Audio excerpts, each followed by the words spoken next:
And but previous now, we are encouraging to go out there, expose yourself, be understanding of why you are doing. Yes, okay. Siyempre, after grad, hindi naman natin alam saan tayo pwede pumunta. Ganun.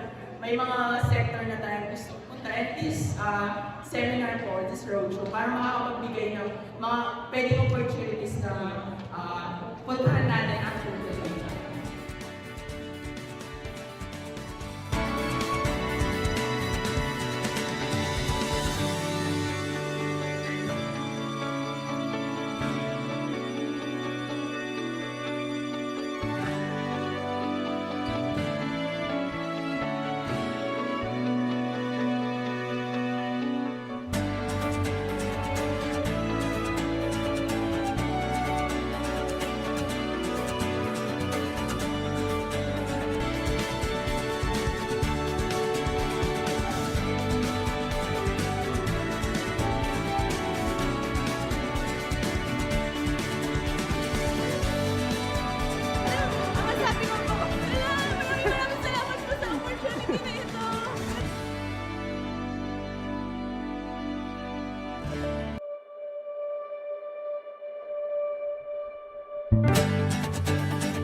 So when it comes to the Backrooms University Roadshow, it's actually something that is intended to be a celebration. It's more than just a webinar, it's or seminar per se, no, hindi siya technical.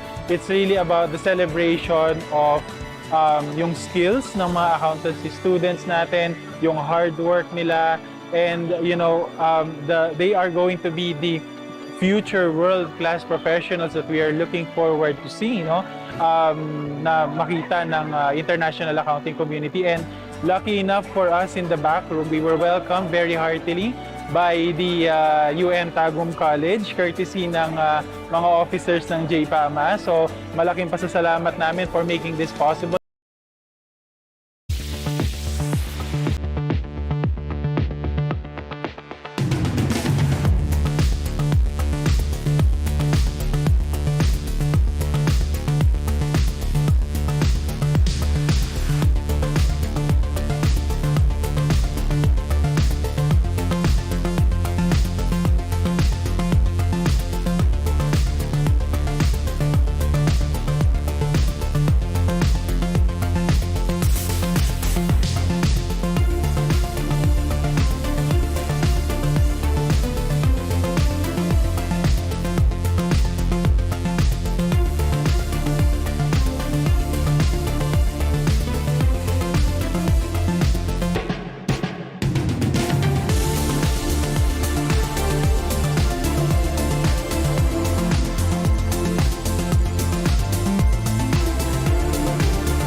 this University Roadshow ever under the training team. For the past 10 years, we have been creating world-class professionals in our industry. Specifically, accountants in the Philippines are one of the best around the globe. Pakalisan dito kayo!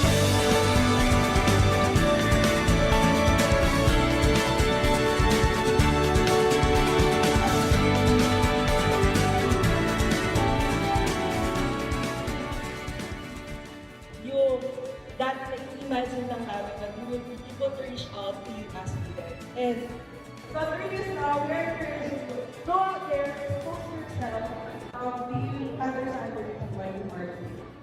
Yes po. Siyempre, after grad, hindi naman natin alam saan tayo pwede pumunta. Ganun. May mga sector na tayo gusto pumunta. At this seminar po, this roadshow, para makakapagbigay ng mga pwedeng opportunities na puntahan natin after grad.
So when it comes to the Backrooms University Roadshow, it's actually something that is intended to be a celebration. It's more than just a webinar, or seminar per se, no, hindi siya technical. It's really about the celebration of yung skills ng mga accountancy students natin, yung hard work nila, and they are going to be the future world-class professionals that we are looking forward to see, no? Na makita ng international accounting community. And lucky enough for us in the back room, we were welcomed very heartily by the UM Tagum College, courtesy ng mga officers ng JPAMA. So malaking pasasalamat namin for making this possible for us. And history-wise, this is actually going to be the biggest ever roadshow that we're going to be conducting this 2024. So I hope everyone would enjoy and have enjoyed our roadshow, and we have been able to inspire everyone to move forward as the future world-class professionals of the Philippines under the backroom.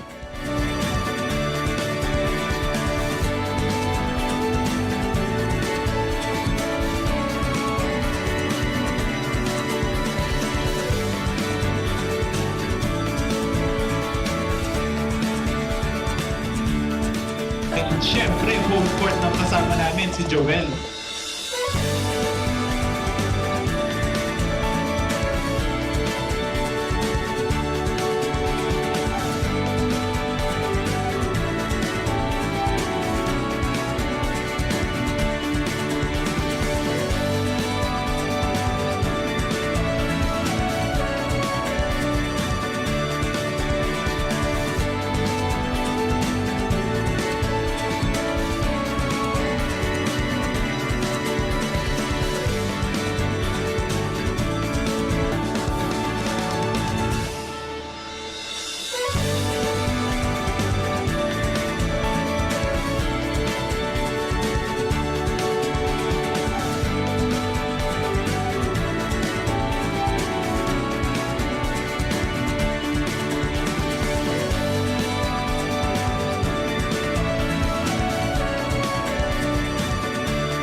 Ano nga ba, sino nga ba, ikaw ba o ako ba? Hinalang magbabahala.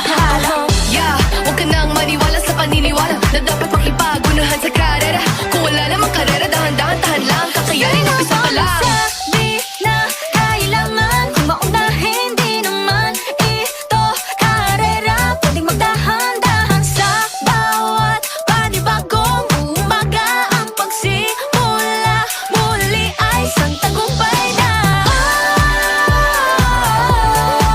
Huwag mag-alala, buhay ay di karera.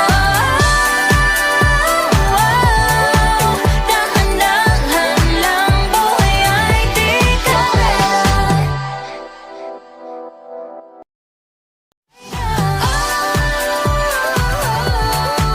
Huwag mag-alala, buhay ay di karera.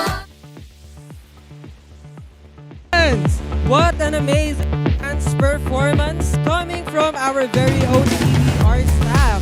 Thank you for Kayla, Zoe, Antoinette, Christopher, and Melanie for that electrifying opening number.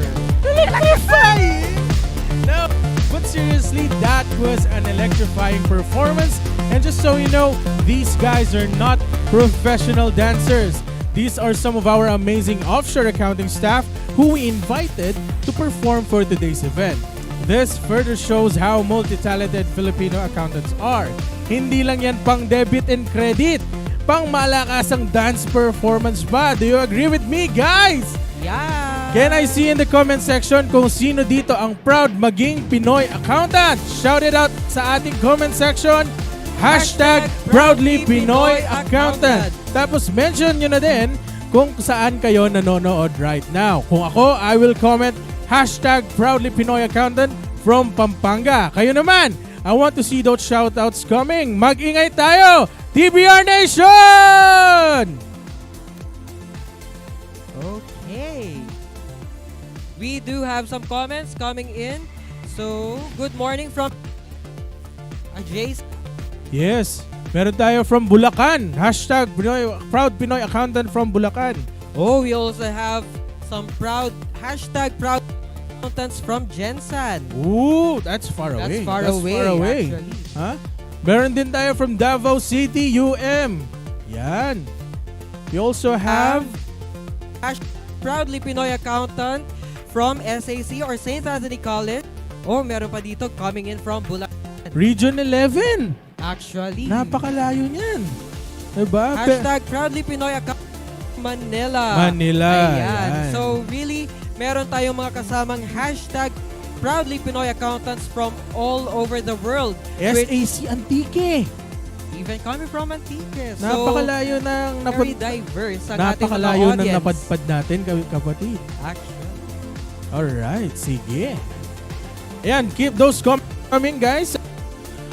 All throughout the program, we're going to shout out your kung saan kayo. From Nueva Ecija, Pampanga, Davao, Batangas, We also Tarlac. have from Tarlac. Yes. We also have someone from Davsu Assets, Pampanga. Yan. We also have Shout out from sa inyo. UM. UM Tagum. Yan, napakarami. We are obviously streaming all over the Philippines today with our biggest, boldest, and the most inspiring online accounting conference in the Philippines. Welcome to the Career Summit 2024.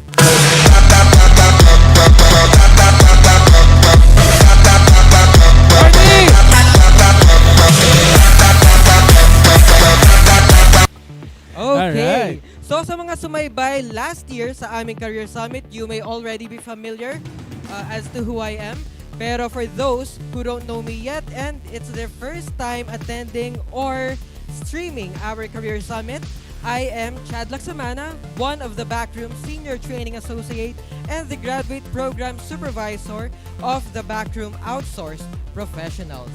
Here with me, I also have with me one of our Senior Training Associates of the Backroom and the Job Coaching Supervisor, Mr. Adrian Martin, CLDP. Thank you so much, Chad. And it's good to be back here. This is already our second year of doing the Career Summit. But this time, I will be one of your hosts for today's event. And I heard that as at this morning, there were more than 4,000 accounting professionals and accountants to students who registered for this event. Attendance check nga tayo. I want to see which school or organization has set the biggest part of the audience for today's Career Summit. Palakasan ng sigaw sa comment section natin. If you are an accountancy student, I want you to shout out your school. And if you are an accounting professional, please shout out the organization that you belong, including the chapter if there is. Kung PICPA, JPA, JPAMA, yanigin natin ang YouTube live stream. Mag-ingat! Let's go! Alright, keep those comments coming. Yan, yan!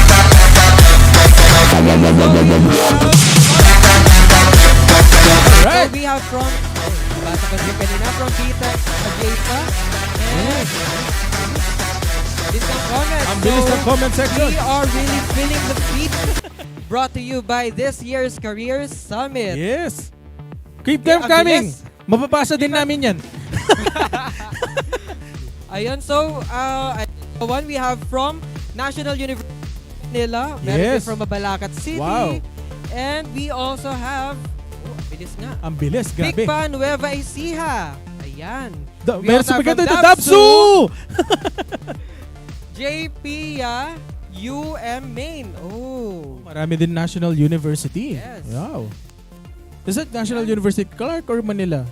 Manila. Wow, okay. Manuel S. Enverga University. Ayan. We have really a lot of streamers. PUP here meron na. in UP our meron din. Career Alright. Summit 2024. Yung mga Holy Angel, nasan kayo? Di We're, ko mabasa. Mabilis lang. baka mabilis lang. Shoutout na lang sa mga aking ka-alma mater, AUF and St. Thomas More College. Shout out to Manuel L. Quezon University and Holy Angel University. We also have from St. Anthony College. Ayan. So, keep those comments coming in throughout our Career Summit 2024. And, okay. So, this is undeniably going to be another exciting summit, especially that today is also our National Heroes Day. So happy National Heroes Day, everyone! Araw ito hindi lang ng mga bayani nating nagbuwis ng buhay nila para sa kalayaan ng bansa, ngunit para din ito sa lahat ng mga magigiting nating mga manggagawa at mga profesional na patuloy na nagsusumikap upang iangat ang ating bansa. Lalim ah. Puro Tagalog ah. Well, month of August, Oo, buwan buwan ng ng wika pala ngayon. Kaya dapat pala. malalim ang mga Tagalog words Tama. natin. Ikaw So, ay tama. This summit is our little way to honor each and every Filipino professional who are here with us today. Mabuhay po kayo! Mabuhay po kayo. That's why, as early as now, we would already like to take this opportunity to give our heartfelt gratitude to all of the people who made this event possible. Of course, to the Backroom Outsource Professional for sponsoring this event. Thank you to our executive team, headed by our CEO, Mr. Wayne Finlay. Scott Finlay, our Director for Operations Australasia. And Marvin Galang, Director of Operations North America. We would also like to thank our Chief Operating Officer, Martin Taylor, who's joining us in a short while. Thank you, Martin. Alan Herrera, our Country Manager. Tessa Douglas, our Director for Business Growth, and Ram Bardos, our Finance Director. And of course, we would also like to take this opportunity to thank all of the organizations and their officers who lent their hands and helped us build this amazing event for today. That's why before we formally start our program for today, let us all take a moment to express our praise and gratitude to the Almighty. May we call on Leonalyn Arguelles, the Backrooms Training Associate and CPD Program Supervisor, to lead our opening prayer.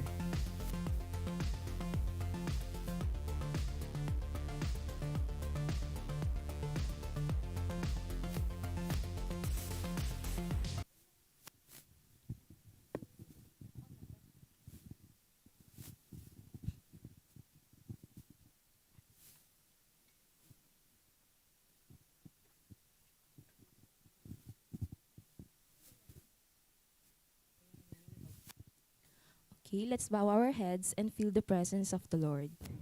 In the name of the Father, and of the Son, and of the Holy Spirit. Heavenly Father, as we gather today for this career summit, we come before you with open hearts and minds. We thank you for bringing us together in this space where ideas can be shared and lives can be transformed. We are grateful for the opportunity to reflect on our paths, to redirect our focus, and to redefine what success means in our career summit and lives. We recognize the significance of this event and the potential it holds to bring about positive change, deeper understanding, and stronger connections among us. We ask for your guidance throughout this time. Fill our minds with wisdom, our hearts with compassion, and our spirits with the sense of purpose. May our discussion be fruitful, our actions be just, and our intentions be pure. Help us to listen to one another with open hearts and minds, to speak with kindness and clarity, and to work together in a spirit of unity. Let this event be a catalyst for growth, not just for ourselves, but for the communities and the world we serve. We pray for your blessing on each person here, that they may find inspiration, encouragement, and the strength to carry forward the lessons learned and the connections made today. As we embark on this time together, we ask for your presence to be with us, guiding every step and illuminating the path ahead. In your holy name we pray, Amen. In the name of the Father, and of the Son, and of the Holy Spirit. Amen.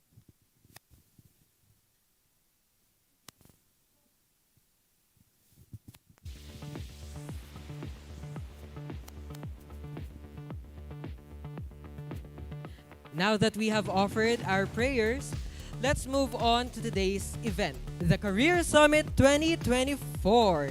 So before we begin with our program proper, shall we do a quick run-through, Ed, kung ano ba ang mga dapat nilang i-expect throughout this webinar? Career Summit. Career Summit. Yes, indeed, of course, this is the Career Summit, so expect to have an amazing set of keynote speeches all throughout the day, starting off with Miss Yvonne Candelaria, CLDP, who is also the key organizer of this event. She will be talking about the mastery of mediocrity, thriving in the middle ground. We will also have Mr. Lemore Neil Tolentino, whose topic will be Beyond the Trophy, the Moral Cost of Success, which is quite an intriguing topic, to be honest. It's like the ugly side of success. So we are looking forward to it because really, Ed, it's gonna be somewhat interesting. Yeah, to very really know interesting about. actually. Yes. And we will also be having in today's summit ang nagbabalik, the woman who made the whole nation cry from last year's summit with her pregnancy announcement. Chad, alam mo yan. Diba? Last year muntik na tayo or muntik mo nang di kayanin. Now, we will once again have Miss Mara Angelic Pakapak, who will be talking about Trail to Triumph. Failure as fuel to ascend. Magpapaiyak na naman kaya siya this year? Make sure you have tissues on because this year is going to be another roller coaster of emotions, and I'm pretty sure of that. Actual, kaya ako, dahil last year wala akong panyo, nagbaon na ako ng panyo for today. Just in case. Just in case. Yeah. So, another one coming back as one of our speakers would be the Backrooms Training and Development Manager and the very first employee of the Backroom, Miss Laylin Limpin, CLDP. Her thoughts on the topic, when you've lost your passion after a long success journey.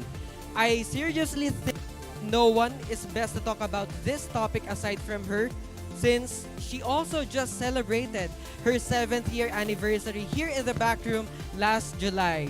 So as early as now, Miss, congratulations. Congratulations. And we're definitely gonna be looking forward to your speech later today. All right. So our next,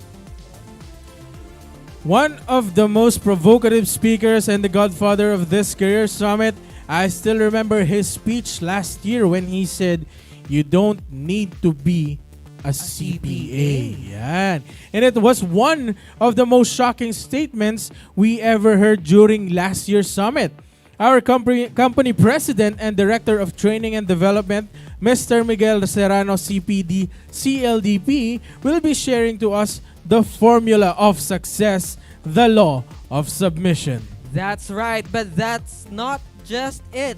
We also invited different representatives from the accounting offshoring industry who will be joining us for a panel interview to discuss the most pressing questions about the offshore accounting industry and the Philippine accountancy profession itself. To be facilitated by our newest training associate and U.S. tax subject matter expert, Mr. Nestor Pilapil Jr., fresh from Davao City. Yes. And of course, this is something that we are very much excited about. We have this year a very special guest joining us live from Singapore, the partner success manager of one of the biggest cloud accounting systems in the world today. We are going to have Miss Esther Lee of Zero Asia to share her thoughts on upgrading the Philippine accountancy profession through Zero. This in itself is one of the biggest trophies of this event that you would never want to miss out. So, stay tuned. And speaking of things you won't want to miss out, you definitely don't want to miss this out. We will be having a series of raffle draws for today's Career Summit 2024. Starting off with 6 winners of 200 pesos, 4 winners of 500 pesos, 2 winners of 1,000 pesos, and 1 lucky winner of our grand raffle prize of 2,000 pesos! Yo! Yan! Saan ka pa? Natuto ka na? Na-inspire ka na? May 2,000 ka pa. Sinong gusto ng 2,000 pesos dyan? I want to see you in the comment section, guys. Paniginigan na natin yung BINI Fever. Isigaw nyo sa comment section, 2K Cutie, Hey! Yan. From Nicolette Offred. Yan, yung mga Sabi nag-A. Sarmiento, me. Yes, Yan, sana all maging yan. winner ng 2,000 pesos. 2K lang po, wala po kaming 200K. Sana all may Yan, 200K. 2K lang, 2K lang. Yan, 2K cutie, Yun. Yes, we could really feel the fever of our viewers for this Career Summit yes. 2024. Woo. Just keep in mind, this Career Summit will be split into 2 sessions. We have the morning session and the afternoon session. And for each session, you would need to fill up 2 attendance forms. 1 time in and 1 time out form, which will be pinned in the comment section of this YouTube live stream. So right now, we already have the time in form pinned in our comment section and you can start filling it out now. Yes. Keep in mind, you need to complete all the attendance for today, especially for our certified public accountants, since this event is going to be equivalent to 3 CPD units for your CPA license renewal. And syempre, dapat present din kayo during the raffle. Kung hindi, bubunot kami ng panibagong winner. Yes, just repeat that again. This is strictly, you need to fill out 2 or 4 forms, 2 in the morning and 2 in the afternoon for you to be accredited for the 3 CPD units. Alright? Don't forget to take a selfie while watching the Career Summit 2024. Post it on your social media accounts and use the hashtag Career Summit 2024 and hashtag Redefine Success. We're going to be browsing on those posts in a while and we will do some shoutouts. So make sure to post in public so we can see them all throughout the program. That's right. So I think, Ed, we're already good with our housekeeping rules. Now it's time for us to formally start the Career Summit 2024.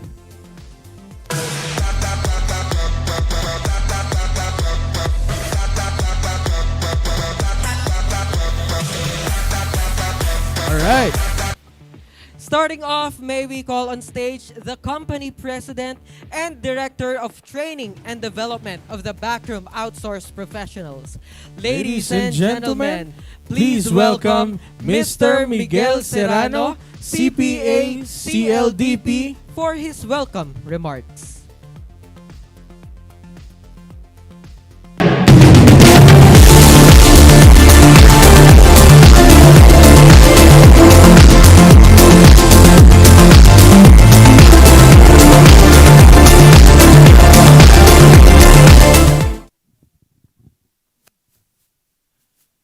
Okay na?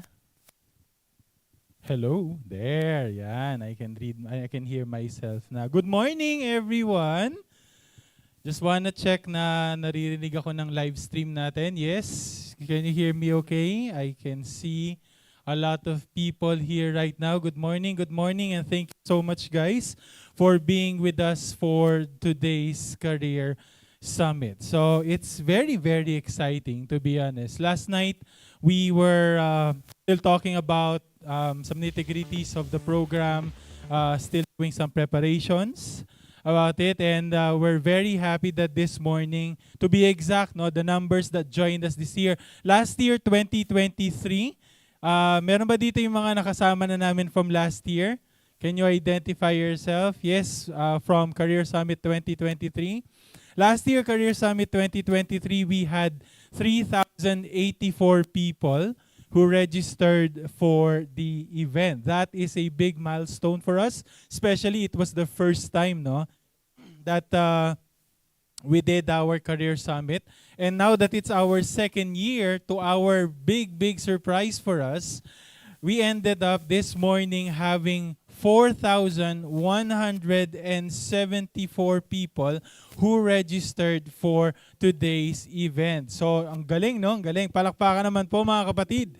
Palakpakan naman natin ating mga sarili. Salamat po for joining us in today's summit. We're very, very glad for all of you to be with us for today's very big event. No? So, we're obviously live stream all over Philippines, and we are catering a lot of people from different places, different organizations, and different schools that we have partnered with and have participated for today's summit. That's why I also want to take this opportunity to give my heartfelt thanks to all of those who have helped us get all of their members to register and be part of today's Career Summit, yung mga organizations natin from JPIA, JPAMA, Assets, ano pa ba yung iba? Yung mga, Ajaisa, I think, meron tayong ganon, from different schools, from Davsu, Holy Angel, as University of the Assumption, National University, yung iba hindi ko na BTech, Bulsu, ADU, yes, meron din. University of Mindanao. Yung mga napuntahan din namin yan this year from our roadshow. Thank you so much, guys, for helping us spread the word about this and getting all of your members to be part of this Career Summit. Big, big thanks din sa ating po mga partner organization, partner professional organizations, especially the Philippine Institute of Certified Public Accountants, PICPA, iba't ibang mga chapters po ang ating mga kasama dito ngayon from PICPA Pampanga, Cabanatuan, I believe we do have them, Nueva Ecija, Aurora, mostly in Central Luzon and North, diba? Nandun sila. So, and I think there are also some of those from other PICPA chapters who are joining us for today. PAMA is here. Good, thank you. Ang mga friends natin from the Philippine Association of Management Accountants. So, good morning and welcome po to all of the members of PAMA. So, dami nating mga gustong pasalamatan for today's event. And of course, aside from those people, I would also like to give my utmost and heartfelt thanks sa ating pong mga tao na bumuo ng Career Summit na ito. Starting with our tech team, IT team. Salamat, headed by Boss Maynard dito. Just so you know, bakit po tayo na-delay for 15 minutes? We have a very huge technical issue this morning. Pinagtripan po tayo ni Microsoft na on the spot, kinailangan namin magpalit ng device because biglang nagkaroon ng immediate update. No? So, ang bilis naman natin nakapag-transition. So, thank you so much to our IT team for helping us out. Of course, the whole training and development team, salamat po for helping us. Hindi lang basta helping for doing everything from the speeches to the scripts, nag-practice, etc. So, all of these ideas came into life because of you guys. Our dancers. Nasa yung mga dancers natin? Mga kanina. So, I hope guys you enjoyed their performance for today's summit. It was a crazy idea that I had. Now, what if kaya magaling tayo ng opening number? Ano, yun yung and good thing, no, with the team headed by Kayla, maraming salamat for making it possible for this summit. I hope yung audience po natin was able to enjoy the opening performance and had it as a special kickoff for today's career summit. So, dami. Executive team, we would like to give our thanks, our operational leadership team, mga tumulong sa amin in setting all of these up. So, thank you so much, guys. And of course, to our project lead for the Career Summit 2024. Nasa si Yvonne. Nandiyan ba si Yvonne? Yan. Ang isa sa hanggang 11 ng gabi, kagabi, we've been doing a lot of conversations pa because we're still doing some wrap-up when it comes to our final blow before our live session for today. So thank you so much, Von, for your efforts. Ayan, salamat. Von, ito. Ito nga, so i-recognize Ito po yung sisihin ninyo. Bakit meron po tayong Career Summit for today? Wala pa kanya naman, guys. She deserves a big clap dito for your effort. Thank you, Von. Later magsasalita yan. So, reserve na natin mamaya yung boses niya. So, yan. So, there are a lot of people who I would like to thank. And I think I've done that. Kung meron ako mga na-miss out, pasensya na. So, my job, later, I'm gonna do my speech. But for today, for this hour, I'm gonna do my welcome remarks. So, I remember, I think it's August 2. Was it August 2 when we celebrated our anniversary? August 2 yun, no? Yeah. So, August 2, the Backroom celebrated its 7th year anniversary. So, congratulations to the whole Backroom community. We're already 7 years in the market as part of the accounting offshoring industry. So, I think that deserves another big clap for everyone. No? It's a big achievement. And last August 2, we had our celebration. And I was, along the way during the program for our anniversary, I was talking to one of the directors of TBR, who is also a good friend of mine. And I believe you know him. A lot of you know him, which is Mr. Marvin Galang. So, yan. Congratulations, by the way, Sir Marvin and Miss Jenny, for a successful event last week sa BepoCon. No? Ang ganda ng naging event nila. So, I was talking to him that time, August 2, and we were discussing about what's happening currently in the profession. And sa kanya na mismo nanggaling yun. Sabi niya, you know, the profession currently is experiencing a lot of challenges. Yun ang isa sa mga sinabi niya sa akin. And, you know, one of the things that the profession currently needs right now is inspiration. That's what he said to me. We need to be inspired again. We need to reconnect to ourselves, to who we are. We are accountants, and we need to get inspired of being one. Yun ang sabi niya. And I believe this is what the Career Summit is all about. The Career Summit is more than just a webinar, more than just an event. It's for us, it's a way para, mas maganda siya sa Tagalog para gisingin ang puso ng mga accountants sa bansang to. Because naniniwala naman ako, totoo yung sinabi niya. We are experiencing a lot of trials, challenges right now when it comes to the profession. A lot of people are asking where accountants are, nasan sila, parang feel na, marami sa mga accountants ngayon or mga accountancy students, they decide not to take the board exam anymore. They try to get not to be a CPA, hindi na sila inspired to do so. So I want this Career Summit to be a source of inspiration to each and every one of us, 4,000 of us who are currently here for today's event. So every speech that you're gonna listen to for today, every message that we will give through the speeches, through everything that we're gonna talk about for today's summit, I hope we will be able to do or achieve what we intended to achieve for today, which is to provide inspiration to everyone, the drive, you know. Gisingin ulit ang rason bakit kayo nag-accountancy.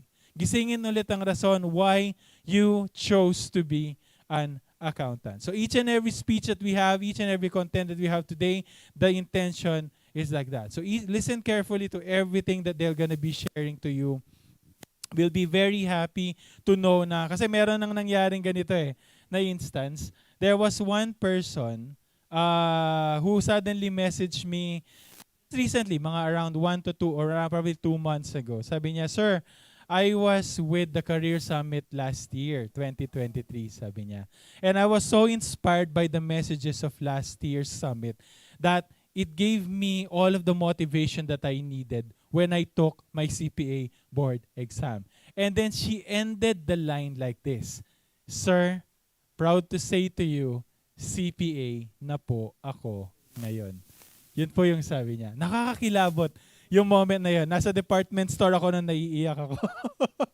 Because that was like so many months ago before that message came to me. But it was so heartwarming. It was so inspiring na sabi ko sa kanila, shinare ko sa buong team, we have now a very huge reason for us to make the Career Summit 2024 a better career summit. So, I hope we'll get more of those stories, a lot of those stories out of this summit for today. I hope you're gonna stay inspired after you watch all of the things that we're gonna be doing for today's summit. And it will sink down to all of you. You will be able to realize after this summit how great you are as an accountant. Because I always tell this to all accountants who I meet, every Filipino accountant is a world-class professional. So I hope you'll be able to see that and get inspired.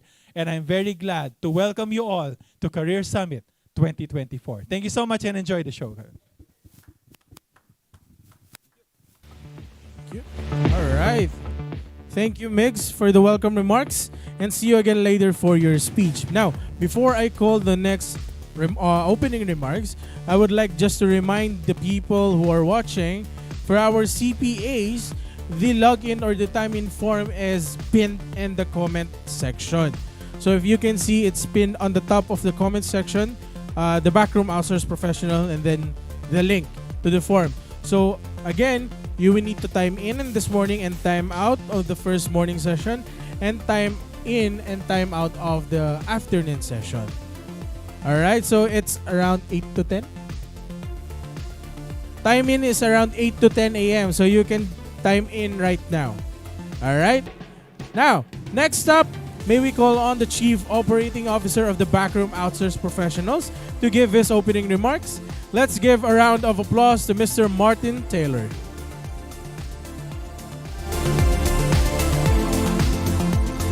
Good morning, everyone. I didn't hear my intro music. No intro music? All right. Can everyone hear me all right? All right. Thank you, everyone. Good morning. I'd like to thank everyone for attending on a non-public holiday.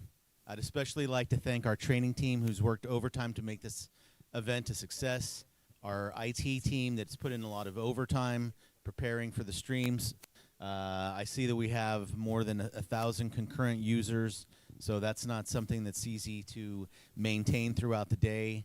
I'd also like to thank all of today's speakers, several from the back room, but I know we have some special guest speakers from outside of the organization as well. And also thanking the professional organizations and universities in attendance today. So I look forward to today's exciting Backroom Career Summit, where we're going to explore the vast opportunities within the outsourcing and BPO industry, an industry that's redefining the future of accounting. As accountants, you possess skills that are critical to the success of businesses worldwide. The outsourcing and BPO sector offers a unique platform to leverage those skills on a global scale, enabling you to work with diverse clients, embrace cutting-edge technology, and be at the forefront of innovation in our field. In this industry, you're not just a number cruncher, you're a strategic partner, helping organizations optimize their operations, and drive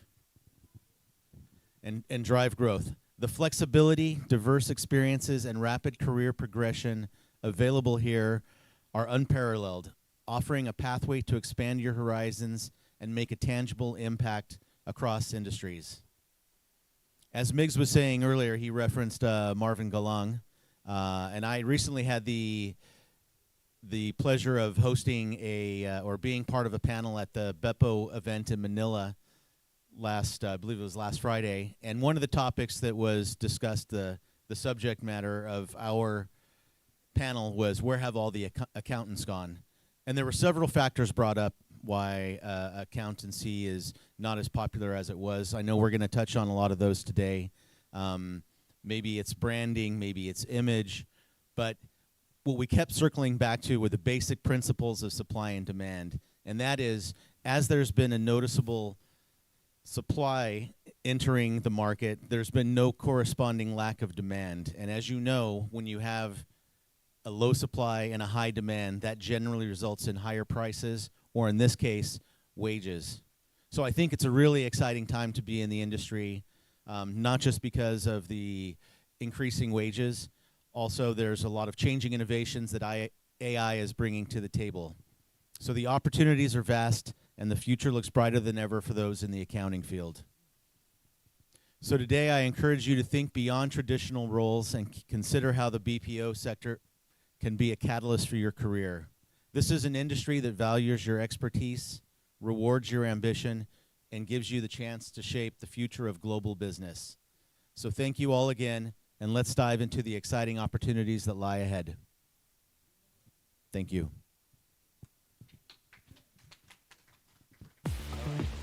My dear hosts. Thank you so much, Martin. All right, thank you, Martin.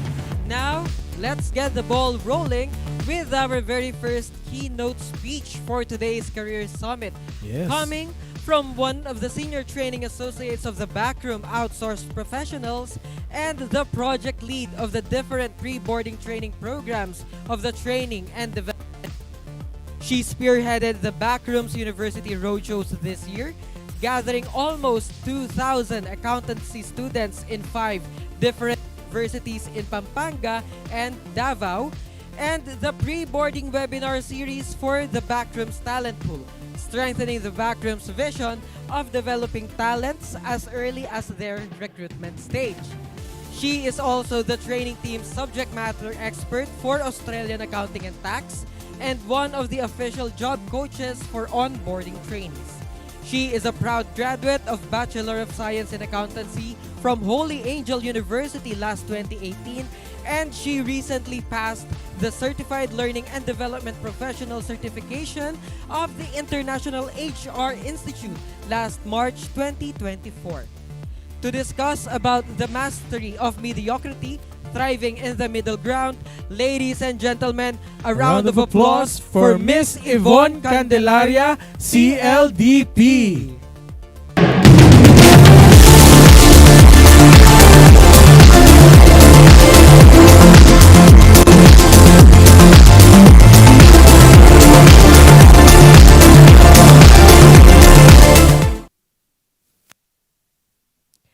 A jack of all trades, the master of none, but oftentimes better than a master of one. I felt vindicated. Like, have you ever felt the same? You're not the best, but you're not the worst. You're not an expert, you're not incompetent. You know a lot of things, this and that, a little bit of everything, but never the sole person who can do something so well and be outstanding at it. Hindi sumusobra, pero hindi rin naman nagkukulang. Kumbaga, takto lang. But if you will think about it, does this quote lead to being mediocre? And that being said, mediocre ako. If you can relate, mediocre na ba tayo? How can you say that one is mediocre? And is it really a bad thing? My whole life, I believed I was mediocre because I did well in school, but I didn't graduate with flying honors and Latin awards. I had a lot of hobbies and interests, but I didn't focus on one to convert it into a lifetime skill. And when I started working, I was so determined to climb the corporate ladder, but I didn't overwork myself to gain recognition. Sounds chill, right? But somewhere and sometime, the feeling of being sakto lang haunted me. I am not here to bore you about the technicalities of the term mediocre, nor encouraging mediocrity.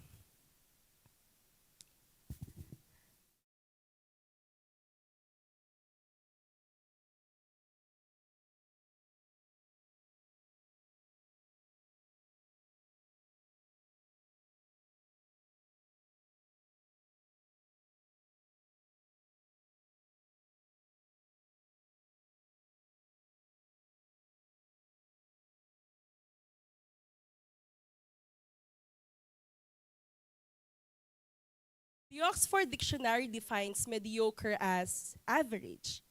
Although I believe that's an oversimplification because it's a bland overview that you're either a brilliant genius or hopeless failure. And falling in between will make you average. But the truth is, most of us fall somewhere in the middle of that spectrum. That's why it's essential to differentiate between average and mediocre. Because average represents the typical or normal, while mediocre implies a lack of quality, effort, or ambition. And it carries a negative connotation.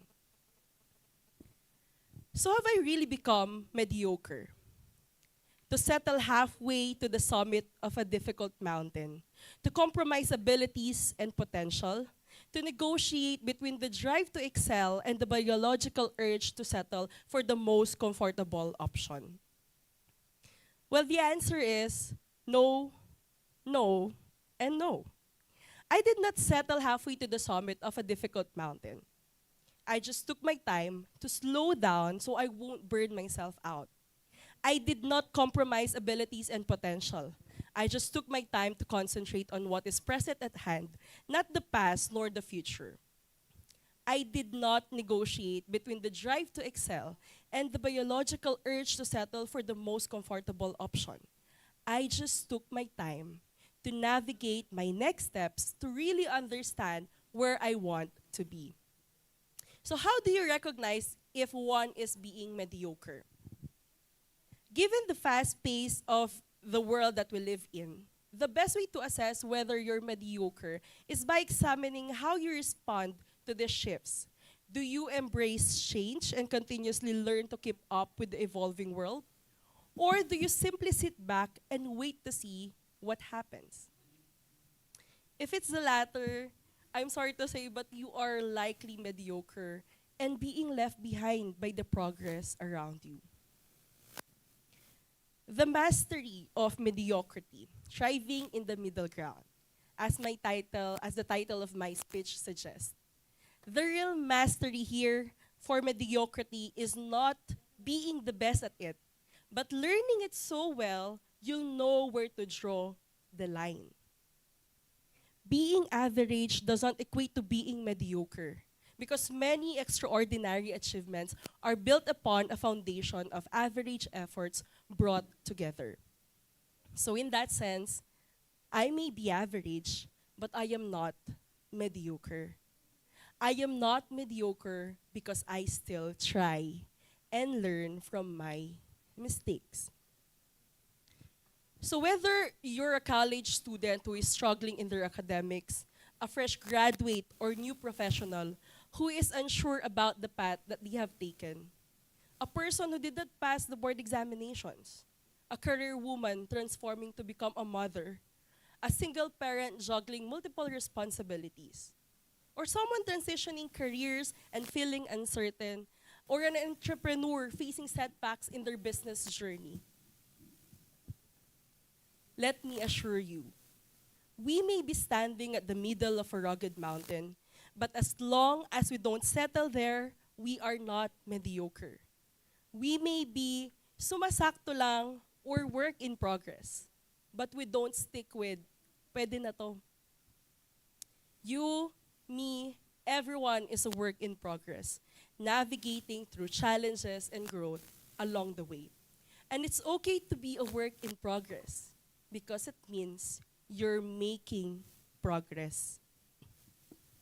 I am here to meet you halfway and show you that aside from enjoying the view during the hike, there is something to learn in the median, in the meantime, and in the midpoint. Sabi nga, malayo pa, pero malayo na. In my speech last year, I presented the idea that you can always explore other slopes of the mountain and see what works for you, so you could leave a trail for others to follow through. And no matter how many times you will have to start, do whatever it takes to make it to the top and while enjoying the view to get there. However, a lot has changed in the past year. And after choosing a mountain to climb, attempting different slopes, I am now taking things at my own pace. And as BINI said in their song, sino ba nagsabi na kailangan kong unahin? Di naman ito karera. Pwedeng magdahan-dahan.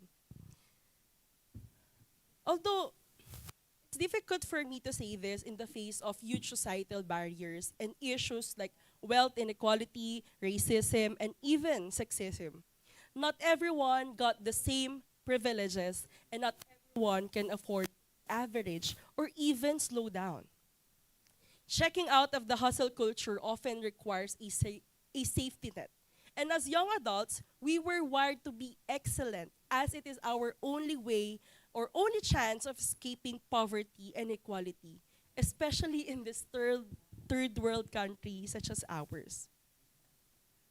I realized that to achieve security and stability may be comfortable, not too excessive. I needed to work harder, think smarter, and actively push myself to succeed. But at the same time, we cannot expend all of our energy and work ourselves to death, trying to accomplish things that are unachievable just because the only way is to be the best of the best. Sometimes even at things that we are trying for the first time in our lives. Like if you're 22, you're only been an adult for like 2 years. So let me read this timely piece I came across yesterday from the Facebook page, Cafe of Thoughts for Christ. It says, we live in a cruel world where so much is demanded. It teaches young people to strive and dream and to sacrifice. But no one tells anyone how much, for how long, and what sacrifices are enough. The next thing we knew, the dreams died, and so are the dreamers. If you would reflect on that, I am not against the individuals who want to reach the peak of their potential, because that's how it should be. For me, we don't have to reject the system in its entirety. It's just that sometimes it's about trying to do a little bit less and becoming okay with that. It should not be a controversial thing to say that life exists beyond achievements and accolades. By shifting our focus from the extremes, being either the highest or lowest, the fastest or slowest, accepting that there is a middle ground, and it's not a bad place to be. There, we can cultivate a healthier, more balanced perspective and unlock our true potential. The fact still stands that I cannot afford to always be average at all times, but I do have expanded my tolerance for it. I found more enjoyment in my everyday life instead of burning out, chasing extremes that I have to be the greatest of all time. I am building a lasting foundation that can weather the life's ups and downs in this hike. As one of the Kapampangan province states, matas at mataluktok, masaldakya pangabaldog. Translated, it means the higher the climb, the harder the fall. So you need to be well prepared if you will aim high. But being in the middle allowed me to harmonize different aspects: family, social life, career, and personal well-being, without sacrificing one for the other and only bringing with me what's important. It's about finding a healthy equilibrium. Besides, there's a little space at the peak, and that it can only fit a few. But there's so much space at the base that I might get too comfortable. This is revolutionary to say, as my inner voice is always there. You have to do more, achieve more, produce more, sacrifice sleep for productivity, bigger is better, rush, rush, rush. The society made us think that success is only together to the top. But how about let's redefine success? Society often glorifies the exceptional, but there's actually immense value in being average. Not every achievement needs to be groundbreaking. Sometimes small victories in our everyday life can be just as fulfilling and worth celebrating. This builds momentum and keeps us moving forward. Small incremental improvements also lead to big results over time. Focus on making steady steps rather than giant leaps, and accept that setbacks are part of the journey. So by building resilience, you can cope with challenges and continue moving forward. Sabi nga, hanapin ang balance ng pagiging competitive and still being present at the moment. I once read a quote which says, wherever you are, just be there. Whether you're having a difficult or easy time, although there will be no perfect balance, it's just that you have to understand what is needed during the season of your life. Do I need to grind extra or do I need to rest? Do I need to hike more or do I need to stop in the middle for the meantime? Rather than viewing work and life as opposing forces demanding balance, possible fit, we should embrace the dynamic nature of our days. So there will be periods wherein it's marked by intense bursts of activity, while others offer a slower pace. The key lies in finding harmony despite the chaos, ensuring rest and rejuvenation, rather than striving for a perpetually balanced and predictable existence. If you can do this, consider yourself lucky, because there's no single formula on what work-life harmony is. So you just have to find what works for you.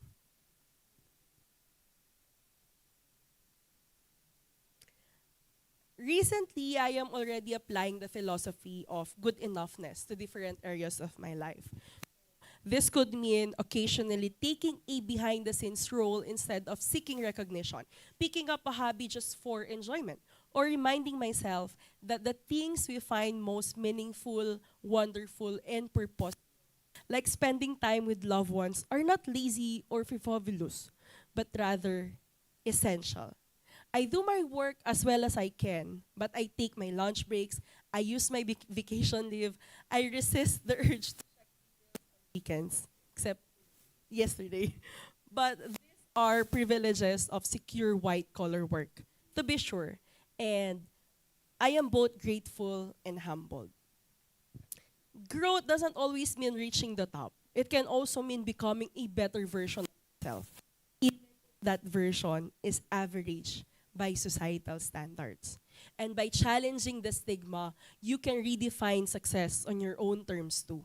Because being in the middle of the hike doesn't mean you're stuck. It can be a launch pad for greatness. And the middle ground offers a unique perspective wherein everyone has potential. So being average allows you to explore and develop this potential in ways you might have not considered before. And oftentimes, opportunities arise in the most unexpected places when you're not focused slowly on being the best.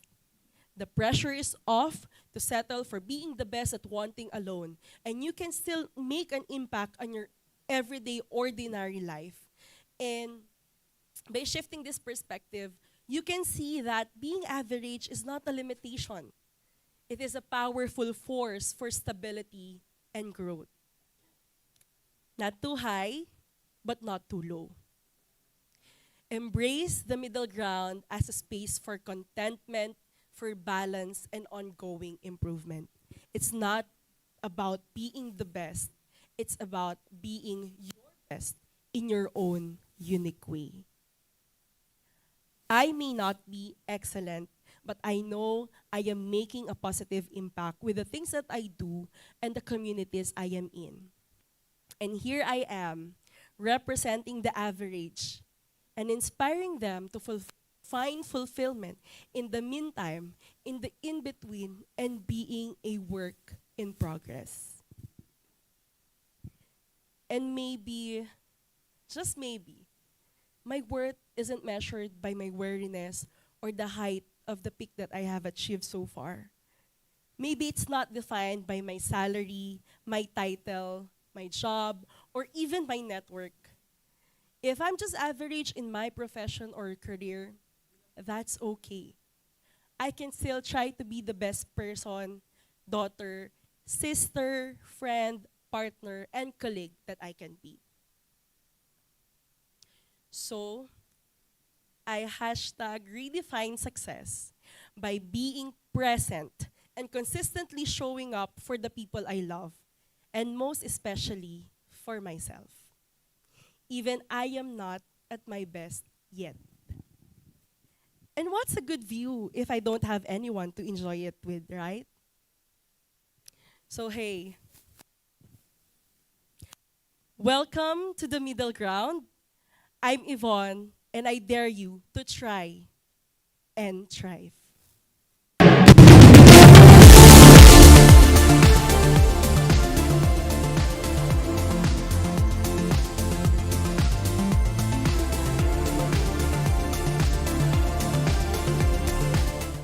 Thank you, Yvonne, for Wow. sharing with us your thoughts about your topic, Wow. thriving in the middle ground. Grabe.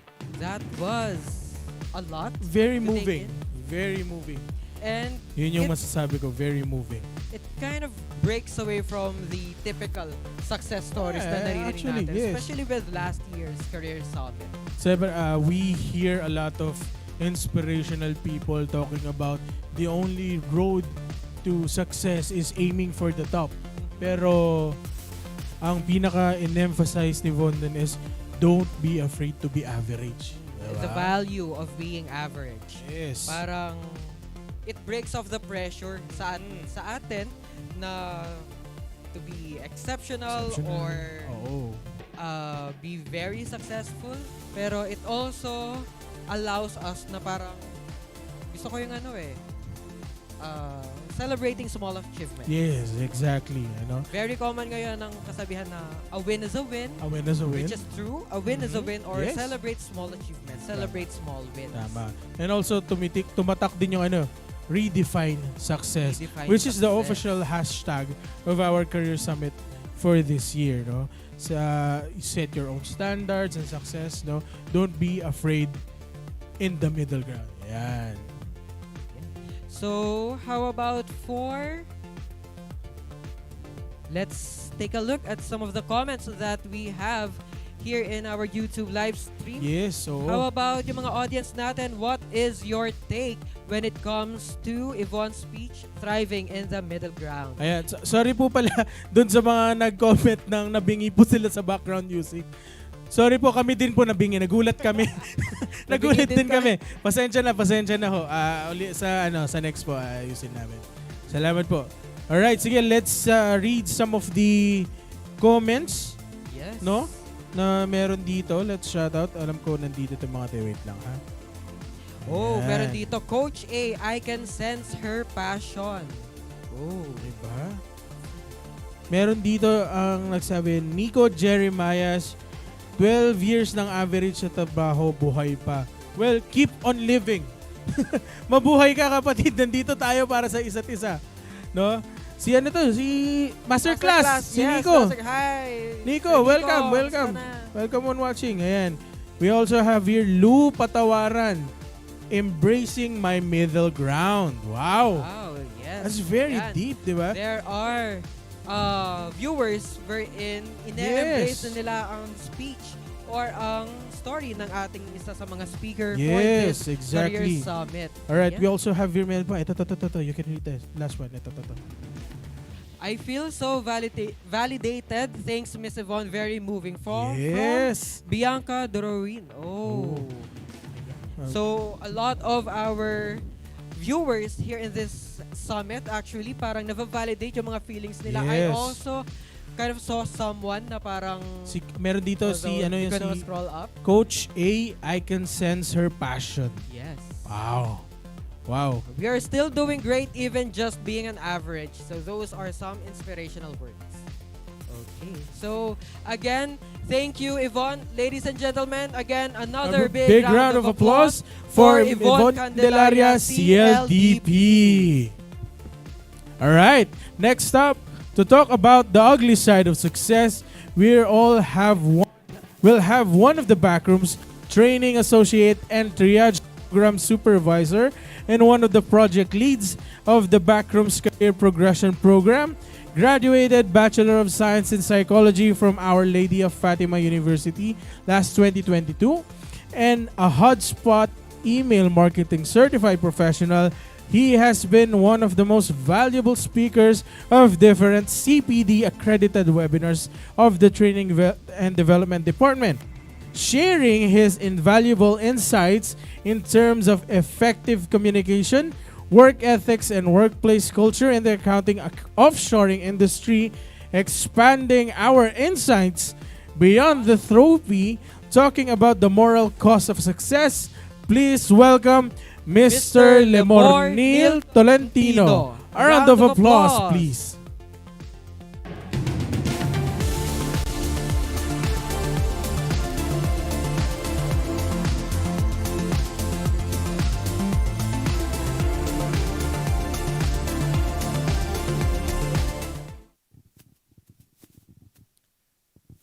Imagine a world turned upside down, where ordinary people transform into oppressors and victims within a mere 6 days. This isn't a dystopian novel or fiction or a movie, but a chilling reality that unfolded in the summer of 1971. A seemingly harmless experiment at Stanford University revealed a terrifying truth about human nature. The Stanford prison experiment proved that even the most ordinary individuals can be corrupted by power, transforming into monsters under the right yet sinister circumstances. The Stanford prison experiment initially aimed to investigate the psychological effects of perceived power. A group randomly assigned to play the roles of prisoners and guards in a simulated prison environment. What transpired was a descent into a moral abyss that shocked the world. Within hours of slipping into their uniforms, the quote-unquote guards began to exhibit controlling and abusive behavior. They enforced rules, subjected the quote-unquote prisoners to psychological torture, and delighted in their newfound power. The prisoners were stripped of their identities and subjected to humiliating conditions, internalized their roles. All of them became passive and submissive. The psychology department basement at the Stanford University served as a makeshift jail for the duration of the experiment. After undergoing a thorough psychological stability screening process, 24 male volunteers were paired at a random to be either guards or prisoners. For 2 weeks, they were directed to commit the roles that were allocated. At first, the experiment appeared harmless, with the inmates being treated like actual criminals and quote-unquote being arrested at their residences. They were given uniforms, had their name changed into numbers, and endured humiliating procedures like strip searches and delousing that are common in prisons. In contrast, the guards received batons to demonstrate their powers, mirrored sunglasses to avoid eye contacts, and uniforms. They adopted their positions immediately, imposing severe restrictions and taking command of the victims with little guidance from the researchers. The situation became out of hand as time went on. The guards started acting in a more vicious and dehumanizing manner, using psychological deceptions to make the prisoners feel inferior and ashamed. In the meantime, the inmates turned meek and subservient. A few even went through emotional breakdowns. Originally as passive observers, Dr. Zimbardo and his colleagues become more absorbed in the developing dynamics. One of the prisoners, known as Prisoner 819, endured torment. In a haunting interview, he recounted how the constant misery battered his sense of self.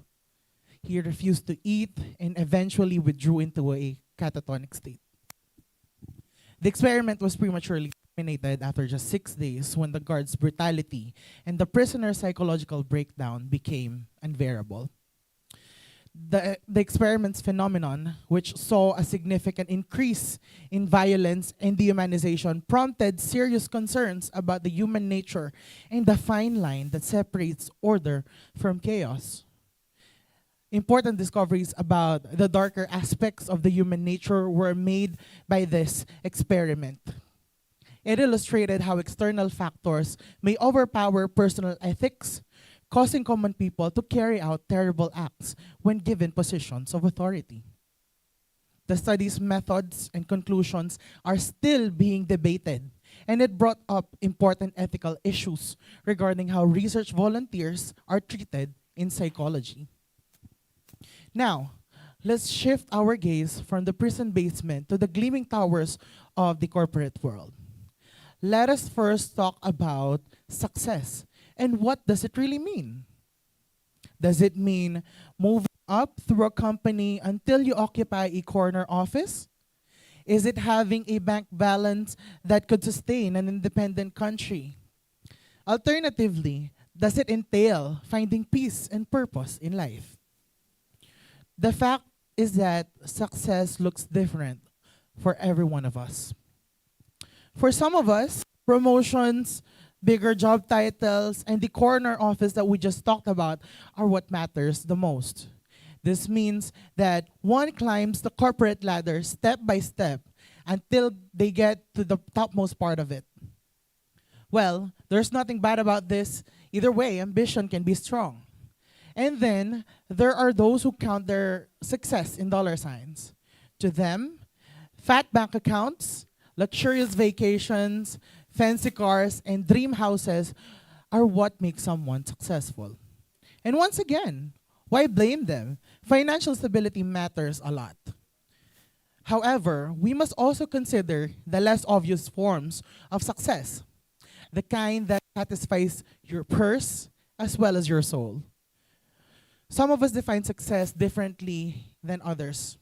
It's not always determined by material things, wealth, or approval from others.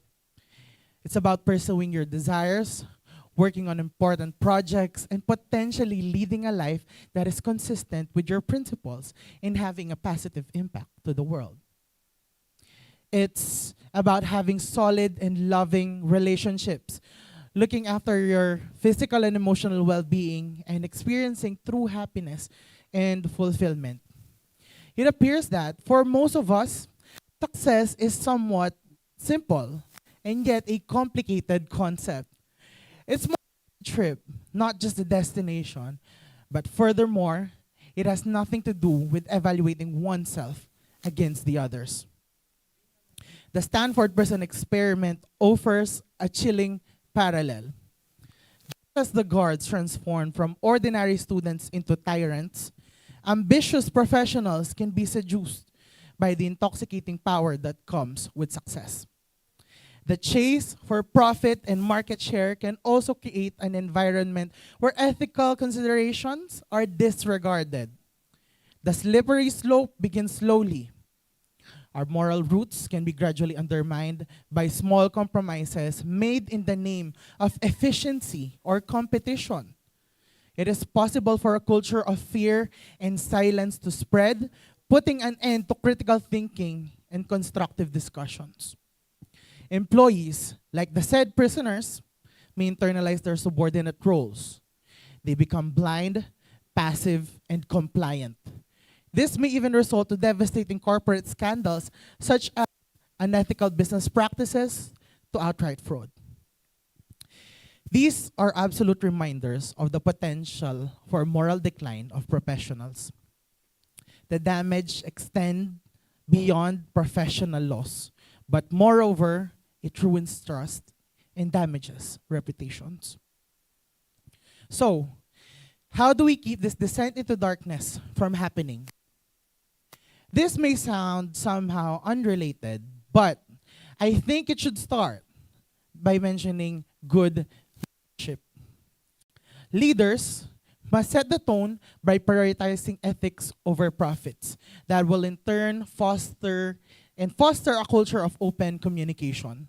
This involves cultivating an environment where employees feel safe to express their concerns, raise questions, and challenge the status quo without fear of rejection or retaliation. By prioritizing our fundamentals and encouraging open conversations, leaders can help prevent the slippery slope towards unethical behavior and create a more positive and more productive work environment. Businesses must rise above the role of a mere profit-making entities and actively contribute to the progress of society. By investing in the well-being of their employees, companies can cultivate a workforce that is not only productive, but also ethically grounded. When employees feel valued, supported, and cared for, they are more likely to exhibit integrity and make decisions aligned with the company's values. Human-centric approach fosters a positive work environment, and it strengthens the overall reputation of our organizations. Lastly, our personal and professional values, which are the core upon which our character is built. They serve as our internal compass, guiding our decision and action in the face of challenges and pressure. When these values are deeply rooted, they may act as a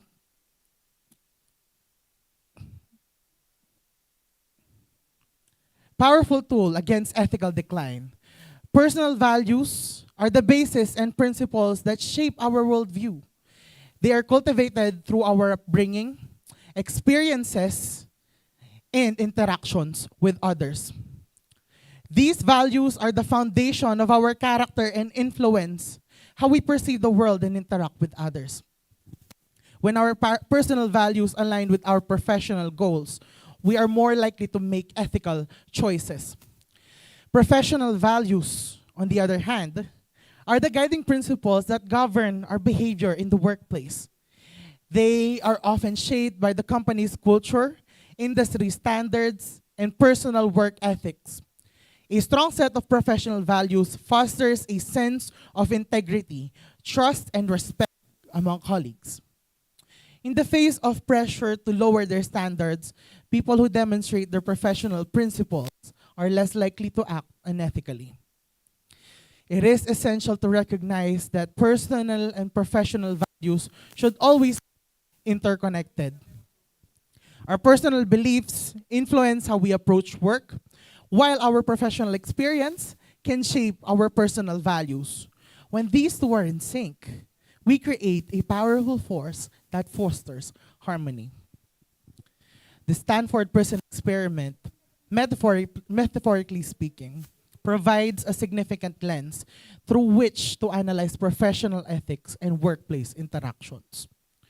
Put yourself in a corporate environment when you are assigned to play the metaphorical role of a prisoner or a guard.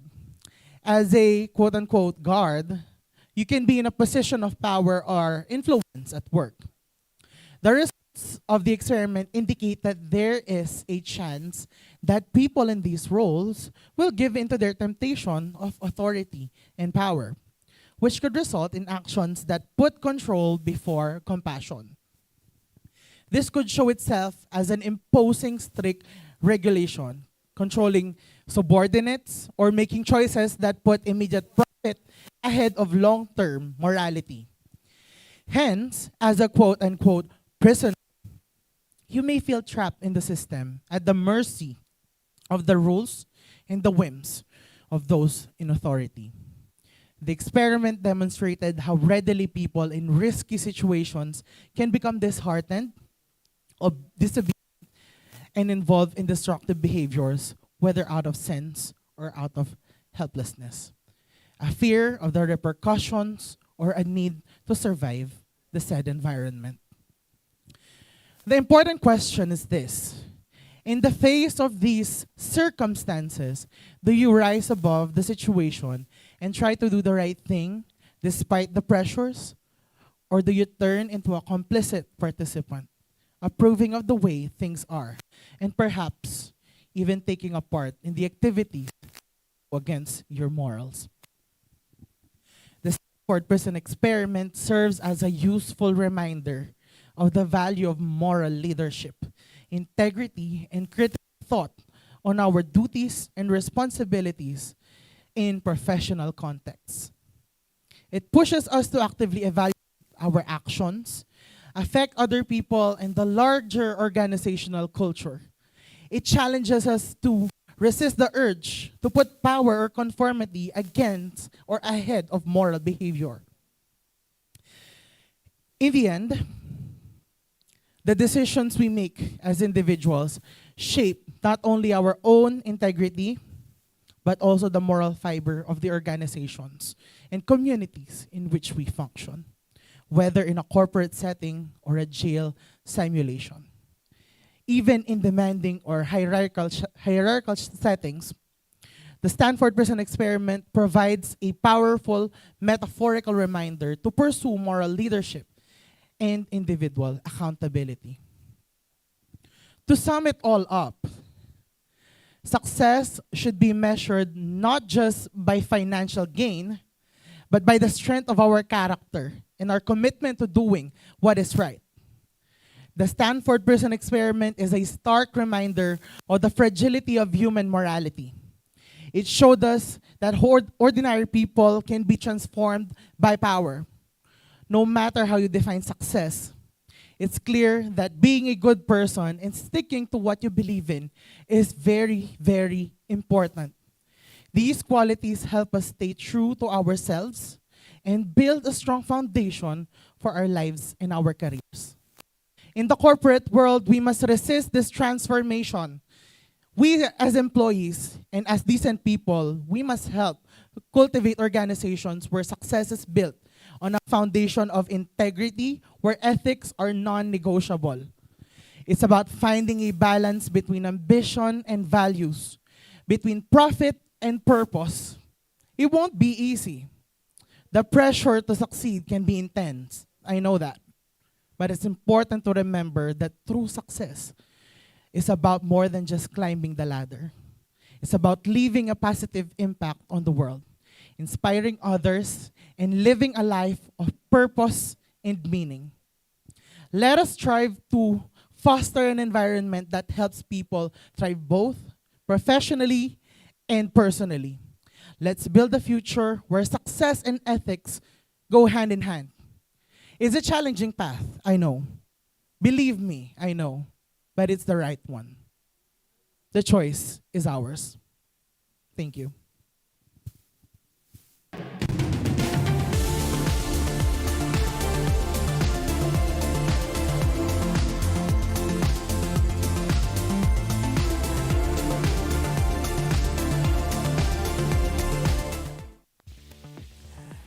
That was a very powerful speech. Thank you, Lems, for sharing those insights. Who would have thought that success could have such a negative impact to a professional if improperly mishandled? Diba, Chan? Tama. Madalas kasi ang pinag-usapan lang would be success as the ultimate goal, and we always see it as something beautiful, victorious, and something that we need to celebrate, which is dapat naman. Pero little did we know that it may come, or success as we know it may come with it is a price that may cost us our own morality. Exactly. Baka ma-forgo na natin yung mga Oo. personal values natin in life. Ganyan. Parang ang sa Spider-Man, no? With great power comes great responsibility. Yes. Also, napansin ko din, or some striking sa mga sa mga sinabi ni Lems kanina is, success is more than just financial gain. Diba? Yan. Also, coming from the comment sections, eto, nandito na yan, mga yan. Sabi we ni have a comment here Shane Isa, compassion over control. Yes. Wow. We Diba? also have from Malyari Ayena Gem, stand for what is right. Rise up to be professionals who also know how to be ethical. Tama. Yes.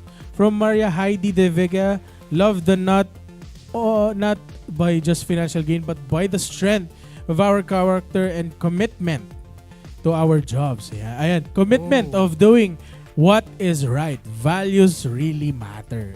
Tama. Diba? Oh, we also have here, the choice is ours.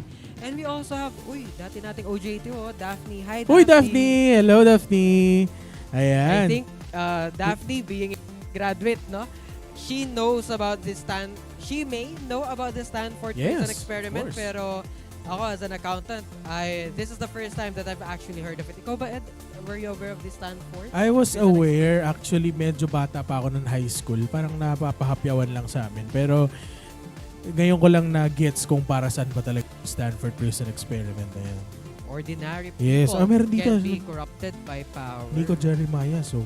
We also have from, okay, mga speakers nyo po, 10 over 10 dun sa dalawa. You're masyadong flattering us, ha? True. Sabi naman ni Desiree and David, success is not just about financial gain. Oo. Meron pa dito, paano ba pangalan nito? Fian Jem Pineda. Indeed, success is on you. Your character is your success. Pakalalim na mga nila. Meron pa isa dito. Talagang, our viewers really do have their takeaways from the speech of Lemore and Ricardo Guevara. Being professional with integrity and humble service. Yan. Last natin dito, we have a critical ace. Ang hirap basahin ng pangalan. Pero success does not cause integrity and corrupting values. Tama. Diba? Again, thank you, Lems, for that very eye-opening speech. Ladies and gentlemen, Lemore Neil Tolentino, another round of applause, please.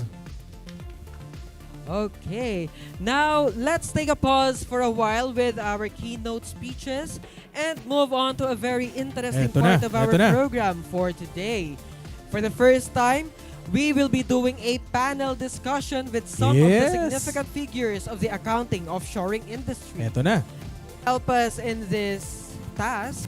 May we call on one of the Backroom's U.S. tax subject matter expert and Kickstart Program Supervisor, Nestor Pilapil Jr., to facilitate the panel discussion. Nes? All right. Thank you, Chad, and hello, TBR Nation! I am the newest member of the Training and Development Department, and it's also my first time here in Pampanga. It is truly an honor and a privilege to be here in this province, renowned as the culinary capital of the Philippines. Grabe, ang sarap ng mga pagkain nyo dito. Wow, makakasama ko talaga si Jesus. Wow, ang ganda pala ang langit ganon. Sasarap. Well, kidding aside, now joining me in this panel discussion, we have representatives from different aspects of the accounting offshoring industry, starting with the HR manager of the Backroom Outsource Professionals, Ms. Katrina May Carlos, RPM. Hi, May. Hi, Nes. We also have one of the talent acquisition specialists of the Backroom Outsource Professionals, probably already a familiar face to a lot of our audiences right now out of the job fairs and university visits. We have Mr. Paul Official, RPM CSRP. Hi, Paul. Good morning, Nes. Another part of our panel for today's discussion is the head of account management department of the backroom outsource professionals, who could give us some insights using the client's perspective. We have Miss Yvette Gatus. Hi, Yvette. Hi, hello. Good morning, everyone. Yes, and of course, one of the pride of the backroom who is also celebrating her 7th year anniversary in TBR as one of the senior accountants and one of the pioneers of the staff of the very first client of TBR. And take note, her client is one of the biggest accounting firms in New Zealand and one of the biggest clients in TBR. Ladies and gentlemen, Miss Roxanne Pearl Pablo, CPA. Hi, Pearl. Hi, Nestor. Hi, everyone. All right. Thank you guys for joining us today in the Career Summit 2024. How does it feel that there are thousands of accounting professionals and accountancy students watching you right now, waiting to hear your insights? Let's start off with May. Yeah, so it's very exciting. This is the second year of the Career Summit, and a lot of new things, and I hope a lot of new faces as well have joined us during this second year of the Career Summit. That's great to hear, May. How about you, Paul? Much like May, no, I'm excited to be here. I'm very honored to be part of the 2024 Career Summit. And ayun, most of the times, no, like you mentioned, I'm the one going to universities, visiting to, tell them more about the back room. And this isn't any different, pero this time I get to share a little bit more of my insights. Na it's not all about, promoting the company, pero at the same time, yung profession of recruitment. So I think, or I hope na I'd be able to, share more information about how we do things then. That's great to hear, Paul. Very professional. And let's have Miss Yvette. How are you? I'm doing great, Nest. So it's really a pleasure to be a part of this big event. So this is one of the biggest events of the back room. And as an account manager, so I wanted to share the information that would really be helpful to a lot of accountants and the things that we experience whenever we deal with clients and staff members. So thank you for having me here and making me a part of this event. So it's nice to be here. Thank you. Yes, that's great. Let's hear from Pearl. Yeah, it's a great privilege to be part of the Career Summit 2024. Yes. And same with them. I'm also excited to share my experiences, in real life.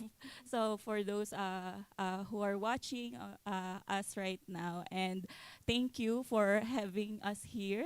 And hopefully, may we have full of knowledge and learnings today and this morning. Yes, that's great to hear. Thank you. Now for today's panel discussion, we will be discussing the most pressing issues and questions about the accounting offshoring industry and get your individual insights about it. Now, for the audience, if you have any questions that you would like to ask with this panel, please shoot them on the comment section of this YouTube live stream. And our technical team would be gathering those questions to be included in today's panel discussion. Okay, so panelists, are you ready? Yes. Okay, great to hear. Let's start with some questions first. Let's start with May. How long have you been in the accounting offshoring industry? Yeah, it has been a little over 6 years for me. Wow, that's right. 6 years. Yes. Too long. Great to hear. How about you, Paul? Well, in terms of accounting offshoring, 2 years, pero in recruitment, turning 6 years now. Okay, let's hear it from me. Pearl. I've been working in the accounting offshoring industry for 7 years now. Wow. This year. How about you, Yvette? I've been in the accounting offshoring industry for more than 2 years, but in the BPO sector, it's approximately around 6 years. Okay. Now, next, how was your experience so far in the accounting offshoring industry?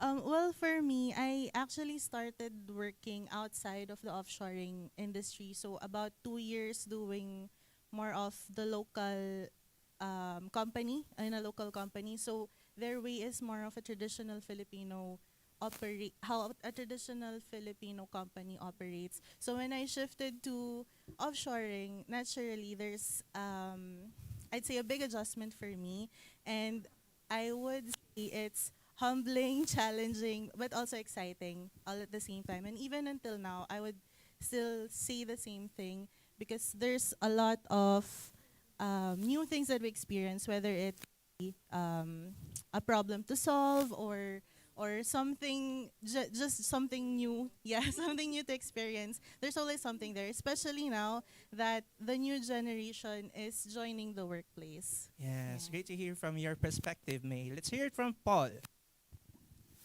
I think it's the same for me. No, it was quite challenging at first kasi syempre I'm a psych graduate. No, I'm not really that well versed in accounting. Like ang daming mga terms that were new to me, especially when I started focusing on recruiting yung mga accounting professionals. So I had to learn a lot of other things na magiging applicable to how I recruit for professionals. Pero because of the environment in the accounting offshoring industry, everyone is very supportive, everyone is very helpful, and over time I learned to adapt, I learned to grow in this industry, and so far I think I don't want to pat myself on the back too much, but I think I've been doing well naman. So yeah. Yeah, it's just great to hear. It's all about adaptability, perspective. How about Yeah, so I've been working for 7 years for the same client, and for me, it is also challenging yet rewarding. I need to deal with foreign clients, to resolve complex financial issues and challenges, and also meeting their high expectations. So you need to push your strength to the limits, and it is very rewarding when your client appreciates you with what you did. Yes, that's right. That's great to hear for very professional and very consistent experiences you have here in the back room. How about you, Yvette?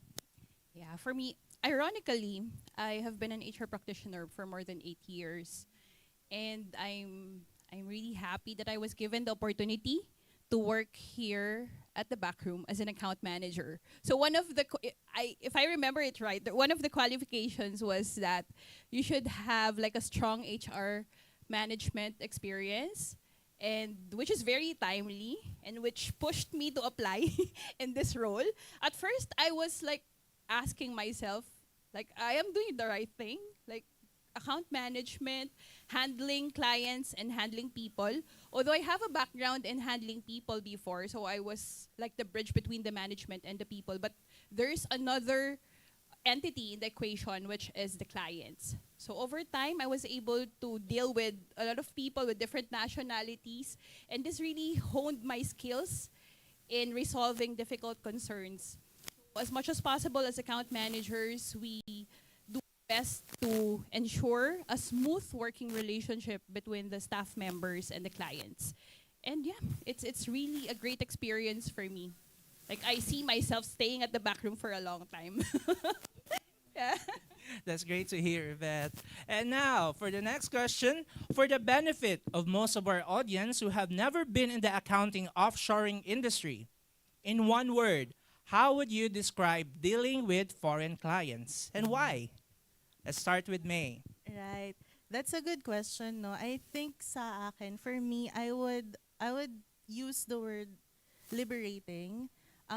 Liberating in the sense that in school, we do the internship in school, and we most of the time go to the local private companies in the Philippines, and then even after that, after graduating, we also sometimes work in the local companies, right? But when I shifted to offshoring, it's liberating in the sense that I got freed up to the to what I've known, to what has been taught to me, yung mga practices ng local companies, ganyan. I was freed to that, and I was exposed more to foreign or international ways of dealing with people, negotiating, yung mga ganon. So in that sense, you also get to learn a lot about not only what you already know, but also more of about the world and how to deal with people of the races. Yes, that's great to hear, May. How about you, Paul? Yeah, for me, ulitin ko yung isang word that I mentioned earlier. No, it's challenging. Pero at the I'll caveat this by saying na it's also very rewarding. Kasi it's a challenge. Pero once you overcome that challenge, kasi there are a lot of other opportunities waiting for you. No, so. As May mentioned, we get to work with foreign clients, which was something na yes, I've done previously, pero this time I got to interact with them directly. And ang ano nun, I mean, it's a bit of a culture shock, especially if you're used to the Filipino culture. Pero you get to parang learn about the perspectives of people from other parts of the world, which is something that's quite refreshing kasi sometimes we're boxed into yung sariling culture natin and parang nililimit natin yung sarili natin to the things that we already know, the things we've already experienced. And if we get to see through yung lens ng mga clients that we get to work with, yun nga, tying this with what May said, it's quite freeing kasi you're opening yourself up to other possibilities also. So yes, it's challenging, pero once you get to parang experience and develop more of your skills, talagang yes, it is quite rewarding. Yes, it's always about thinking outside the box. Thank you, Paul. Let's hear it from Pearl. Yeah, I will also use the word challenging and will add the word exciting. Yeah, challenging because you need to understand your clients, how they do things, and of course you will learn new accounting standards. Since I am an accountant, you need to learn new tax regulations because we are catering other countries, and then you need to satisfy their needs plus the pressure of our work, right? In other side, I observed that most of the foreign clients are more relaxed compared with Philippine setup. That's the cultural differences. And then I also observed that they have a work focused style. So if working hours, they work and then rest when break times, like that. And another thing is they are very considerate. So, and appreciative. And when I transitioned from public practice to accounting offshoring industry, I found it simple and I adapt quickly to the industry. Oh, that's right. It's adaptability is the key in this accounting offshoring industry. Let's hear it from Yvette. Yeah, if I'm gonna be giving one word to describe my accounting experience, it's the word fulfilling. So for me, it's a mixture of opportunities and successes. And whenever you get to resolve a certain issue, whenever you get to answer all the queries of the employees and the clients, we get like a priceless sense of satisfaction, which is really something that we are always looking forward to, like even though we're having like a stressful day and we're getting into like difficult complex situations, whenever you give out the best resolution to the client and they gave like a simple way of appreciation to the things that we've done as well as to the employees, it's really fulfilling. That's all I can say. Yes. Hashtag very fulfilling. That's right. Now, let's take this a little bit deeper into the accounting offshoring industry. For the first question, what would you consider as your biggest no-no if someone wants to succeed in the accounting offshoring industry? Let's start with May. Yeah, I am not an accountant really, but I guess what I'm gonna say would be applicable to others as well. I think if you're gonna enter the offshoring industry, you can't just enter it and expect it to wing it, kumbaga. You can just go with the flow or cross the bridge when you get there, kumbaga.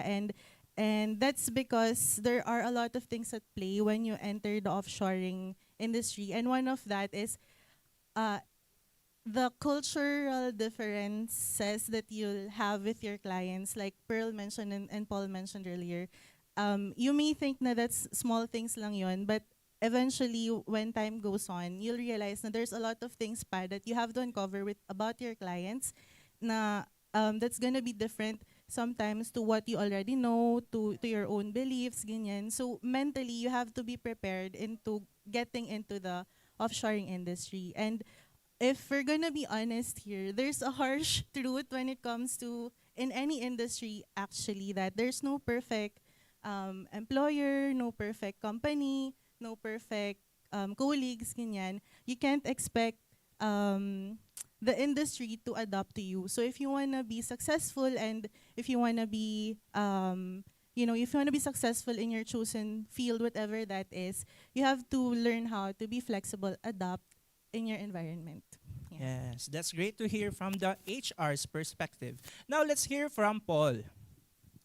Okay, so I think there are some similarities dun sa answer ni May dun sa sasabihin ko kasi you can't be stubborn, no? Since yun nga, we or not me kasi yun nga, I'm not an accountant, pero for throughout the college years ng mga students, they study about Philippine accounting. And there is going to be a difference in terms of yung mga accounting standards in other countries, and you have to be open to learning, no? Kailangan mo yung clean slate na yon na yes, you have a foundation to build upon, pero you have to have that willingness to learn.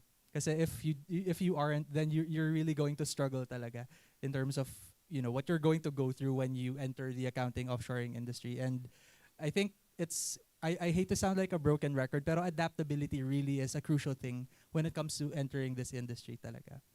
Yes, that's great to hear, Paul. And now let's hear from Pearl. Yeah, they are not an accountant and I'm an accountant. I feel pressured. Okay. So, accountants are entrusted confidential information. So, confidential financial information. So, for me, the biggest no-no if someone wants to succeed in the accounting offshoring industry is failure to maintain a high standard of security, of data security. Yes. So we must ensure that all the information conveyed to us by our clients are well protected.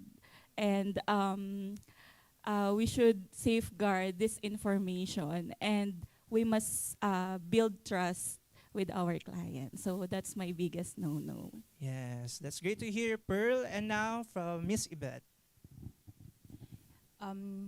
For me, a big no-no is if you are someone who is resistant to learning.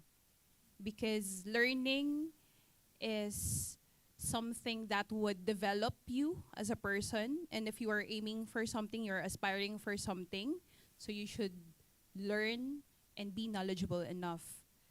And if you are resistant, even if everybody around you, like the training team or the account managers and other departments, are gonna support you, it's not gonna work. Because it's a two-way process, right? So you should be able to adapt and you should be able to learn new things, because life is a learning process. Like, we get to learn new things every day. Yes. And even at my age, so there are things that I don't know and there are things that I want to know.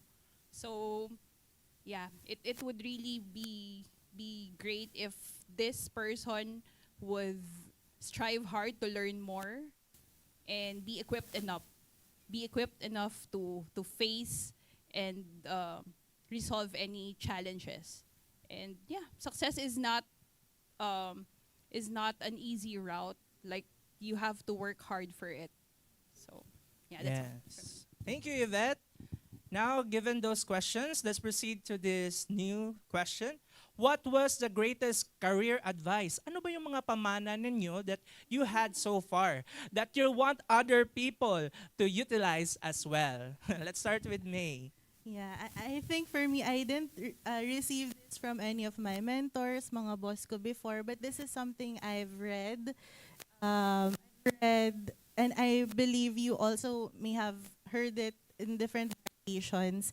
Do not be confined in what you already know.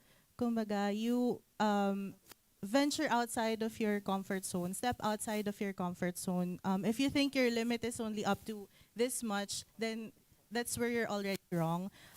If you think you wanna venture offshoring, let's say, if you venture offshoring accounting, but you've heard a lot of things and it makes you scared or you fear entering it because a lot of stories you've heard or listened to or read somewhere, just swallow that and try it. There's no harm in trying. The real harm is really in not knowing what could have happened or to the what ifs na hindi mo lang nalaman kung ano kung ano yung result. So try as much as you can. And it's applicable in not only in your professional career. I hope you can also use this in your personal life choices. Yeah. Yeah, that's right. Let's hear from Paul. Okay, so for me, ayan, para sa mga blooms, sa mga viewers, na buhay ay di karera. Hindi, pero in terms of this is something that I've heard from a friend relating to that line in the song. Sabi niya, life isn't a race, everyone has their own pace. So it's not just, it's similar to me, it's not just in terms of career advice, but also in terms of personal life choices, yung personal lives natin. I have, meron akong sakit na kino-compare ko yung sarili ko constantly to other people. Kasi just to share with everyone, na-delay ako for 4 years due to a lot of reasons. Pero I find myself parang lacking in terms of yung experience compared to yung mga peers ko from high school and all that. Pero slowly, I'm still learning to get over that, realizing na, I have my own pace, buhay ko to, I have my own life to live. Why bring myself down by comparing myself to other people instead of just focusing on what I can do for right now and, planning for my own future. So I think that goes a long way din na, in terms of yung mental health ng mga tao, na we shouldn't compare ourselves to other people constantly, in the sense na it's going to be detrimental to our personal lives talaga. Yes, that's right. Now from Pearl. Yeah, the greatest advice I've had that I want others to use as well is to master your job. Learn as much as you can, and if ever you are catering a specific clients like New Zealand client, Australian, or US clients, you need to master their accounting standards. You need to master their tax regulations and the software or accounting software that you are using on your daily tasks. So my greatest career advice is to master your job. Yes, that's right. Now let's hear from Yvette.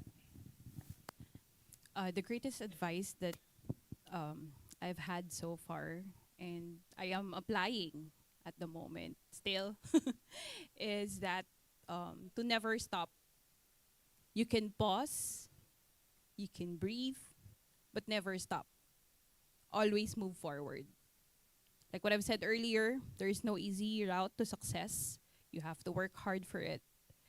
And of course, you have to stand back up in case the situation is not going the way you wanted it to be. So you have to tell yourself, like, if you're having a bad day and you're into a difficult, complex situation, just tell yourself, this too shall pass. It really works for the account management team. Whenever we're into a very difficult situation, like we have this optimistic mindset that it's gonna be resolved as long as you do something on your end to find for the best resolution. So yeah, that's the best advice that I could give out. Not just for accountants, but for all types of profession and in our everyday lives. So this is really gonna be helpful. So we have to be optimistic and never stop. Always move forward. Thank you. It's always more go above and beyond. Now, thank you, panels. Can we just check if there are any questions coming from our audience in the comment section? Okay, we have here from Coach A. What do you believe is the reason why offshore clients are more relaxed as compared to the Philippine clients? Okay, let's start with May. All right. That's a good question, no? For me, since I had some years in the local setting, I think local companies tend to really follow rules, put a lot of rules and policies in place.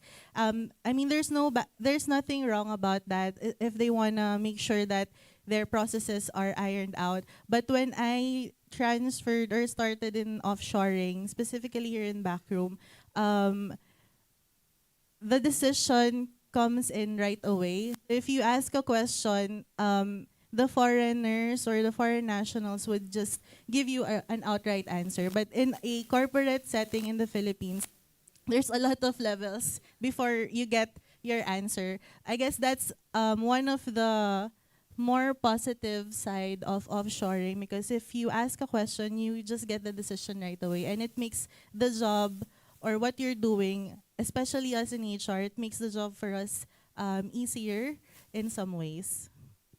Yes.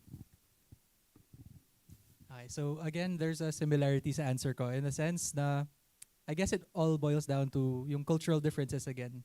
And ayun, in terms of a recruitment perspective naman, so yun, we deal with clients in terms of, forwarding yung mga potential candidates to them, making or waiting for their decision kung sino ba yung gusto nilang i-hire. I mean, realistically, of course, meron pa ring mga times na nahihirapan sila on deciding which person to hire.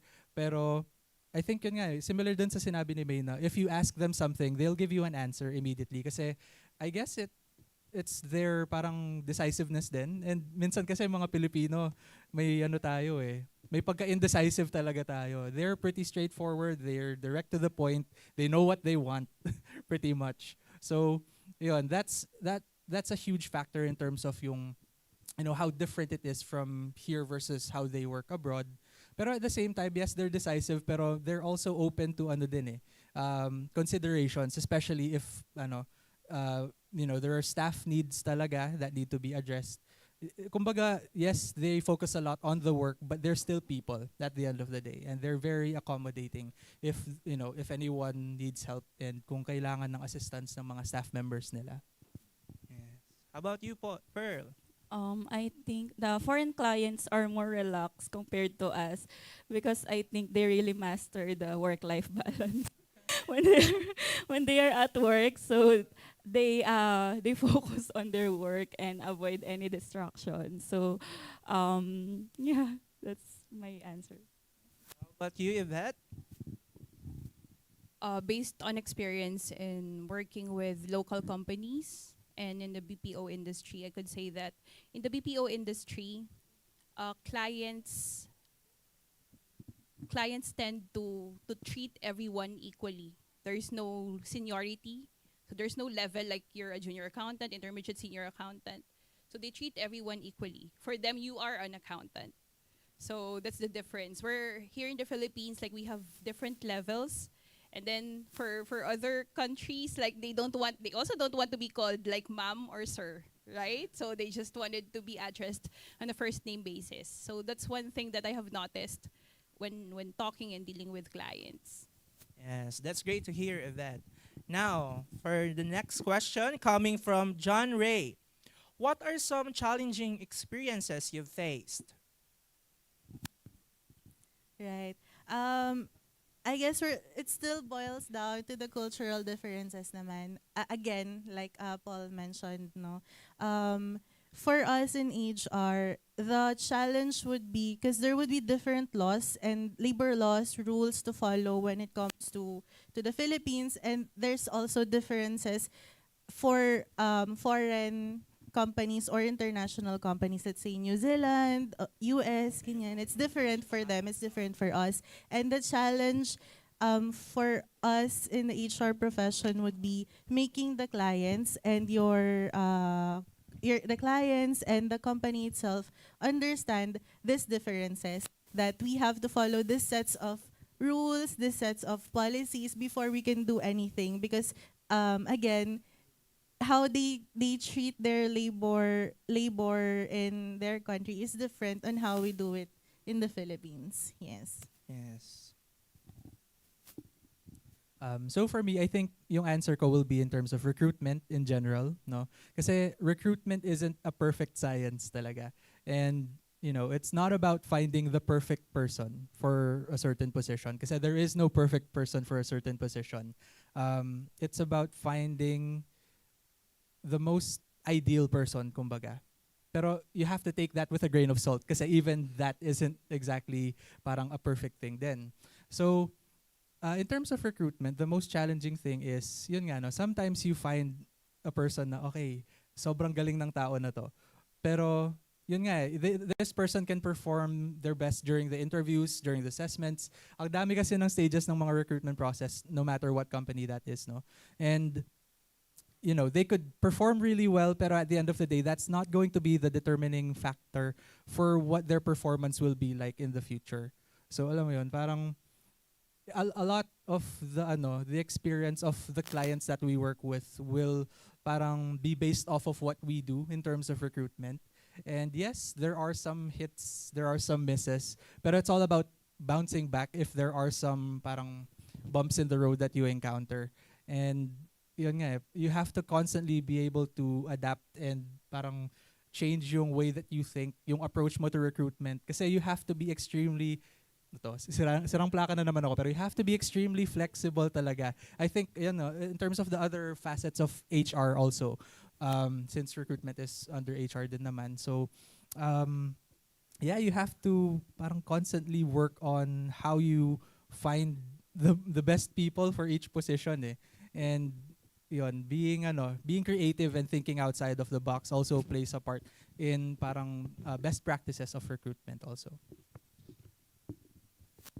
Yeah, the biggest challenge that I've encountered is when the client trusted you and give you another level of difficulties in your task.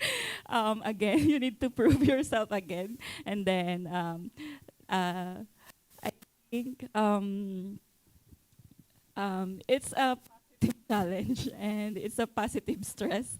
So, as what Miss Yvette said a while ago, learning never stops. So, learn as much as you can and attend as many webinars as you can. And there are also available resources online. So, just tuloy lang, just learn and eventually all the financial challenges, financial issues, problems in your work will be resolved. And that's one of the notable attitude of Filipino accountants, that we are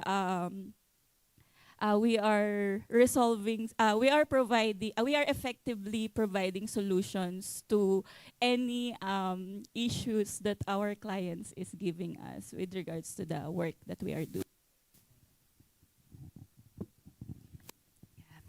For me, every day we get a lot of challenges. Yes. So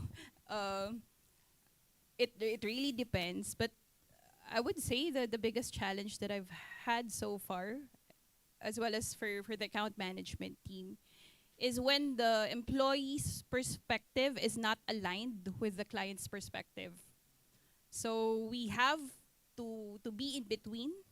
So we have to explain to the client that there are differences. We have to make both entities realize and the exact situation, and then give out options for resolution. So those are one of the challenges that we experience, and yeah, it's sometimes we tend to ask each other, so which is really helpful because we support each other.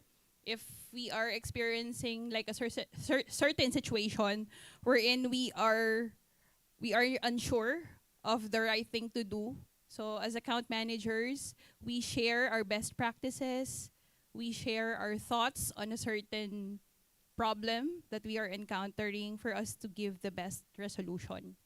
Thank you. Yes, that's right. So despite of the challenges, all things come and go. What's left with you is yourself, so don't lose yourself. All right. On the last part this panel discussion, let's play a game called Agree or Disagree. I'm going to be giving out some statements, and these are going to be very controversial statements, and you need to tell us if you agree or disagree with that statement. And then we share our insights about it. Flashcards will be provided to each one of you, so if you agree to the statement, just raise the green thumbs up. Otherwise, let's raise the red thumbs down. Sounds fun? Okay, let's start. Agree or disagree? The fastest way to increase your salary is to jump from one job to another. Agree or disagree? Okay, let's hear from comments from the HR's perspective. Right. So for me, I disagree with the statement. Arguably, I think jumping or hopping from one job to another may be a fast way to increasing your salary, pero it doesn't necessarily equate to having the right experience for the job or the salary level, or right experience for the job or the salary level that you are aiming for. Kasi at the end of the day, you can jump from one job to another and then another and then to another. Pero what's important really is that you are able to build yourself in terms of experience, and to support your claims that you are really at this level of experience. So that is what should be important. That is what's important to the company, to the employer, and that should be what is important to you as a professional. So yes to the state, but for me, what's important is you really build yourself in experience, and eventually your resume will speak for itself. Resume and credentials. Yes. How about you, Paul? Okay, so I want to clarify then na yes, I agree, but same as May, I disagree with the thought of, it being like the best way. Kasi realistically, yes, some people do it. Di natin ma-blame yung mga tao if it's something that they do. Pero it's not something I condone personally. Kasi yun nga you want to build trust with your employer mo. Not just with your employer, but in terms of the accounting offshoring industry, with the client that you work with.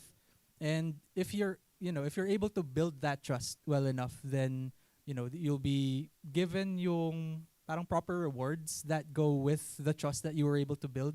Kasi you also have to take into consideration yung relationship mo with your client, with your company that you're working with. And if you trust them enough also, then, in terms of yung financial parang assistance that they could give you with your salary, that's something that they would be, open to considering naman eh. If you're doing your job well, if you're performing your job well, then yes, it's still a possibility. Di naman necessary na, you'll constantly hop from one job to another. Kasi, yun nga, it's not a good look, pero we at the same time also understand why people do it. Pero still, I'm not the best fan of that practice pa rin.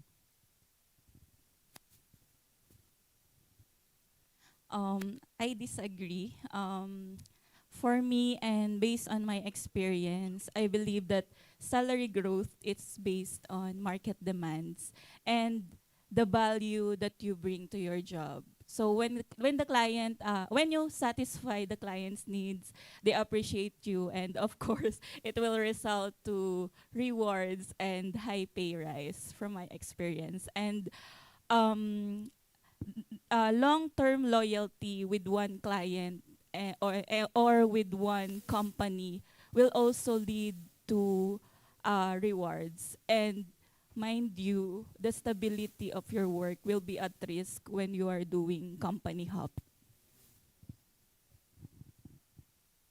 Yeah, I'll just be adding up to all your thoughts and insights about this question. For me, I disagree. Because I've always believed in hard-earned success. So if your salary gets higher because you hop into different jobs, it's gonna be a short-term gain.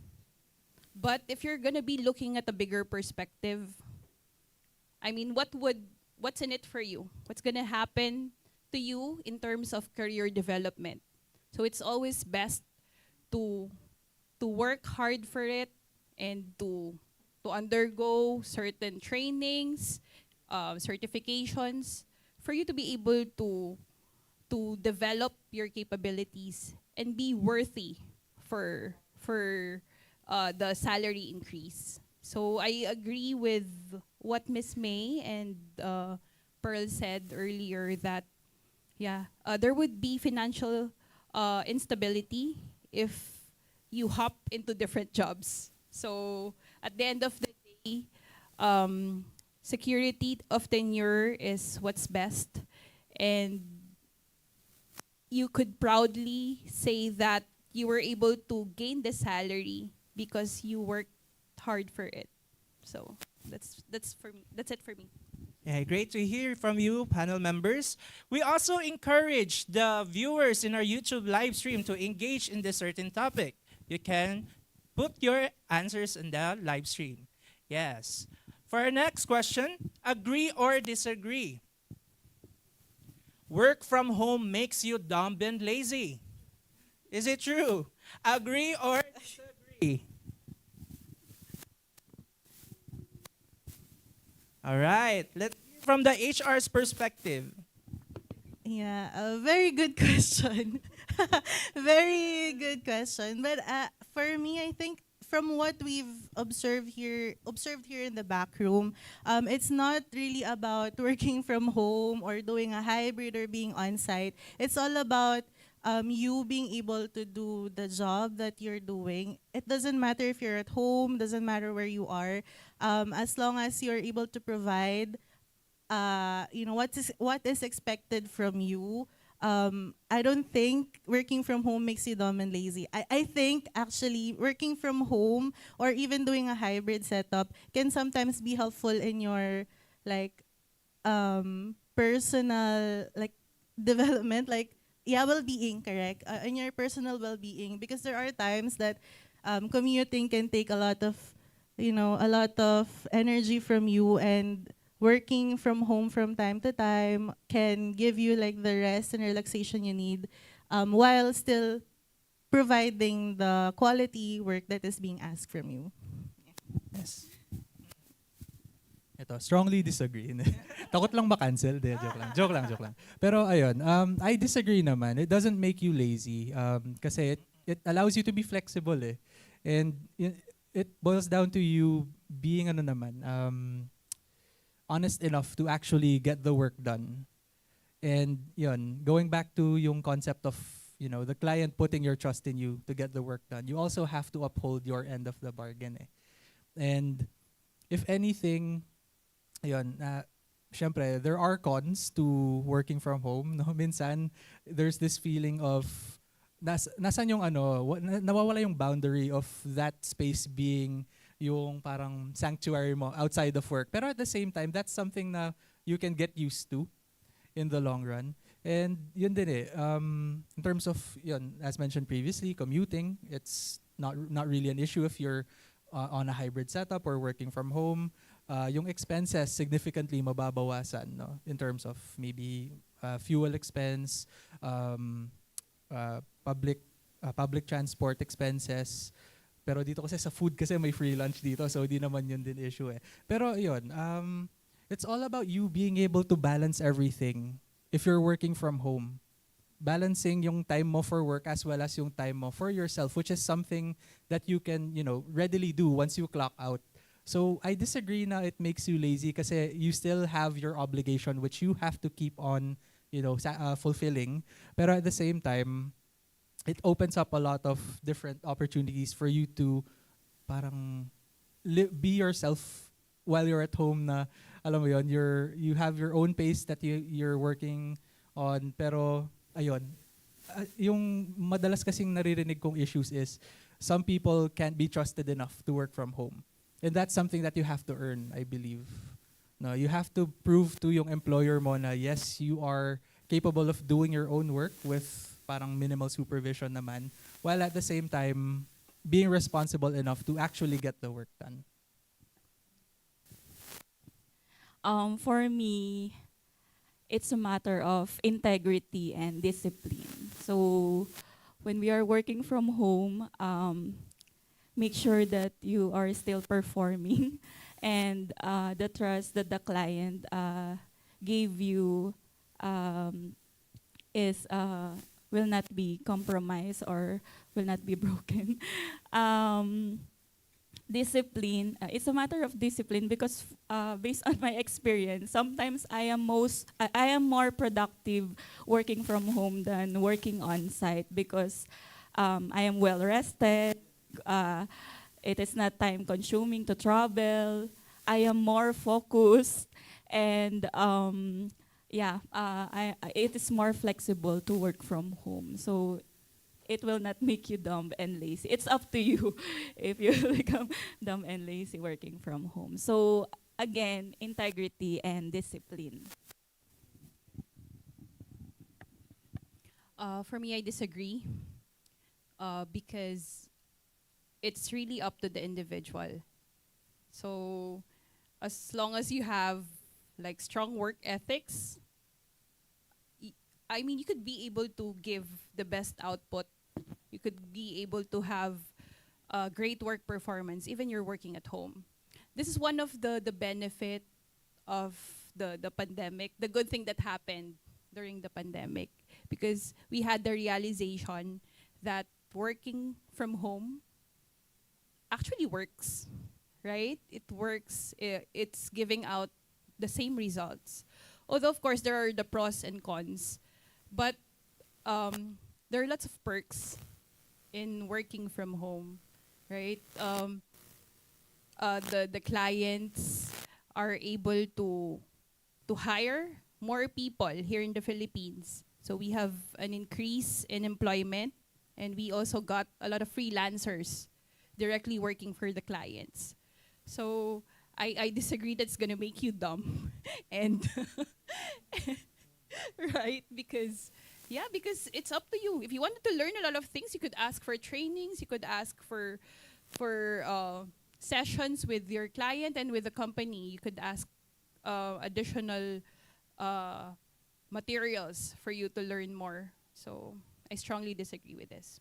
Thank you. Okay, thank you, panel members. It's all about integrity and discipline. Now, for your one final question, agree or disagree? Work from home makes, Filipino accountants are world-class professionals. Agree or disagree? Okay, let's hear from May. Right. So, kung magdi-disagree ako dito, di ba? Career Summit for Accountants. No, but I definitely agree with this. Like many other Filipinos in different professions around the world, we tend to excel in any field, any industry that we go to, kahit sa man yan, like it's a testament with the OFWs that we have around the world. Foreign nationals trust us in the work that we do, in the work ethics that we provide, in our attitude. And it's not different with the Filipino accountants that we have here in the back room. So, or in anywhere else, honestly. So I think definitely I agree with this. Filipino accountants are world-class professionals, yes. Yeah, ako din, no, I strongly agree with the statement. And it shows naman, given the trust that people from other countries are giving us. Kasi, syempre, iba yung standards natin dito, and yet they trust us enough na, Filipinos will be able to pick up on how they do things. And personally, since I've been attending a lot of job fairs, I could say na there's a lot of promising talent. So they haven't even started with yung professional journeys nila. Pero you can already see yung potential is there na, they have yung capacity to flourish in this kind of industry, given yung youth nila and the talents that they could bring to the table. So yes, I strongly believe that Filipinos, or Filipino accountants are definitely world class talaga. Yeah, of course. I strongly agree. I'm reading an article weeks ago, and it highlights that Filipino accountants are preferred choice for global outsourcing. No, the reasons are they are adaptable, they are expert, yes, their professionalism, and they can easily adapt to different countries' regulations or accounting standards. Let's say international accounting standards. Not only the accounting standards, we can easily learn their various tax regulations, and I've said a while ago, different accounting software. So I believe we Filipinos are intelligent, right? And it's very overwhelming that nowadays, no, Filipinos are globally noticed, and yeah, we are thankful for that. Actually, if I may add something about what Pearl mentioned about Filipinos being like globally sought after, kumbaga, I would also say that in the BPO industry, I think our world-class title has also been enhanced or mas supported ang claim na yon because in the BPO, you know, we already know that we're good in what we do, whatever field that we're doing, accounting, recruitment, HR, account management. We already know it here. Pero with BPO, it opened a lot of opportunities to the Filipinos na we get to interact with clients, we get to learn their practices, procedures, etc. Without leaving our country, without going abroad, kumbaga, and without parang iniiwan yung family natin. So that it is something that BPO has opened the world to the Filipinos or talented Filipinos, but at the same time, BPO has opened the many talented Filipinos to the world as well. I strongly agree with you, Miss May. Yeah, if I could say indeed, certainly. Yeah, I strongly agree with this. We have a proof because what is one proof that I could share to you? It's because the accounting, offshore accounting, is really growing fast. We have a high demand in the market in the recruitment's perspective, right? We get a lot of clients who prefer to hire from the Philippines, not that because we have great communication skills, right? We also easily adapt, as what you've mentioned earlier, and we are very competitive. Filipinos are very competitive, not just accountants, but all professions all over the world. So, yeah. Okay, that's right. So in this BPO industries help hone and nurtured Filipino accountants to be globally competitive outsourced professionals. Yes. Thank you, May, Paul, Yvette, and Pearl for sharing your powerful insights for today's panel discussion. It's an honor to facilitate this panel discussion with you guys, ladies and gentlemen. A round of applause, please, for our panelists for the Career Summit 2024. Back to you, Chad and Ed.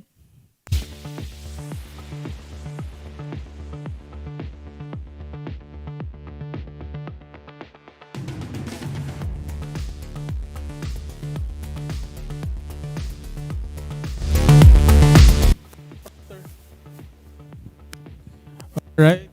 Thank you so much to our panelists. Yes. Maraming salamat sa mga insights ninyo and very fruitful discussion, di ba? Yes, that was actually a very powerful discussion. So again, thank you, Ness, and thank you as well to our guest panelists for sharing their insights regarding thank you those so much, topics. guys. Now, who's ready to win some cash?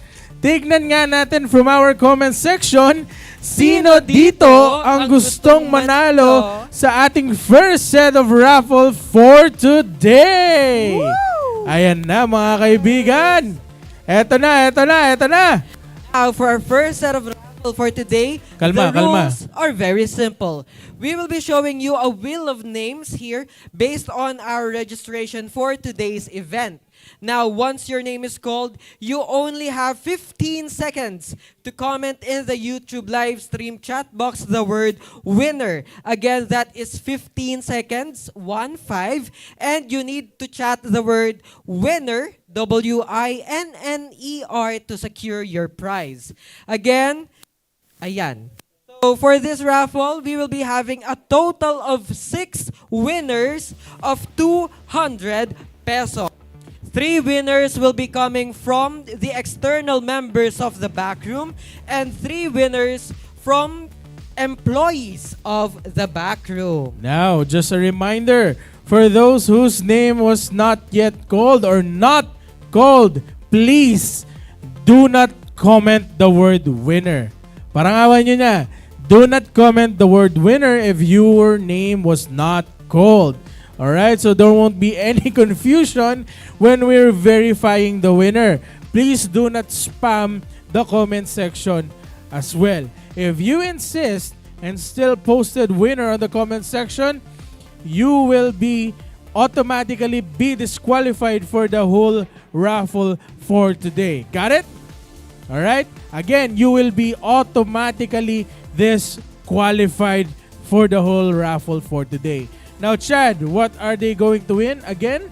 Again, for this raffle, we're gonna be doing 2 sets. We will be having 3 winners of 200 pesos each via giveaway credits for non-TBR employees or mga external members, and another 3 winners of 200 pesos each for TBR employees. Alright. Now, before we start the raffle, just a reminder that you can already sign out of the morning session. Ayan. And later, we're going to update the form for the afternoon session. Again, you can already sign out of the morning session on the form that is pinned on the comment section. Alright? Now, who's ready to win?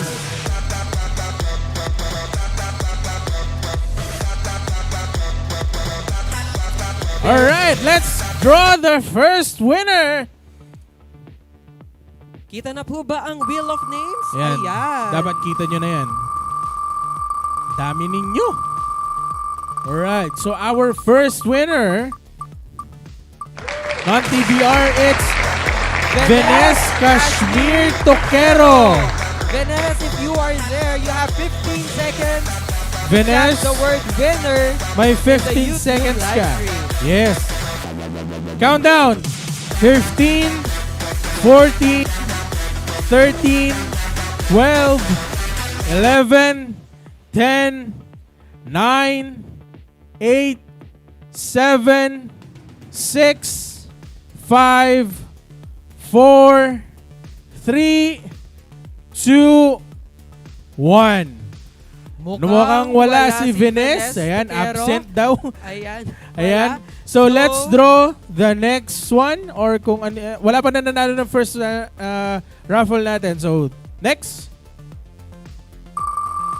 Timeout form po is yung nasa pinned comment din po. Paki-check na lang po.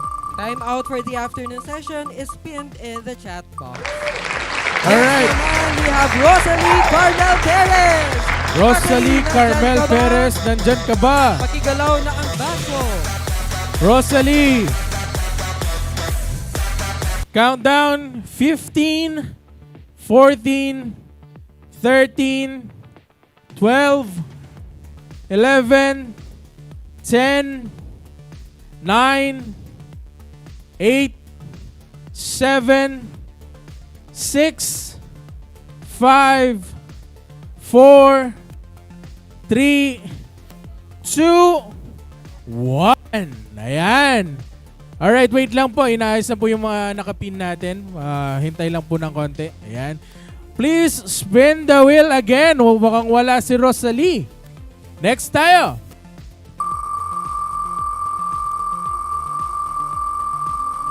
Wait lang po sa ating timeout form. Inaayos na po. Thank you. For the next, Mary Joy Salunga. Ayan.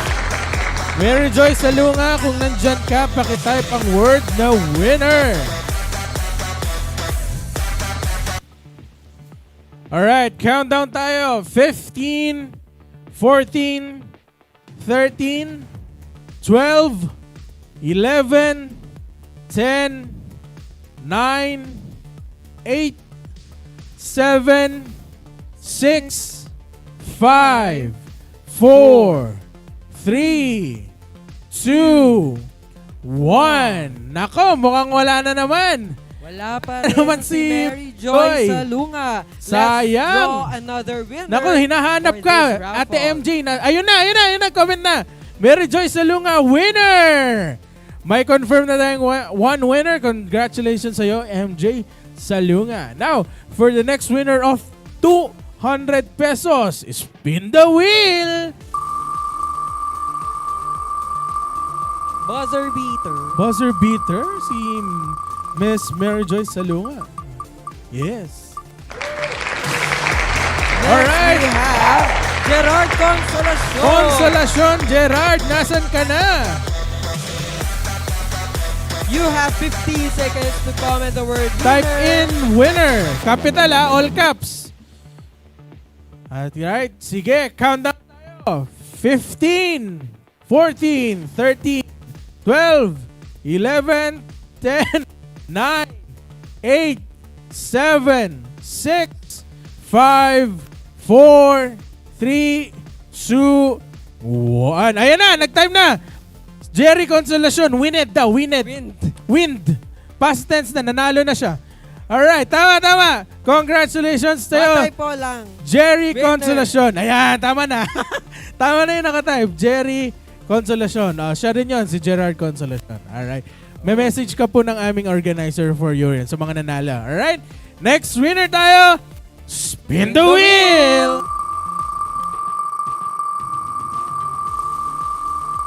Wait lang po sa ating sign-out form, mga kaibigan. Ayan, congratulations kay RJ Bruzo. Countdown.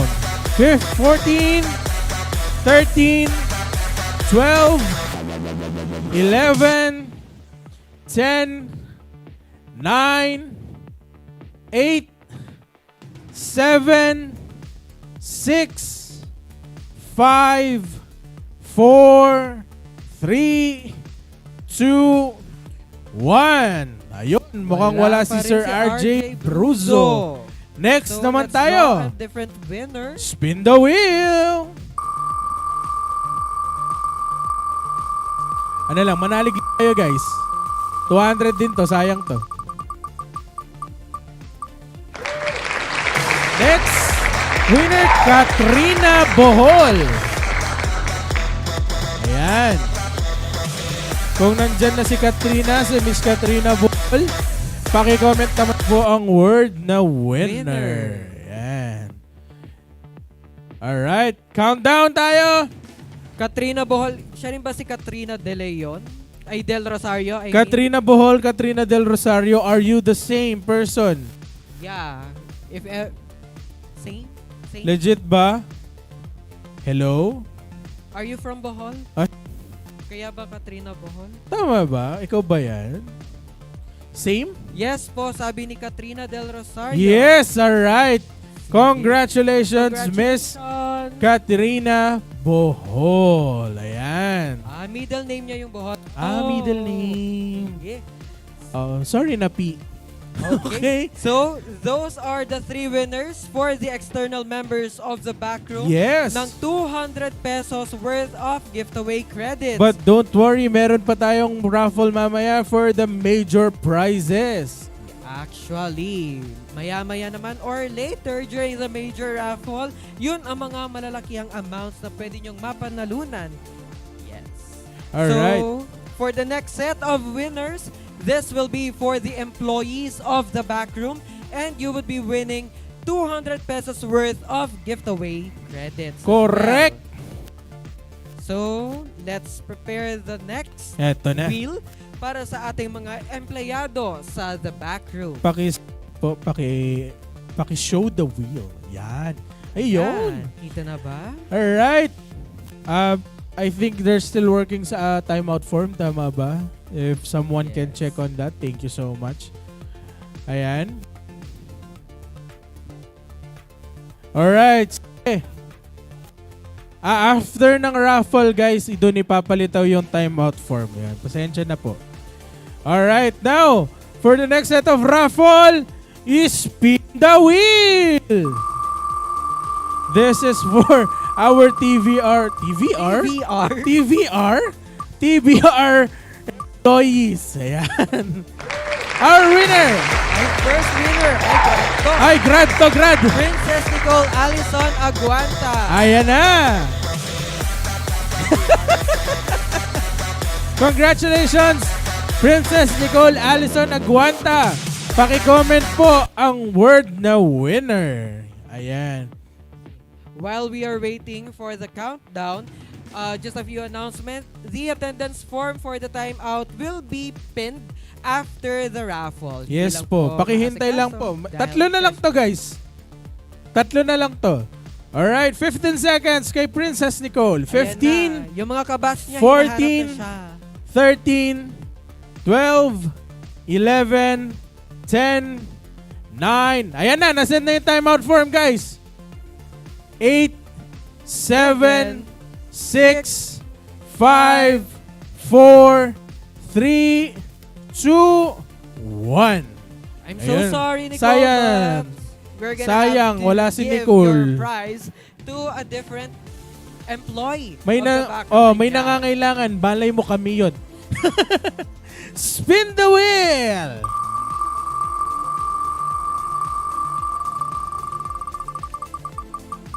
Ayan. Next po, shoutout kay John Lloyd Delmiguez. Next is Christopher Yumol. Pumunta ka dito. Nandito po isang winner natin. Nandito lang siya. Ayan, Our first isa winner for the TBR employee. sa mga dancers yung natin. Mga dancer namin kanina. Anong masasabi mo, nanalo kang 200? Malaking bagay po ito para magbagong buhay. Maraming salamat po. Ayan, maraming salamat. Congratulations sa our first winner sa ating TBR employees. Congrats, Christopher Yumol. Next winner tayo. Spin the wheel!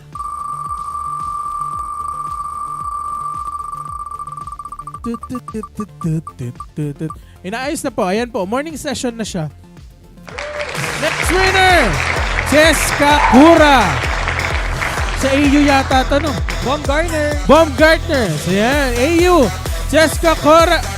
Kura. Nasaan ka na? Cheska. Magparamdam ka. Mukhang wala pa siya. 15, 14, 13, 12, 11, 10, 9, 8, 7, 6, 5, 4, 3, 2, 1. Ano? Sayang Wala naman. pa rin talaga. Turo. So let's have May better let's deserving. draw another winner for the employees of the back room. Spin the wheel.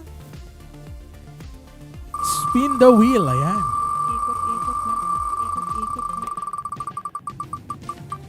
Next winner. Ooh. Congratulations, Sherlyn Tingzon. Another one of ours. Alam ko grad din to, no? Graduate na. Sherlyn, nandyan ka ba? Kasama namin to sumayaw nung ano. Kailan ba? Anniversary, no? Anniversary. Sherlyn, nasan ka na? Kung nandyan ka, magparamdam ka. Ay! By typing the word winner. Si Princess Nicole. Ay, si Princess Nicole pala yung isa. Magkapangalan kasi.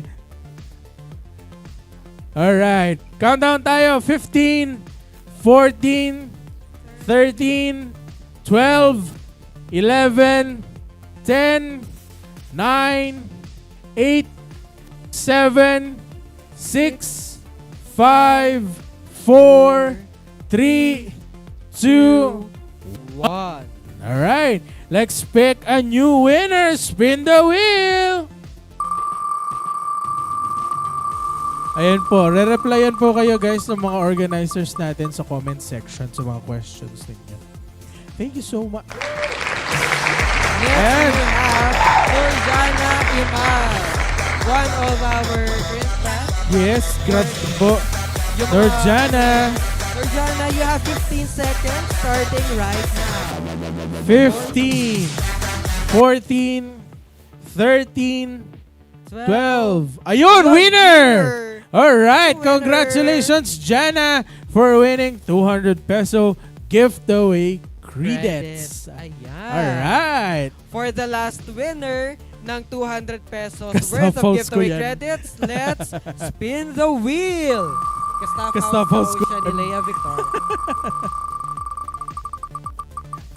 And our last winner for this morning's raffle is Mga magkakabatch. Magkakabatch. Angelo Rosales. Yan. Winner! Ayun, nakatutok! Congratulations to our winners, Francis Angelo Rosales. Congratulations to our winners. No, you deserve it.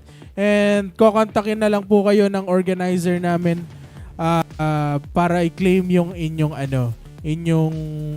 prizes. Ayan. Okay, congratulations everyone. Again, congratulations to all the winners of our minor raffle for today. You will be contacted by our organizing committee for instructions on how you are going to claim your prizes. All right. Okay, so but before you go, again, please make sure to fill out the attendance form for this morning session. Yes po, nakapin na. Which is pinned in this YouTube live stream. And then we will be having a different attendance form for the afternoon session, and that will start by 12:30 p.m. So by 12:30, make sure to come back in the live stream and make sure to fill out the attendance form for the afternoon session. Yes, meron pa tayong raffle mamaya, guys. And yung mga speakers pa natin, meron pa tayong 3 natitirang speakers. And yeah, that's true. In the afternoon session of the Career Summit, we will be back again with 4 more speakers. I stand corrected. 4 more speakers, starting off with our special guest live from Singapore, Miss Esther Lee of Zero Asia.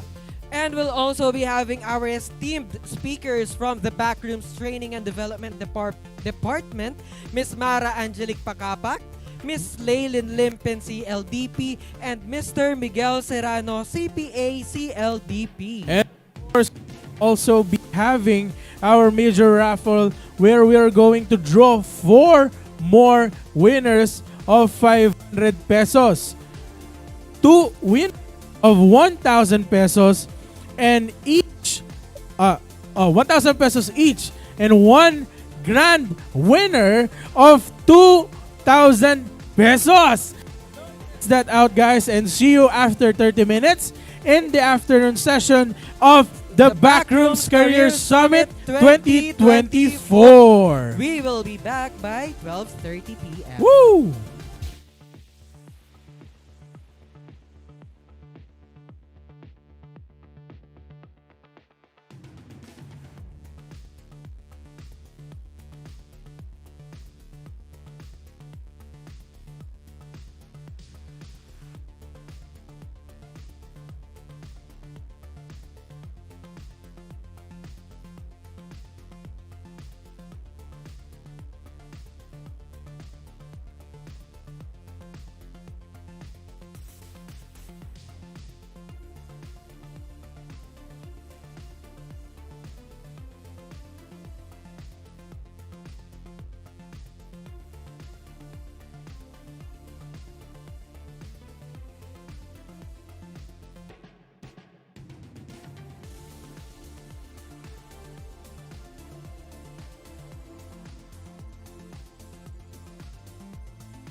world-class professionals in our industry.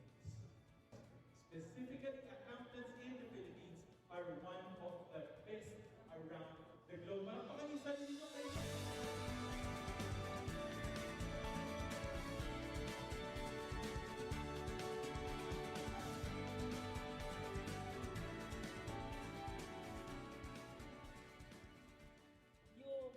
That imagine lang namin that we will be able to reach out to you as students. And but really now, we're encouraging you, go out there, expose yourself, be understanding of why you are here. Yes, okay. Siyempre, after grad, hindi naman natin alam saan tayo pwede pumunta. Ganun. May mga sector na tayo gusto pumunta. And this seminar po, this roadshow, para makakapagbigay ng mga pwedeng opportunities na puntahan natin after grad.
So when it comes to the Backrooms University Roadshow, it's actually something that is intended to be a celebration. It's more than just a webinar, it's or seminar per se, no, hindi siya technical.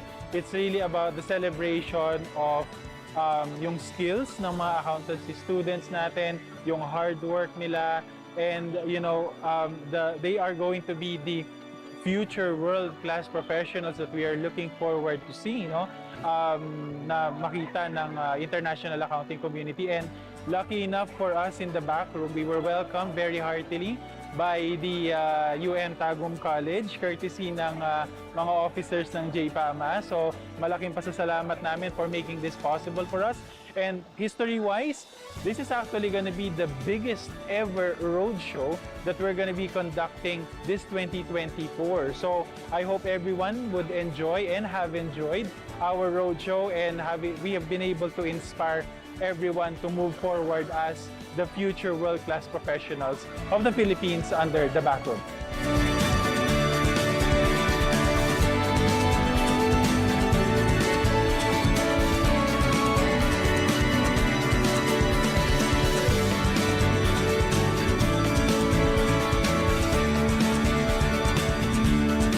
And syempre, home court ng kasama namin si Joel.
Welcome to the back room, where exciting career opportunities await. Join us as we guide you through our standard recruitment process, designed to help us discover talented individuals like you. Step 1. Submit your application. Begin by submitting your resume through our online application portal. Take this opportunity to showcase your skills, experience, and interest in joining our team. Step 2. Application review. Our dedicated recruitment team carefully reviews each application. We assess qualifications, experience, and determine if you meet the requirements for the position. Step 3. Initial screening. If your application stands out, we'll invite you for an initial screening.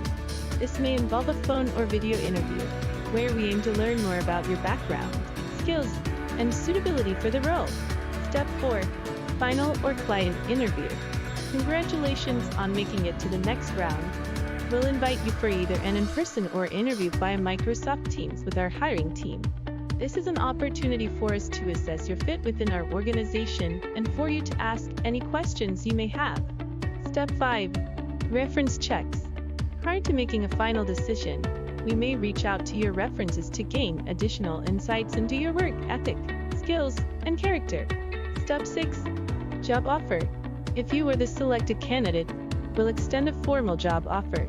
We will provide you with all the details, including compensation, benefits, and the expected start date. Step 7. Onboarding and training. Once you accept the offer, we'll guide you through our comprehensive onboarding process. This will ensure that you have a smooth transition into your new role and are equipped with the necessary knowledge and resources. As you settle into your role, you'll have the opportunity to work alongside a talented team, either offshore, nearshore, or onshore. Collaboration and teamwork are key as we strive for success and drive our organization forward.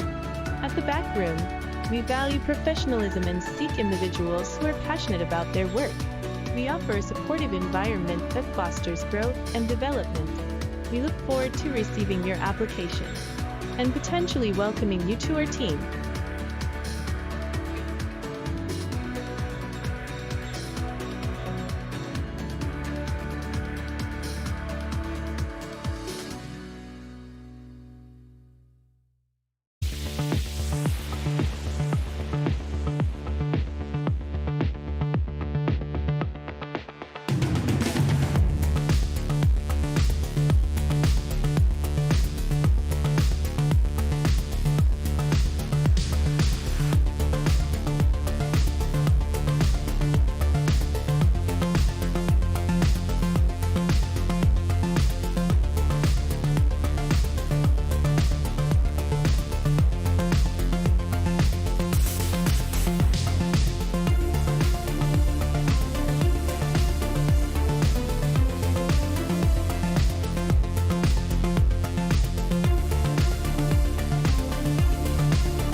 This is the first year that we ever did this university roadshow ever under the training team. For the past 10 years, we have been creating world-class professionals in our industry.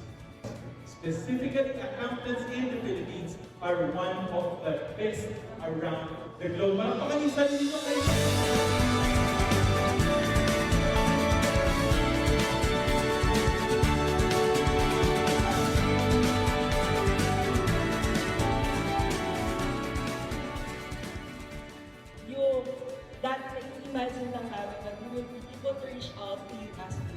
And but earliest now, we're encouraging you to go out there, expose yourself, be understanding of why you are doing.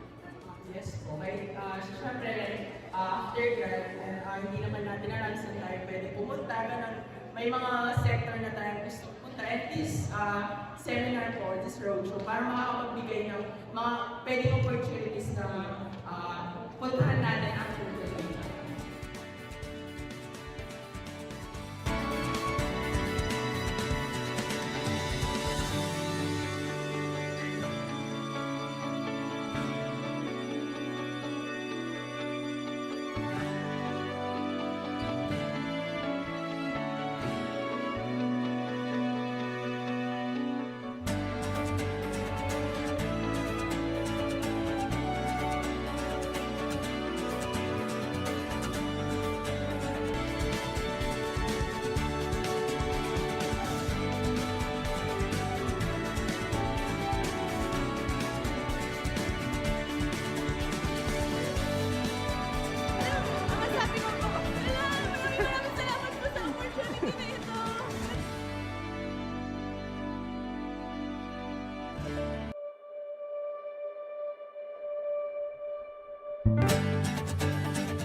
So when it comes to the Backrooms University Roadshow, it's actually something that is intended to be a celebration. It's more than just a webinar, or seminar per se, no, hindi siya technical.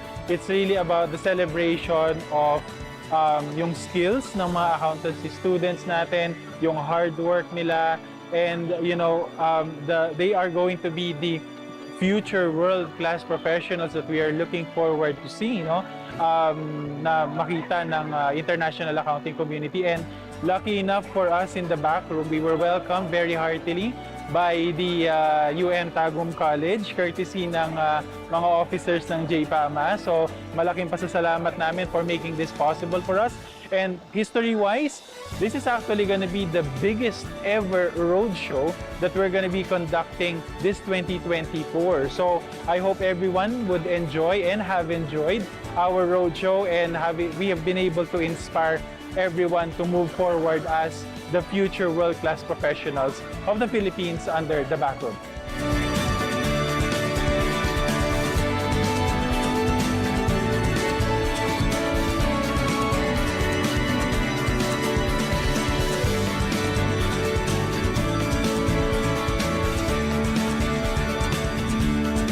And syempre, home court ng kasama namin si Joel.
I was always looking at ways to improve the way you did things. I would never accept the norm. Me and my brother Scott were brought up on a farm in Tuatapere, which is in the deep south of New Zealand, so close to Antarctica we used to say. We used to see icebergs on the beach.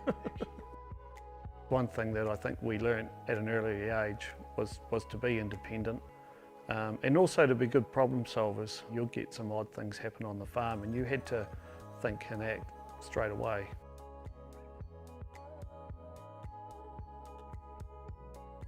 I started Finley & Co. June 2001 and we gradually grew and grew and grew until I think it was about 3 years later. We had a reasonable sort of team, quite a big base of clients. I got a hold of Scott, my brother, and we got him on board with the firm and we won a few awards and had a few accounting firms get in touch with us to find out how we were doing things, and that definitely helped us grow our firm and took the firm to where we were when we sold back in October 18. We were early into cloud adoption. It was actually quite hard to hire accountants in Wanaka, but because we were in the cloud, we could think outside of just our region. So we had our own dedicated staff offshore and that sort of grew, and it definitely helped our practice earlier on.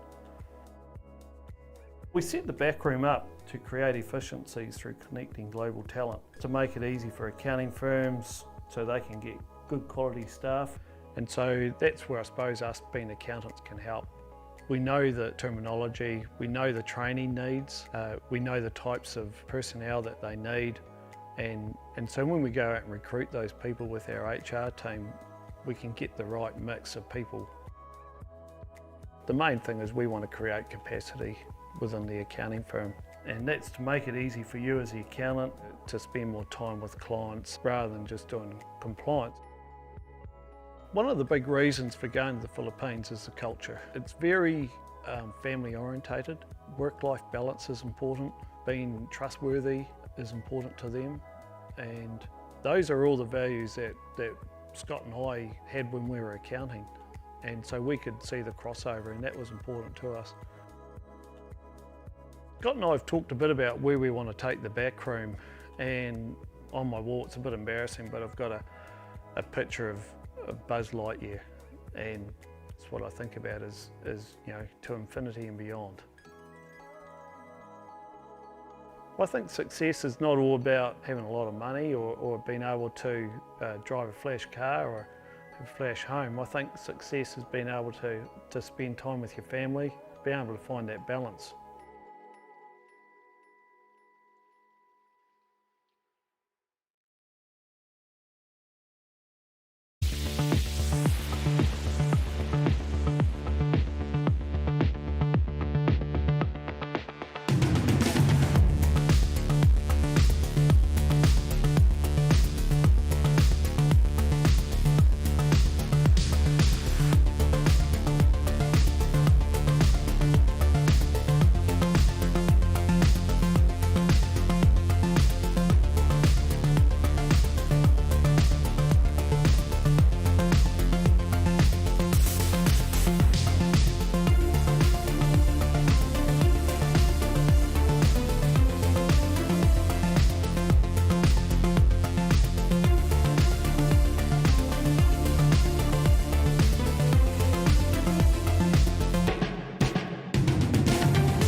right, welcome back to our biggest, boldest, and the most inspiring online accounting conference in the Philippines, the Backrooms Career Summit 2024. For those who missed out the morning session, nasan kayo?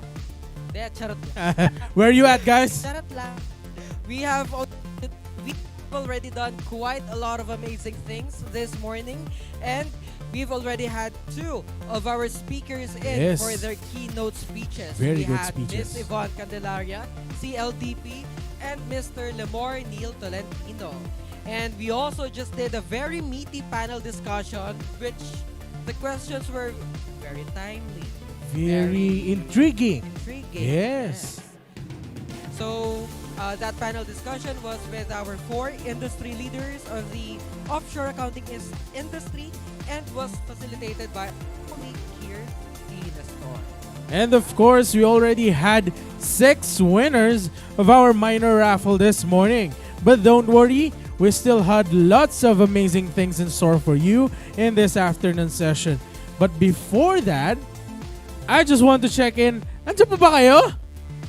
Buhay pa ba kayo dyan, guys? Can I see some shoutouts here in the comment section? Paki-shoutout naman. Hashtag proudly Pinoy accountant from whatever school or province or organization you are from. Ayan. Ayan na. Andiyan na. Babalikan na sila. Good afternoon po from adjacent. Yes, they're coming back.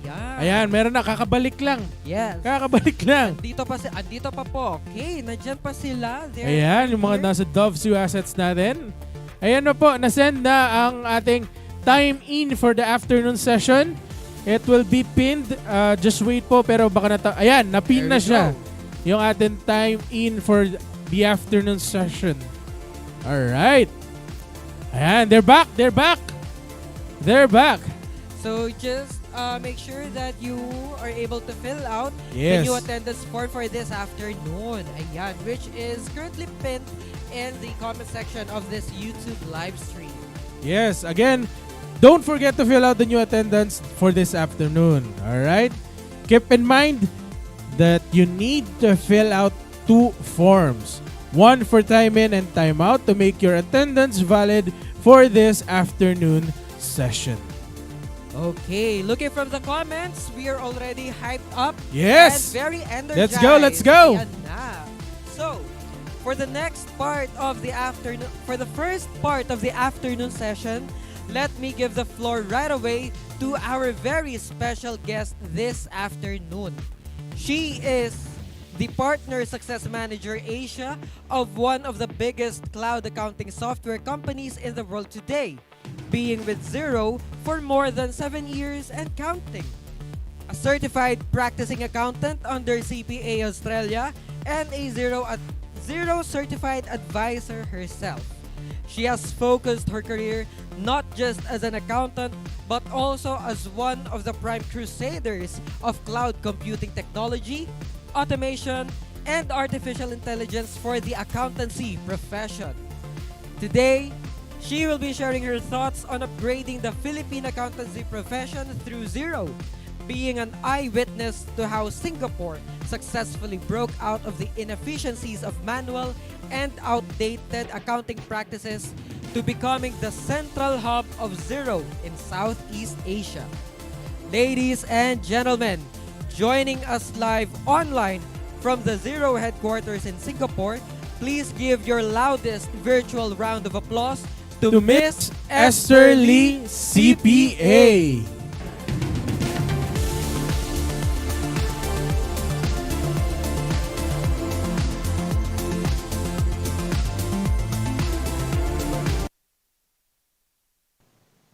Hi, hello everyone. How are you guys? Thank you, Miguel, for inviting me to this exciting Career Summit 2024. I'm Esther Lee, Partner Success Manager for Xero Asia. I studied accounting and commerce at university. I'm a CPA and began my career in auditing and accounting firms. Now, I'm part of the tech firm Xero, where I have worked with over 1,000 small and medium-sized accounting practices on their digital transformation journeys. My focus is on using technology to improve business processes, enhance user experience, and foster positive company cultures. I am thrilled to be here with you today to discuss the exciting opportunities for digital transformation through Xero and how it can help elevate the accounting profession in the Philippines. At Xero, we are committed to making life better for people in small businesses, their advisors, including accountants and bookkeepers, and communities around the world that include universities and accounting associations as well.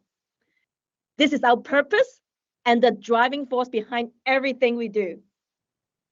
We are here to bring solutions and innovation that empower business owners, practice partners, and their accountants and bookkeepers. Next slide, please.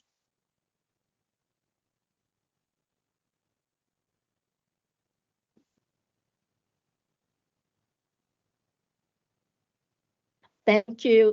Thank you, Yvonne. I hope everyone can hear me.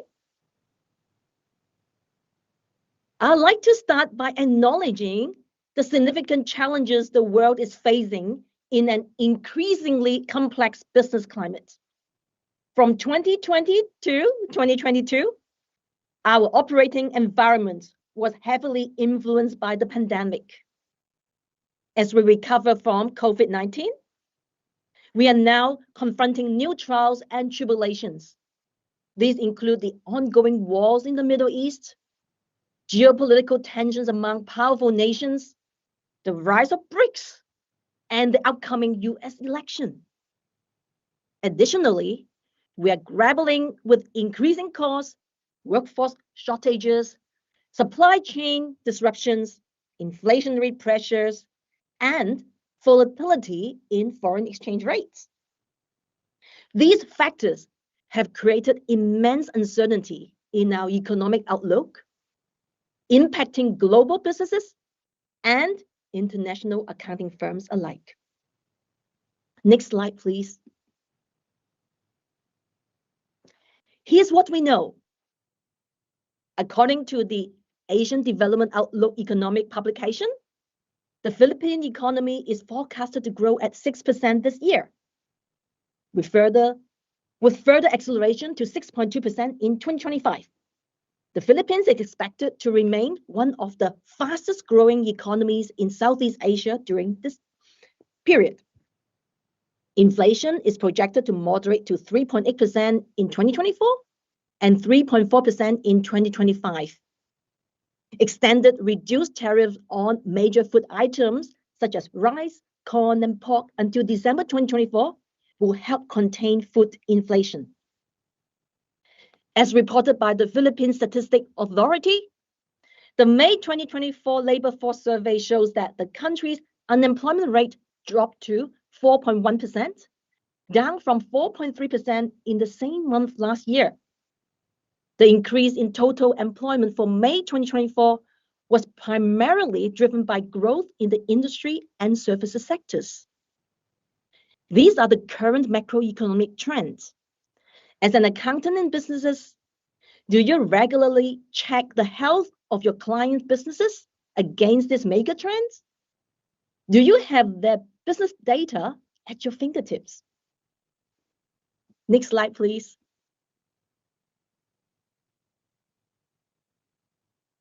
When it comes to having data at your fingertips, I'd like to share the success story of one of the top small to medium practices in Singapore, who has been a Xero partner since 2015. And this is Accounting Superhero. Accounting Superhero is a one-stop shop for company incorporation, company secretarial, accounting, and tax services. Fast, the founder of Accounting Superhero, committed to digital transformation for his business well ahead of many of his peers.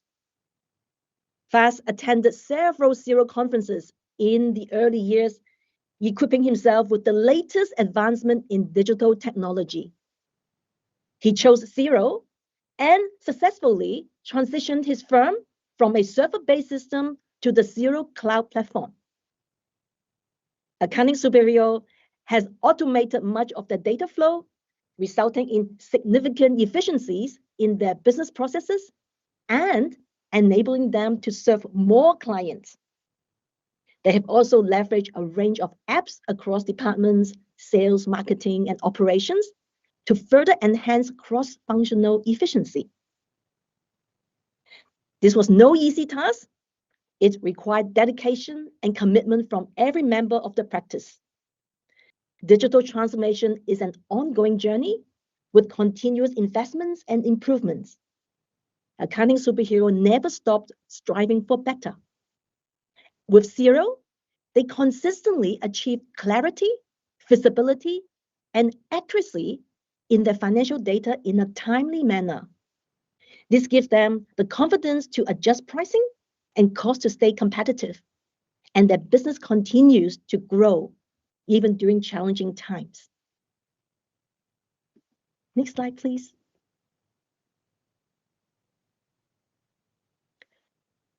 With the Xero digital platform, not only do you get business data at your fingertips, but you're also positioning yourself to be next generation ready. So, what's the next generation? It's Generation Alpha, the children born after 2010. In 2010, the word of the year was application, and now in 2024, the words of the years are generative AI. Generation Alpha will never know a world without smartphones, apps, ChatGPT, Gemini. They won't experience the many pain points that led to the tech disruption we've witnessed over the past decade. They have grown up with streaming services like Netflix, Prime, and Disney Plus, carrying the contents they want with them wherever they go. They can watch what they want, where they want, and when they want, without ever missing the start or end of anything. They have learned to command and prompt generative AI models to produce answers, messages, speeches, art, and more, refining them until they are satisfied, all within minutes or even seconds. By 2025, Generation Alpha will number around 2 billion individuals globally, making them the largest generation yet. They're expected to be the best educated, longest living, and wealthiest generation so far. And they are our future clients and customers, a generation of small business owners and entrepreneurs who have grown up with everything on demand, video, voice search, AI, apps for everything, and personalized experiences. Their expectations are high, and as accountants and professional advisors, we need to be ready and be able to meet them where they are. Next slide, please.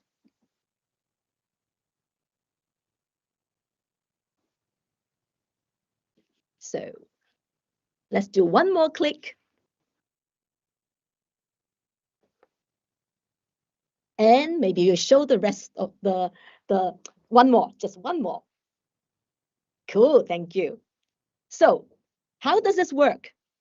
Where do you start? How will Xero help in upgrading the accountancy profession? To stay ahead in an increasingly challenging business environment with constantly evolving technology and growing customer expectations, we approach it in 3 distinct ways. Wave 1, adopt cloud accounting like Xero. If you are here, you're already likely interested or already riding the wave. We have seen accounting firms and associations worldwide encourage the digitalization of small businesses. At Xero, we offer many resources, such as the Xero Advisor certification, which helps you build a fundamental understanding of how to use our cloud platform for efficient accounting. With features like bank feed, data automation, and real-time reporting, you save a lot of time and cost. Wave 2, leverage the power of applications to digitalize other essential services, reduce errors, and make data real-time. This includes tools for time scheduling and attendance, point-of-sale systems, inventory management, payroll, or even facilitating access to capital. Wave 3. With seamless connectivity on the Xero platform, you have the opportunity to harness of critical data along with AI and machine learning to provide trusted insights. This enables your client to make informed decisions for their businesses. Within Xero, tools like Xero Analytics and short-term cash flow give you an extra edge. So next slide, please. So I'll show you one more example how Xero has helped the accountants in this company called Kimach, a homegrown hair salon founded by. Okay, maybe we'll come back to see. Yes, we want to see the lady there because I need to introduce this powerful trio. So Kimach is a homegrown hair salon chain founded by Nancy Q. So Nancy is the lady with the spectacles in the middle. So their success formula is they have family unity, a flexible culture, and a strong emphasis on technology adoption. One of Nancy's core mantras has always been the constant sharing of ideas and innovations to ensure the sustainability of their industry.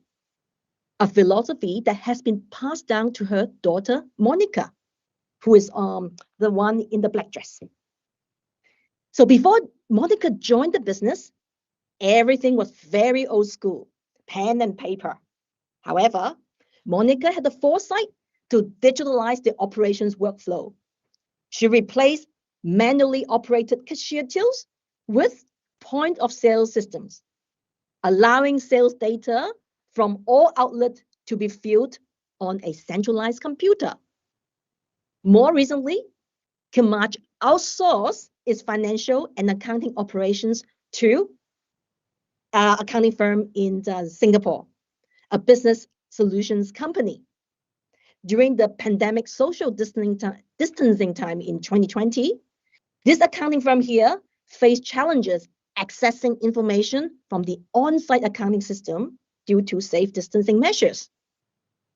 After evaluating multiple accounting platforms, they chose Xero. Unlike other software, Xero enabled them to create a customized, scalable, holistic business solution through seamless integration with third-party apps available in the Xero's ecosystem. For instance, the HubDoc app gathers and categorizes all financial documents, making it easy for the accounting staff to track Kimach's expenses, invoices, and other financial details without wading through piles of paperwork. Xero platform automates many of Kimach's core finance processes while allowing both the accounting firm and Kimach's teams to access data remotely in real time, facilitating smoother communication and collaboration.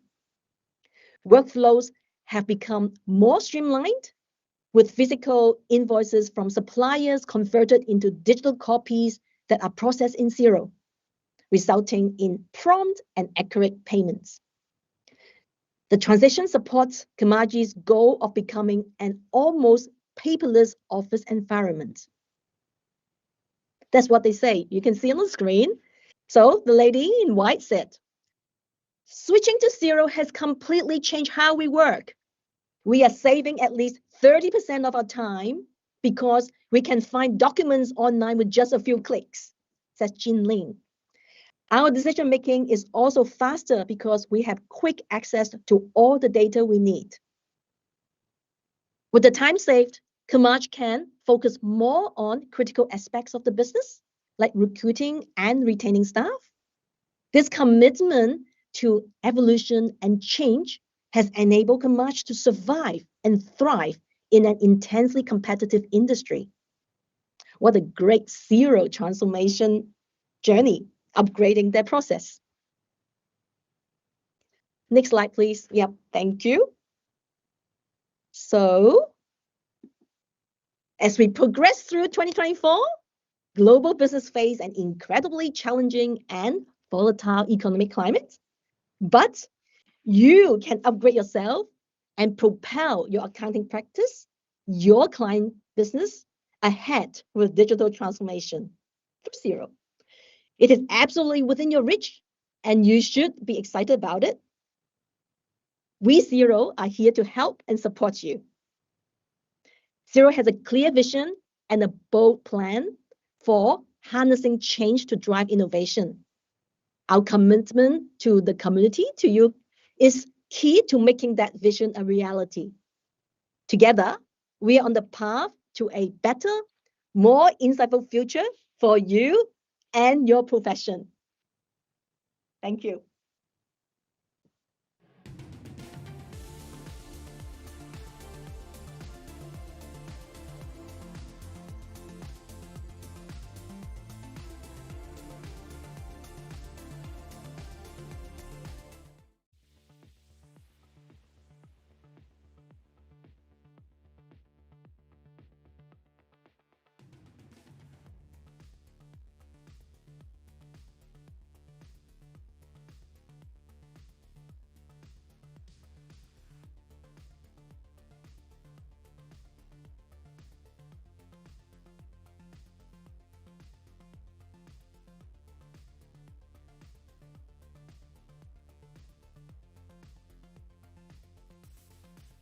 Get to Alright, sorry for those that there might be nagkaroon lang ng konting technical issue. Live po tayo. Alright, again, thank you Esther for sharing all of those very inspiring insights to the Philippine accounting community. I really hope that propels us forward to really step up and start adapting the power of technology to upgrade the Philippine accountancy profession to its highest potential. That's true. And it's a great way to really highlight the true value of Filipino accounting professionals. Once we get to successfully transition from being the boring, clerical nerds to becoming the country's most trusted advisors when it comes to business and finance, it will inspire more and more talented Filipinos to join the profession and be part of this mission of uplifting the lives of our fellow Filipinos. Angat buhay lahat, di ba?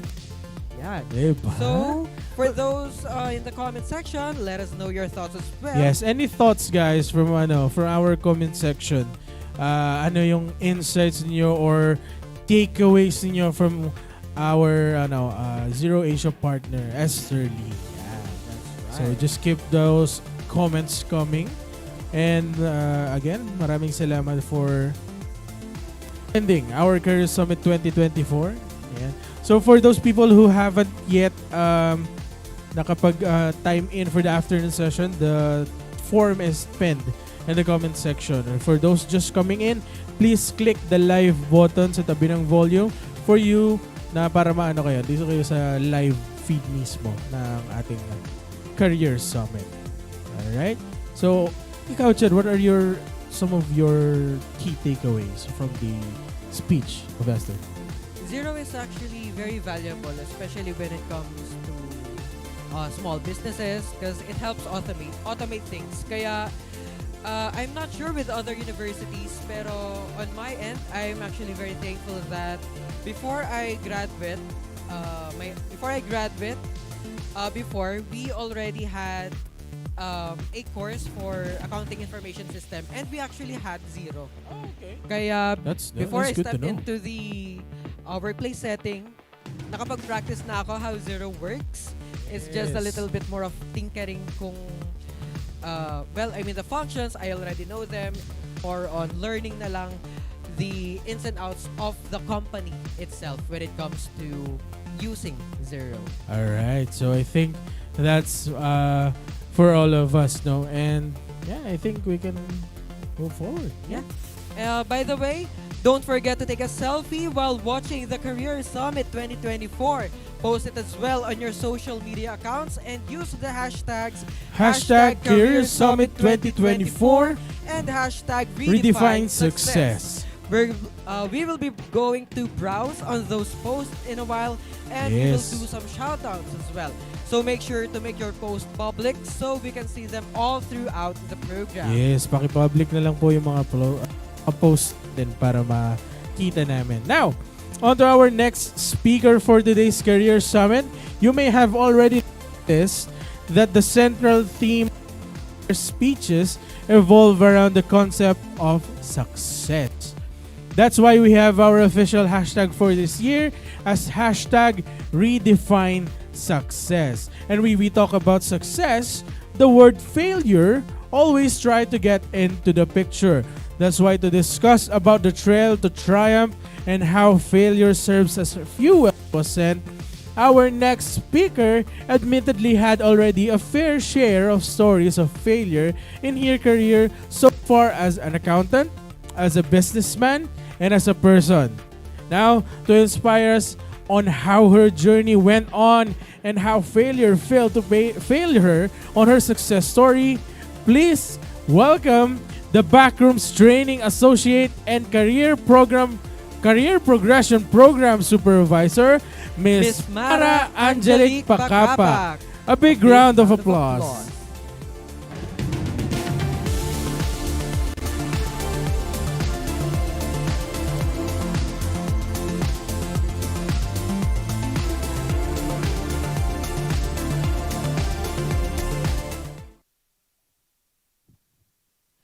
Why do we fail?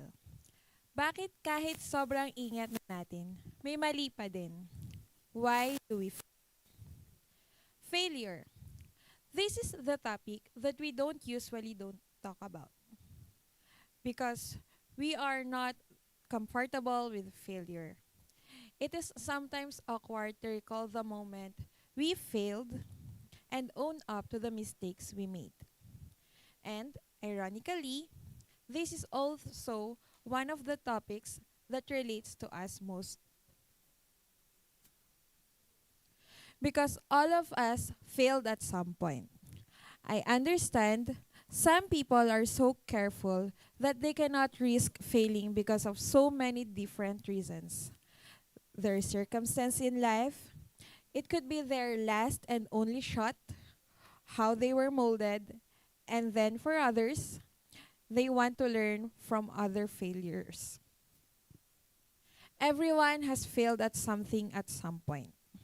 May it be a small failure like failing an exam, your diet routine, your monthly budget, or failures that give us lessons that we'll never forget, like not being able to graduate on time because of failed subjects, getting fired, and failure in keeping relationships.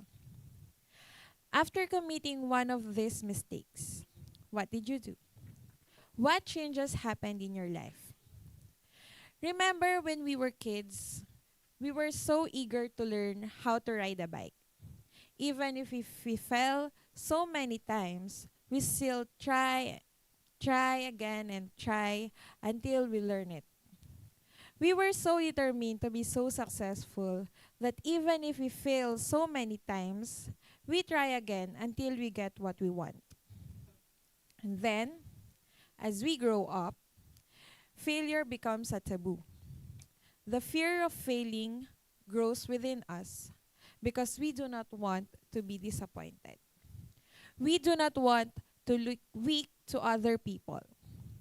And so, as we create our own paths, we envision the goals and the steps we will take to become what we want to be. For some people, they create contingency plans in case something gets wrong along the way. They have plan A, plan B, plan C, and so on, until they reach their goal. For some, there was no room for errors in that path. It was a perfect plan. They are so cautious in forming a path to reach their goal.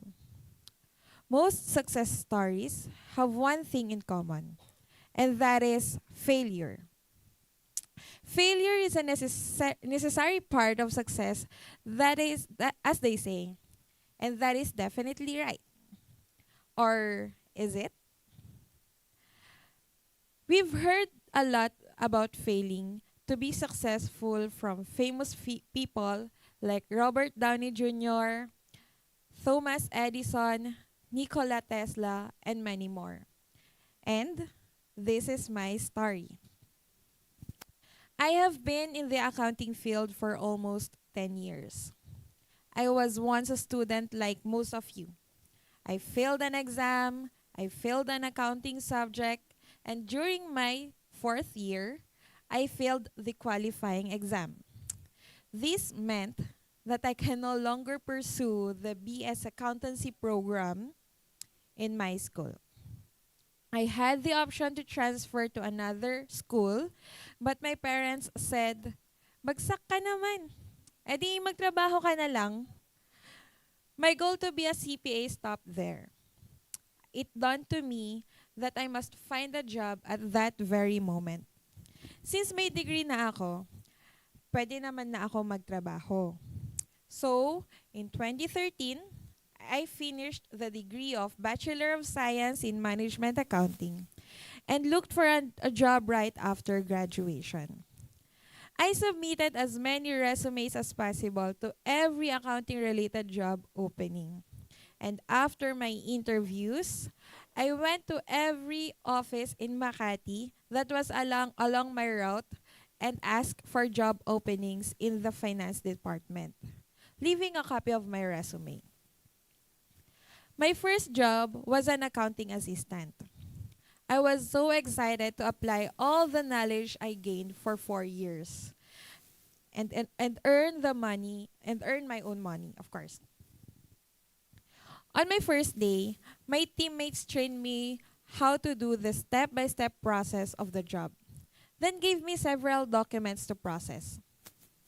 Lahat ata ng errors na gawa ko because of incorrect amount, incorrect bank codes, incorrect name, and other errors that I might encounter in this system. Na-overuse ko din ata yung excuse na bago lang po kasi ako. I can say I explored the process the other way around. Later, I became confident in processing payments with lesser canceled receipts, of course. During those days, I already accepted that I would no longer be a CPA. Kasi nag-e-enjoy na ako sa ginagawa ko. My plan was to excel in the job that I have, climb up the corporate ladder, and earn decently. But I saw how CPAs was treated back then. They have better salary grade, better benefits, and even better promotion opportunities. That inspired me to continue my ambition to be a CPA. I decided to take the rest of accountancy units while working. So I looked for a university near our office so I can catch the classes right after my work shift. In 2014, I was admitted to a university. But it would take another 4 years for me to finish the accountancy curriculum because of number one, I need to retake some subjects from first year that were not credited.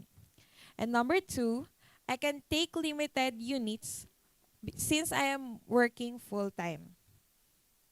My schedule went from being at work from 7 a.m. to 4 p.m. and attending classes from 5 p.m. to 9 p.m. This cycle continued for 2 years until the pressures of maintaining school requirements and the duties of being a senior staff member took a toll on me or took a toll on each other. The dilemma was either I would fail again in meeting the school requirements or I might lose my job, both of which I had been working so hard for the past 2 years. So, I transferred to another school where most of my credentials were credited. I can finish the curriculum for another 2 years, as I will still be working full-time while taking the review subjects. Thanks to my previous bosses and company for letting me grow professionally while I'm juggling with the schools. As the time went by, I became the team leader and handled process improvements, implemented internal controls, system migrations, and training the team. I used my knowledge gained from my errors where I was able to relate every detail of process from bank reconciliation to FS preparation. I get to familiarize what went wrong, why balances are not normal, and the corrections to be made because I had the first-hand experience of committing errors back then. I was able to see the loopholes and provide solutions. I finished my second degree of Bachelor of Science in Accountancy in 2018. And to finally put an end to my journey, I took the board exam. I enrolled in one of the most famous review centers in Manila. I attended the reviews and self-studied. The fast-paced review sessions were not easy. But I still managed to keep up with the topics, the mock board exams up to the final week.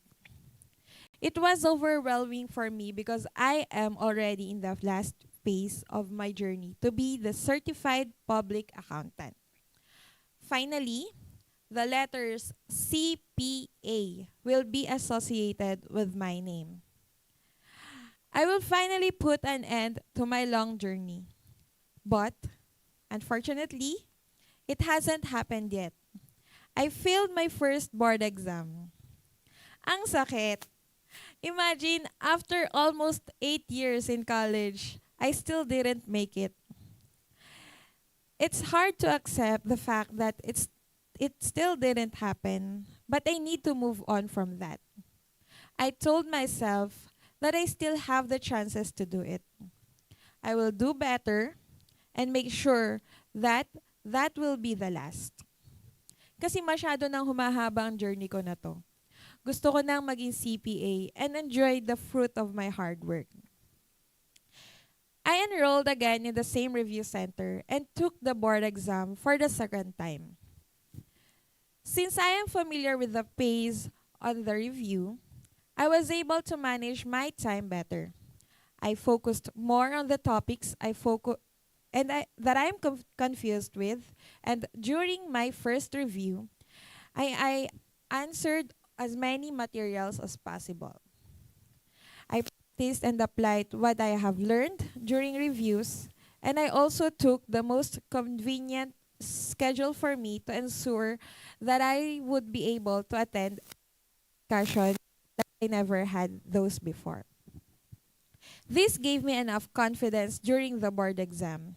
I have less anxiety than before. I was able to answer the questions based on what I have reviewed. And finally, the results were out. After a few days, I can still remember it was released in midnight. I browsed my phone and checked the list. My last name was Pascua back then, my maiden name. I saw a lot of Pascua, but I am not included. I checked on the PRC website. Baka na-miss ko lang kasi yung name ko sa list. And then, when I opened it, lo and behold, indeed, on my second try, I failed. I even questioned myself when I saw my average. Nag-aaral ka ba talaga, Mara? Anong ginawa mo for 6 months? I can't help but blame myself because that was already the second time. Wala na akong excuse to justify what happened. Kasi as far as I know, binigay ko na lahat. Inaral ko na lahat. But then, it didn't stop me from trying again. Pero ilang baldeng luha pa ba ang iluluha ko para lang maging CPA? I still tried and gave it my shot. I told myself this is going to be the last. I will never go through this anymore, and all my hard work will pay off after this. So, on my third review, I enrolled somewhere in North to change the mood and vibes. It is conducive in learning, and the review pace is more relaxed. The public library nearby was my go-to place after the review sessions.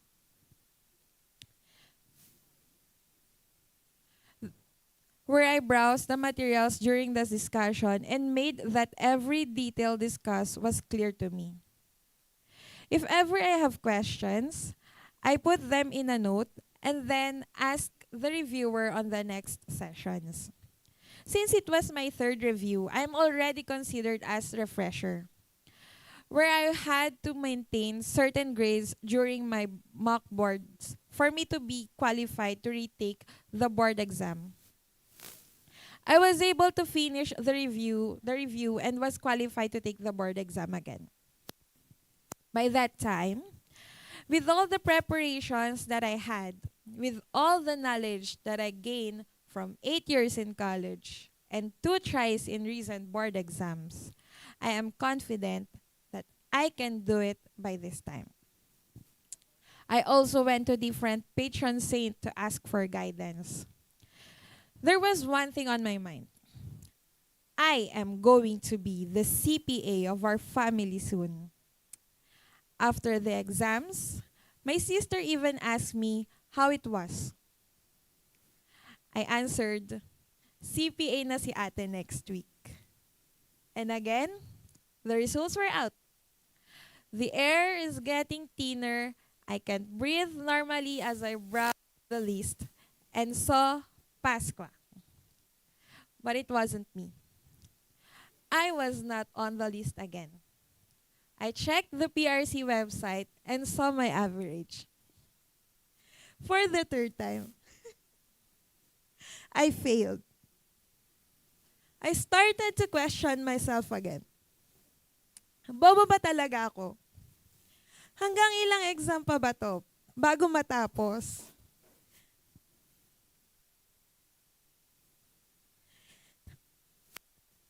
It took a toll on my mental health already.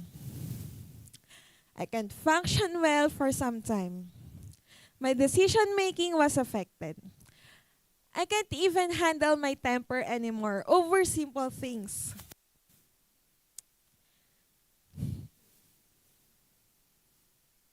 So anong nangyari? Did I become a CPA? Did I become successful like Robert Downey Jr., Thomas Edison, Nikola Tesla? The answer is no. But I became stronger. Welcome to reality, where success is not for everybody, but failure is for everyone. Madami pa akong pinagdaanan pagkatapos niyan. My pregnancy journey, which I already shared last year. My business almost went to bankruptcy because of my mishandling. I was terminated by a client and a lot more. But you may be wondering right now, sa haba ng kwento ng babaeng to, hindi talaga siya naging CPA? Opo. Sa hinaba-haba ng kwento ko, hindi ako naging CPA. Pero magtibay naman ang tuhod at dibdib ko. So, I am so determined to try everything now. Ngayon, alam kong kahit anong iba to sa akin, matapaman ako, makakatayo pa din ako. Life is not about succeeding. It is about handling it. As Zig Ziglar said, success is not about the destination. It's a journey. Don't focus too much on the destination. Makakarating at makakarating tayo doon. Focus on your journey of what you have become, the flowers that bloomed. What have you gained? What have you learned? Fearing failure doesn't give you a guarantee that you will not fail. Rather, fearing failure will get you nowhere. Kung natakot ako noon to take the board exam for 3 times, I know hindi ko magagawa mga nagagawa ko ngayon. I hate writing and public speaking, but here I am today delivering my own speech. I don't want to get involved in sales and marketing because I'm not good in selling anything. But here I am handling my own wholesaling business. I hate needles and injections. But I am a mother who just gave birth for almost 6 months ago via C-section and endured the epidural. Lastly, if there is a person you should give unlimited chances, that is yourself. Don't be too hard on yourself when things get rough. Everyone is a work in progress. No matter how many times or how many mistakes you make, own it and learn from it. We get clarity when we own up to our mistakes. Last year, during the training team's outing, I was the only one who was brave enough to jump in the water despite of the current. They kept on asking me, bakit ka tumalon? Paano kung di ka na nakabalik sa bangka? I just told them how fun it is. Kung gaano kasi tumalon, lumangoy, at magpalutang-lutang sa tubig alat. Now that I have my son, they asked me again, tatalon ka ba ulit sa dagat kahit maalon? Patatalunin mo din ba ang anak mo sa dagat tulad ng ginawa mo? And my answer was, yes. Tatalon at tatalon ako sa dagat kasama ang anak ko for him to enjoy the things in life and learn from whatever trouble he might get in. And this is the lesson I want to share with my son. That life is not about success. It is the courage, strength, and determination to carry on that is important. I want him to be proud of me, knowing that her mommy is a fighter and a survivor.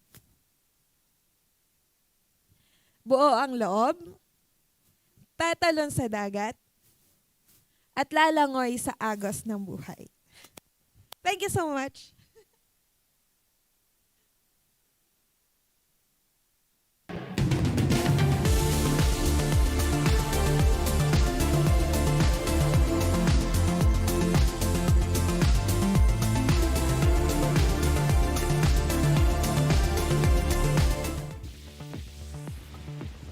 Alright. Medyo mabigat yung topic. Medyo Once again. Oo. Thank you, Mara, for that heartfelt speech. Oh my God. I'm gonna As always, your speeches always turn out to be so relatable to all of us, Chet?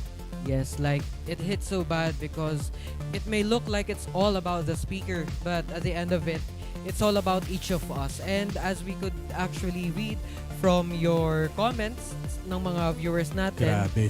there was a notable comment from here. Babasahin ko lang siya quickly. Go. Nasaan na ba yun? A very realistic situation for most of accountancy graduates. I would agree. Yes, and also there's one there's always a lot of second chances for your entire life. No? Take chances, don't be afraid to be overwhelmed with the problem of life. Darating yan nila. And also embrace failure. Yan yung mga natin. That's true. We have a lot of viewers in here who some of them they could relate kay Ate Mara. Others naman they are very they express their sympathy, especially That's with true. the struggles and the challenges that mga na-experience ni Ate Mara. That's true. And that's probably what makes this Career Summit an amazing conference as always. Once again, a big round of applause to Miss Mara Angelique Pacapa.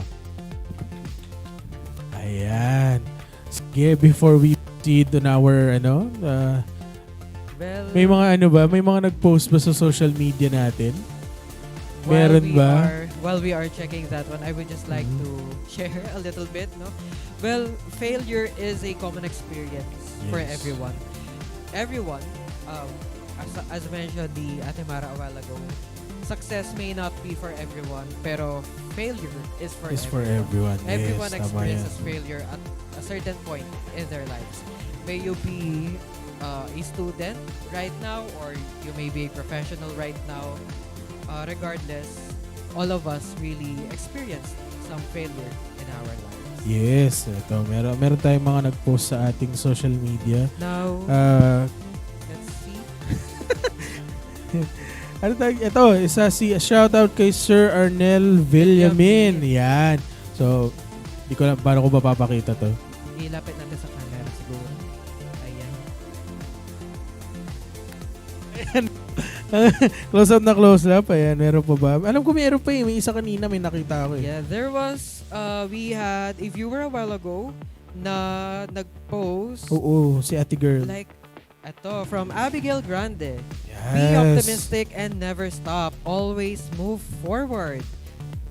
It was a snip during the panel interview a while ago with our 4 Yes. accounting offshoring leaders. Also, some of them were from JPIA and JPAMA. Ayan, nandito po sila. Na po. Ayan. Medyo madami yan. Wow. Nip. Maganda. Thank you so much for your using our hashtag. Please keep them coming. Mamaya sa shoutout pa po namin kayo dun sa ninyo. Sa mga posts ninyo. Ayan.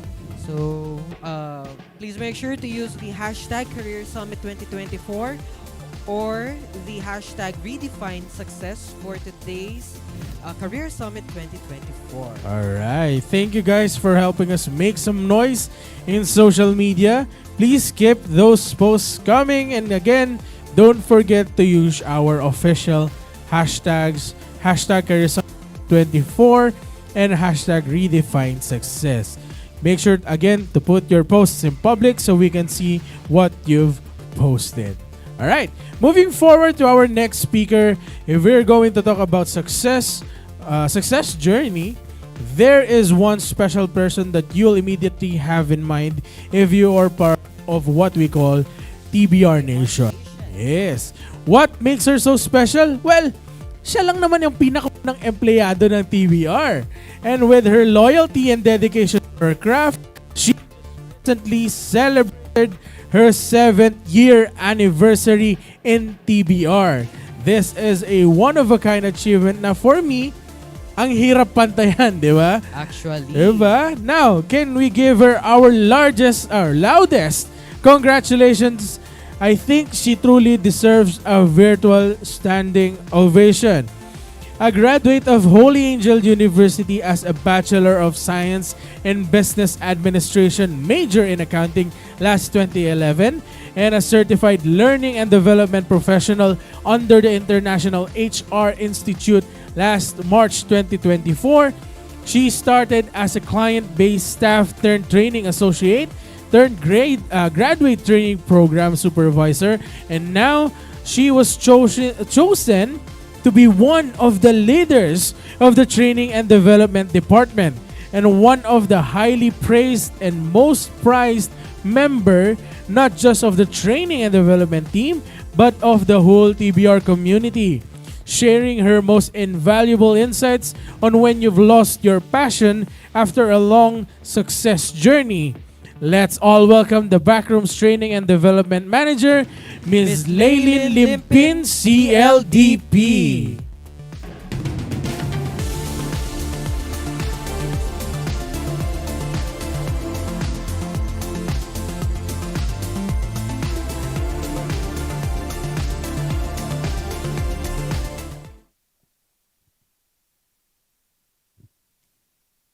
Na ako bisa.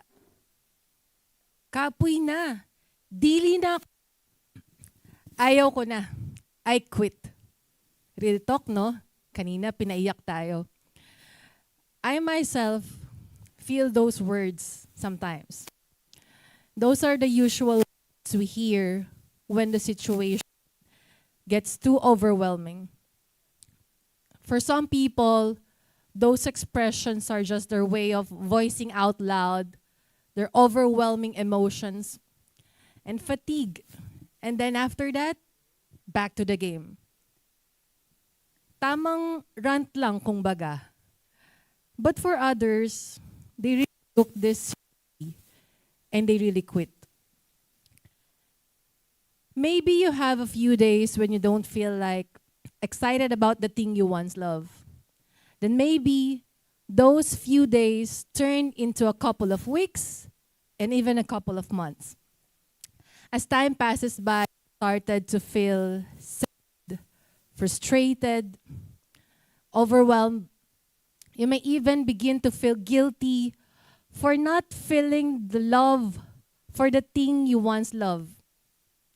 Not only that, you may become frustrated with yourself, wondering what's wrong with you for not feeling excited about something that brought you so much joy in the past. And that is why it is important to know the cause of it. Bakit nga ba, saan mahal na mahal kita, ngayon nakakapagod na? Wow, real talk! Today, let's have some deep, real talks about the season in our long success journey. Some people say that one way to live a fulfilling life is to follow your passion. The Britannica Dictionary defined passion as one of those words that people use often without really understanding the meaning of the word. When most people refer passion as, they use it as a strong emotions, reflecting an intense desire or boundless enthusiasm or excitement for something or about doing something. At least that's how I always heard how it is used. Some people, when they hear the word passion, it's mostly inclined into artistic things like music, arts, or some hobbies that they like to do, and not those two technical things. Sometimes people would say passion equals the thing that makes you happy. We often hear the phrases passion o pera. Or we would often hear these words from our parents or our elderlies where they would say, walang pera sa passion na yan. Dun ka sa practical. So I won't be surprised if that's common for us accountants, that we would say, wala naman akong passion. I only choose accounting because it's a practical choice. Dahil dito, may pera. Honestly, self-realization, ako din naman. Accountancy is not my first choice. Total, nagkakaaminan na rin tayo dito. Actually, my first choice would be tourism or culinary. So, before we talk about a lot of things, take a minute to think and ask your question, do you have a passion? One of my reasons why I chose accountancy is the practicality. But let me tell you this, and I want you to really listen to this one. You have a passion. Yes, you have a passion. Probably you don't just recognize it. So this afternoon, we are gonna redefine the meaning of passion. Passion is not always the happy thing, what makes you happy, what you love to do.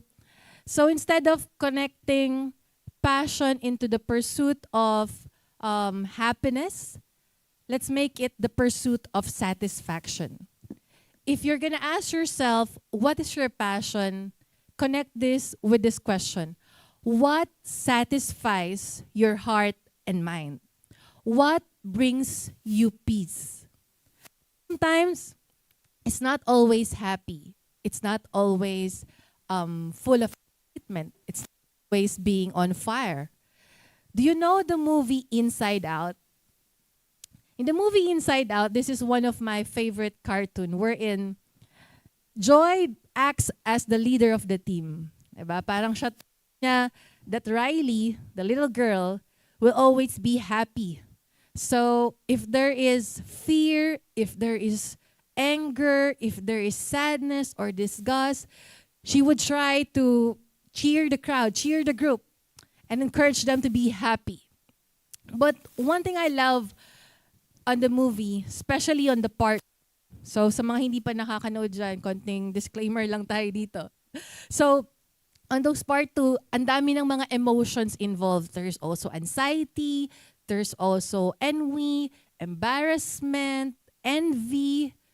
So, all I can say here is, in that movie, it made me realize that in life, sometimes we need joy, we need sadness, we need fear, we need anxiety, we need embarrassment. In summary, all of these emotions are valid. Okay lang na maramdaman mo yan. Okay lang na matakot, okay lang na makaramdam ng pagod, okay lang nakabahan. I myself right now, I'm also nervous. That makes us human. Yun ang nagiging rason at kumukumpleto sa pagkatao natin. And if we're gonna feel all of those emotions, let's just not be on wherein we are letting emotions control our day-to-day life. Dapat ikaw pa rin yung may control ng buhay mo. Dapat ikaw pa rin yung naglalagay ng direksyon kung saan ka papunta. Kasi sometimes, our emotions, they are deceiving. Life story, a little bit life story about me. So, for 13 years now, I've been working as an accountant.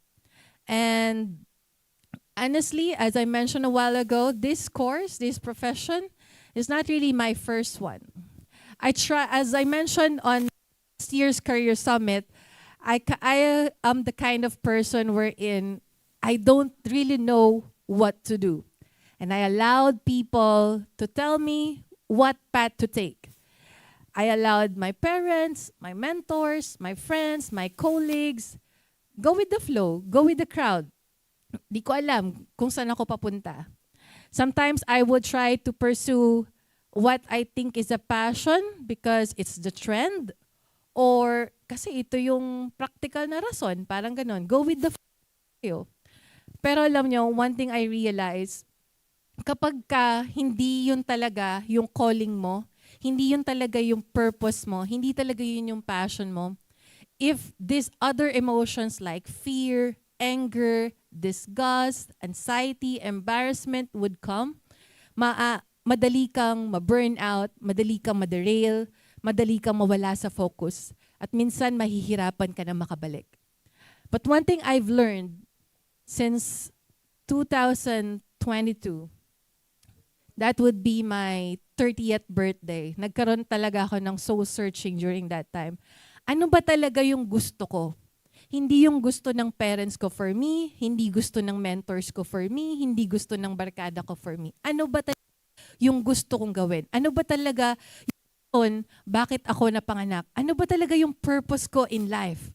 Because if I know the answer to that question, no matter the situation, no matter the circumstances that are coming my way, I could still continue. Yes, nakakapagod. Yes, makakaramdam tayo ng frustrations, pero babalik ka rin eh. Babalik ka rin doon sa purpose mo, babalik ka rin doon sa passion mo. Sometimes, a loss of passion can be attributed to specific blockers or obstacles. So this afternoon, I want us to identify what has dampened your enthusiasm. It could be burnout, it could be external pressures, it could be shift in priorities, it could also be money or health problems. Real talk, oo, yes, minsan nakakapagod. Some people would lose interest in what they love because sometimes they will face difficulties in doing it, or it is linked to something sad. Sometimes some have concerns or they feel they are scared to fail. So this afternoon, I want us to take some time to think about your obstacles and brainstorm the possible solution to that is most comfortable to you. So I'd like to share 4 P's this afternoon on how, 4 P's. So pila-pila na po ang mga may ATM dyan. Sweldo na daw. 4 Ps. The first one would be pause. Take a pause. Ako, literally, tinamaan ako ng speech na to. Just this weekend, I was sick. Take a pause, take a break, or life will break you. Take a break, or life will break you. Sometimes, stepping away temporarily can do wonders. Give yourself permission to take breaks without guilt. Huwag kang mag-guilty na wala kang ginagawa or huwag kang mag-guilty na nagpapahinga ka. Hiatus can offer a fresh perspective and even prevent burnout. It allows you to return with newfound vigor. So, take a break. Magpahinga. Okay lang magpahinga. Pag nakakapagod, magpahinga. Take a rest, but don't quit. Sabi nga ng team song ng Career Summit natin ngayon, Karera by BINI, minsan ay nalilimutan huminga sandali. Magpahinga kahit saglit. Hindi naman kailangang dali para magwagi. Pwedeng unti-unti. Find the balance. Yes, you are valuable in the work that you do, but also remember to find time to relax, focus on your craft. Remember that if you're not feeling your best, it reflects in your job, in your work environment, in your physical, and even in your mental health. Take care of yourself, and eventually, things around you will fall into place. The second one would be purpose. Know your purpose. In the long success journey that you have, you must know your purpose. One of my favorite backroom fundamental is remember your whys. When you're feeling overwhelmed with work or life in general, remember your purpose. Your purpose may not be always the same reason why you started, but it sure is what will keep you going. Answer this question. Why am I here? Why am I really here? Why am I feeling this way? Ask yourself, who do you think you really are? Sino ka nga ba talaga? And why do you think you are here? What is the biggest purpose why you are here? Our purpose is not something presented to us someday. Our purpose is somehow a result of all the decisions we made and the decisions we are going to make. Our purpose is something we discover. Our purpose is something we must pursue. Our purpose is something we find. So your purpose is something for you to try. Minsan kailangan mo lang i-try talaga. Start it. Reconnect with the underlying decisions or underlying reasons rather why you fell in love with your passion. Whether it is personal growth, joy, a sense of accomplishment, because understanding your why can serve as a powerful motivator during challenging times. And the third piece would be progress. Celebrate progress, not action. I myself is a control freak. So kapag ka hindi natutuloy sa plano, sometimes I get frustrated. I get overwhelmed. But one thing I've learned, continuous improvement is better than delayed perfection. Embrace the concept of progress over perfection. No one is perfect, by the way. Acknowledge and celebrate the steps that you have taken, even when they are small. Sabi nga, malayo pa, pero malayo na rin. Recognizing your progress reinforces the positive aspects of your journey, and it keeps motivation alive. Rediscovering motivation after losing your passion is a process that requires self-reflection, adaptability, and willingness to embrace change. By implementing these strategies, you can reignite that flame and find joy once again in the pursuit of your passion. Always remember this one. The journey is as important as the destination. Every step forward is a step closer to rediscovering the enthusiasm you thought was lost. So a practical tips would be just set realistic goals. Break your passion into smaller or more manageable goals. One step at a time. Setting realistic and achievable objectives can make the journey less overwhelming and more enjoyable. Celebrate small victories along the way as they will contribute to a sense of accomplishment and motivation. One thing I love about my team here in the back room, we have this culture of having post-it notes.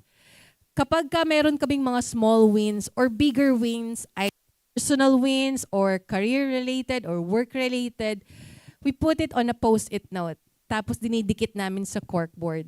So kapag ka minsan frustrated na kami, napapagod na kami, minsan natutulala na lang yung team, titingin lang kami dun sa corkboard na yon and we would see all of those post-it. And then mababalik na yung passion, mababalik na yung motivation, mababalik na yung fire. Because sometimes you just need to be grateful even on the small things. Sabi nga ulit ng theme song natin for today's Career Summit, sino ba ang nagsabi na pwede kong unahin? Hindi naman ito karera. Pwedeng magdahan-dahan. Sa bawat panibagong umaga, ang pagsimula muli ay isang tagumpay na. It's painful when you get to the end of your life realizing that you are the only person who's holding you back. Mahirap, wag mo nang hintayin na nasa huli lagi yung pagsisisi. So right now, you have two options. You could choose to try. You could choose to stand up, get back up, diba? You can choose to bring your spark back again, or you can choose to give it all up. Suko ka na lang. Sabi ko nga sa first line kanina, ayoko na or I quit. So you have those two options. So I'd like you to ask this question as you bring back your passion. You would ask yourself, what if I try again? What if I give it one more try? So, quick review. The first one would be take a pause, know your purpose, and then celebrate progress. Okay? And the last one would be people. Connect with people who has the same passion as yours. Surround yourself with people who share your passion. Surround yourself with fire starters, not fire extinguishers. Ang uling, kahit gaano pa yan nagliliyab, kapag hiniwalay mo yung isa, unti-unting mamamatay at maglalaho na lang ng isang abo. So, surround yourself with people who has the same fire as you. Once you have a clear idea of your passions, you can start looking for communities that you can relate to. There are groups of people who share common interests or goal or identity. They could be online or could be offline, on-site. It could be a formal group or informal. It could be your friends or your families, workmates. It could be one-on-one. It could be a large group. So there are different ways like famous blogs, podcasts, or people that you would like to follow, social media groups. We have those in Facebook. So find relevant communities and you could maximize the technology we have. I am so grateful to be surrounded by very passionate people that I know of. And I'm proud to be part of this amazing training and development team. If there's one thing that drives us together to continue the work that we are doing, is that we work passionately. Yun ang nag-i-ignite sa amin. Kapag ka nakakapagod na, kapag ka nakaka-frustrate na, kapag ka nakakainis na, yes, that's okay. That's valid. Those are emotions. Babalik lang kami dun sa deepest why namin. In life, you must know first who you are. Alamin mo kung sino ka ba talaga. Alamin mo ano ba ang purpose, bakit ka nandito. Because whatever may happen, Kung mapagod, magpahinga. 'Di ba? Kung ma-frustrate, kung magalit, voice out mo lang. We have one member of the team, pag nai-stress yan, sasabihin niya, mas stress na ako. Yan. Pero minsan, that's his way of just voicing it out. Okay lang yan. Sige. Kung nandito sa mga chat box, kung gusto nyong maging, ano bang tawag doon? Yung chat natin is, it's gonna be a wall, freedom wall. So feel free to do so. Okay? If you wanna go soul searching and pumunta ka ng mountain province, umakyat ka ng bundok, then please do so. Kung gusto mo mag-travel, mag-book ka na ng ticket. Abangan mo yung piso sale. Ayan, di ba? So, it's okay to take a break. Kapag ka sobrang overwhelmed ka na parang ang haba naman ng journey na to, parang paulit-ulit na lang, lagi na lang ako nag-fail, paulit-ulit na lang, bakit parang wala pa ring success? Bakit parang hindi ko pa rin ma-reach yung summit ng aking career? Bakit parang hindi pa rin ako na-promote? Binibigay ko naman yung best ko. Bakit parang sa lahat ng efforts na ginagawa ko, wala pa ring nangyayari? I always mention this to my trainees. Every one of us has our own season. Honor your season. Honor your life story. As tempting as it could be, napakadaling mag-compare ng story mo sa story ng iba. Napakadaling mag-compare ng career journey mo sa career journey ng iba. Pero if you're gonna compare yourself with other people, instead of having that feeling of self-pity, having that feeling of self-doubt, use that as a fuel to say to yourself, kung kinaya niya, kaya ko rin. Ang buhay, hindi ito karera. Hindi ito karera, hindi ito unahan. Minsan may nauunang nahuhuli at minsan naman may nahuhuling nauuna. So kapag ka sa tingin mo napakahaba na ng journey mo, you have this long journey of success and you're starting to wonder, where is my passion? Where is my motivation? Start small and remember your deepest why. I'm gonna close with this, with our theme song for this Career Summit, Karera by BINI.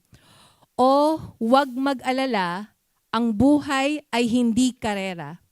Dahan-dahan lang, ang buhay ay hindi karera. Thank you so much.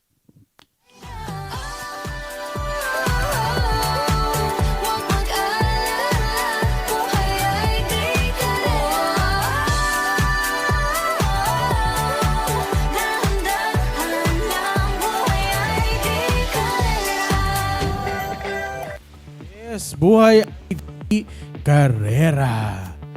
What a very heartwarming speech coming from our very own Leylin Limpian CLDP. A big round of applause. Lahat tayo. Ngayon na, big round of applause. Yan. Yeah, thank you. Thank you. Thank you. Okay. So while we were in the background, we saw some comments. Ang dami. Ang dami comments actually when it comes to the topic of Miss Lay. Yes. So for others, they have the same feeling na they are no longer feeling what they used to feel over the things that they were passionate about. Yes, in short, manhit. Ay, mali ba? Ay, iba pala yun. Iba pala yun. Okay, iba pala yun. Iba pa yun. Alright. Sa mga iba naman, kung pwede tayong sumagot dito sa question, passion o pera? Yan. Tama. Passion o pera? Sagot. May sumasagot dito. Pera daw, pera. Kung tatanungin niyo ako, pera din.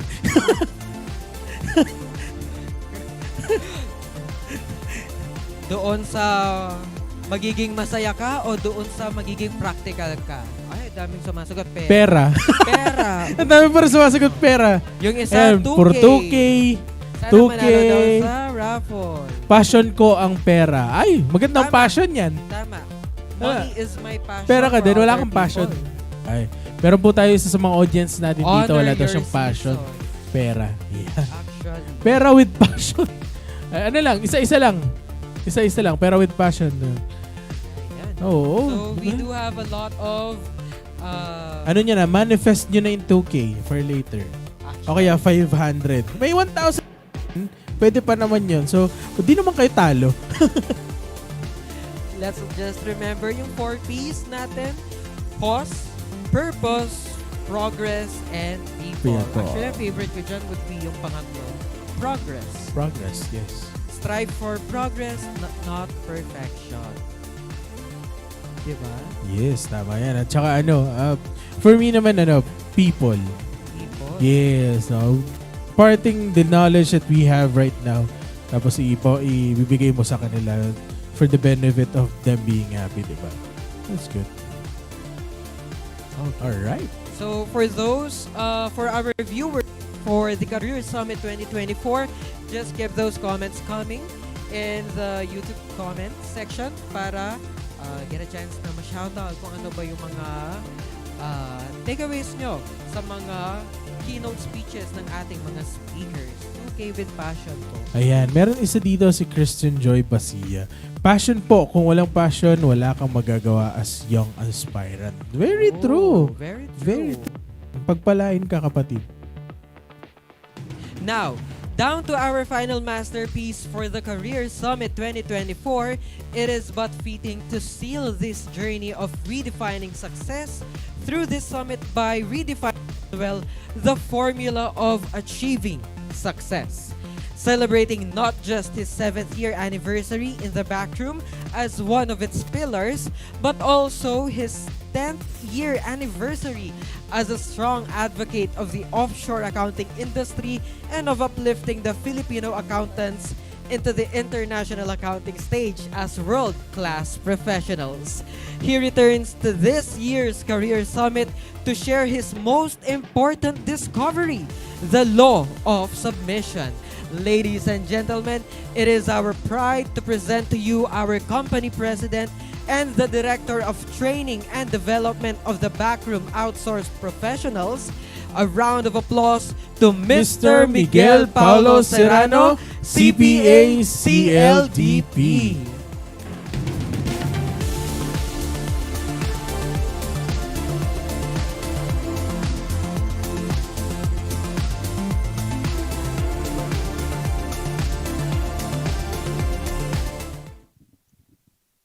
Open na to, no? Good afternoon, everyone. Kitang-kita ko sa comment section natin, no? Dami pang napano yung camera.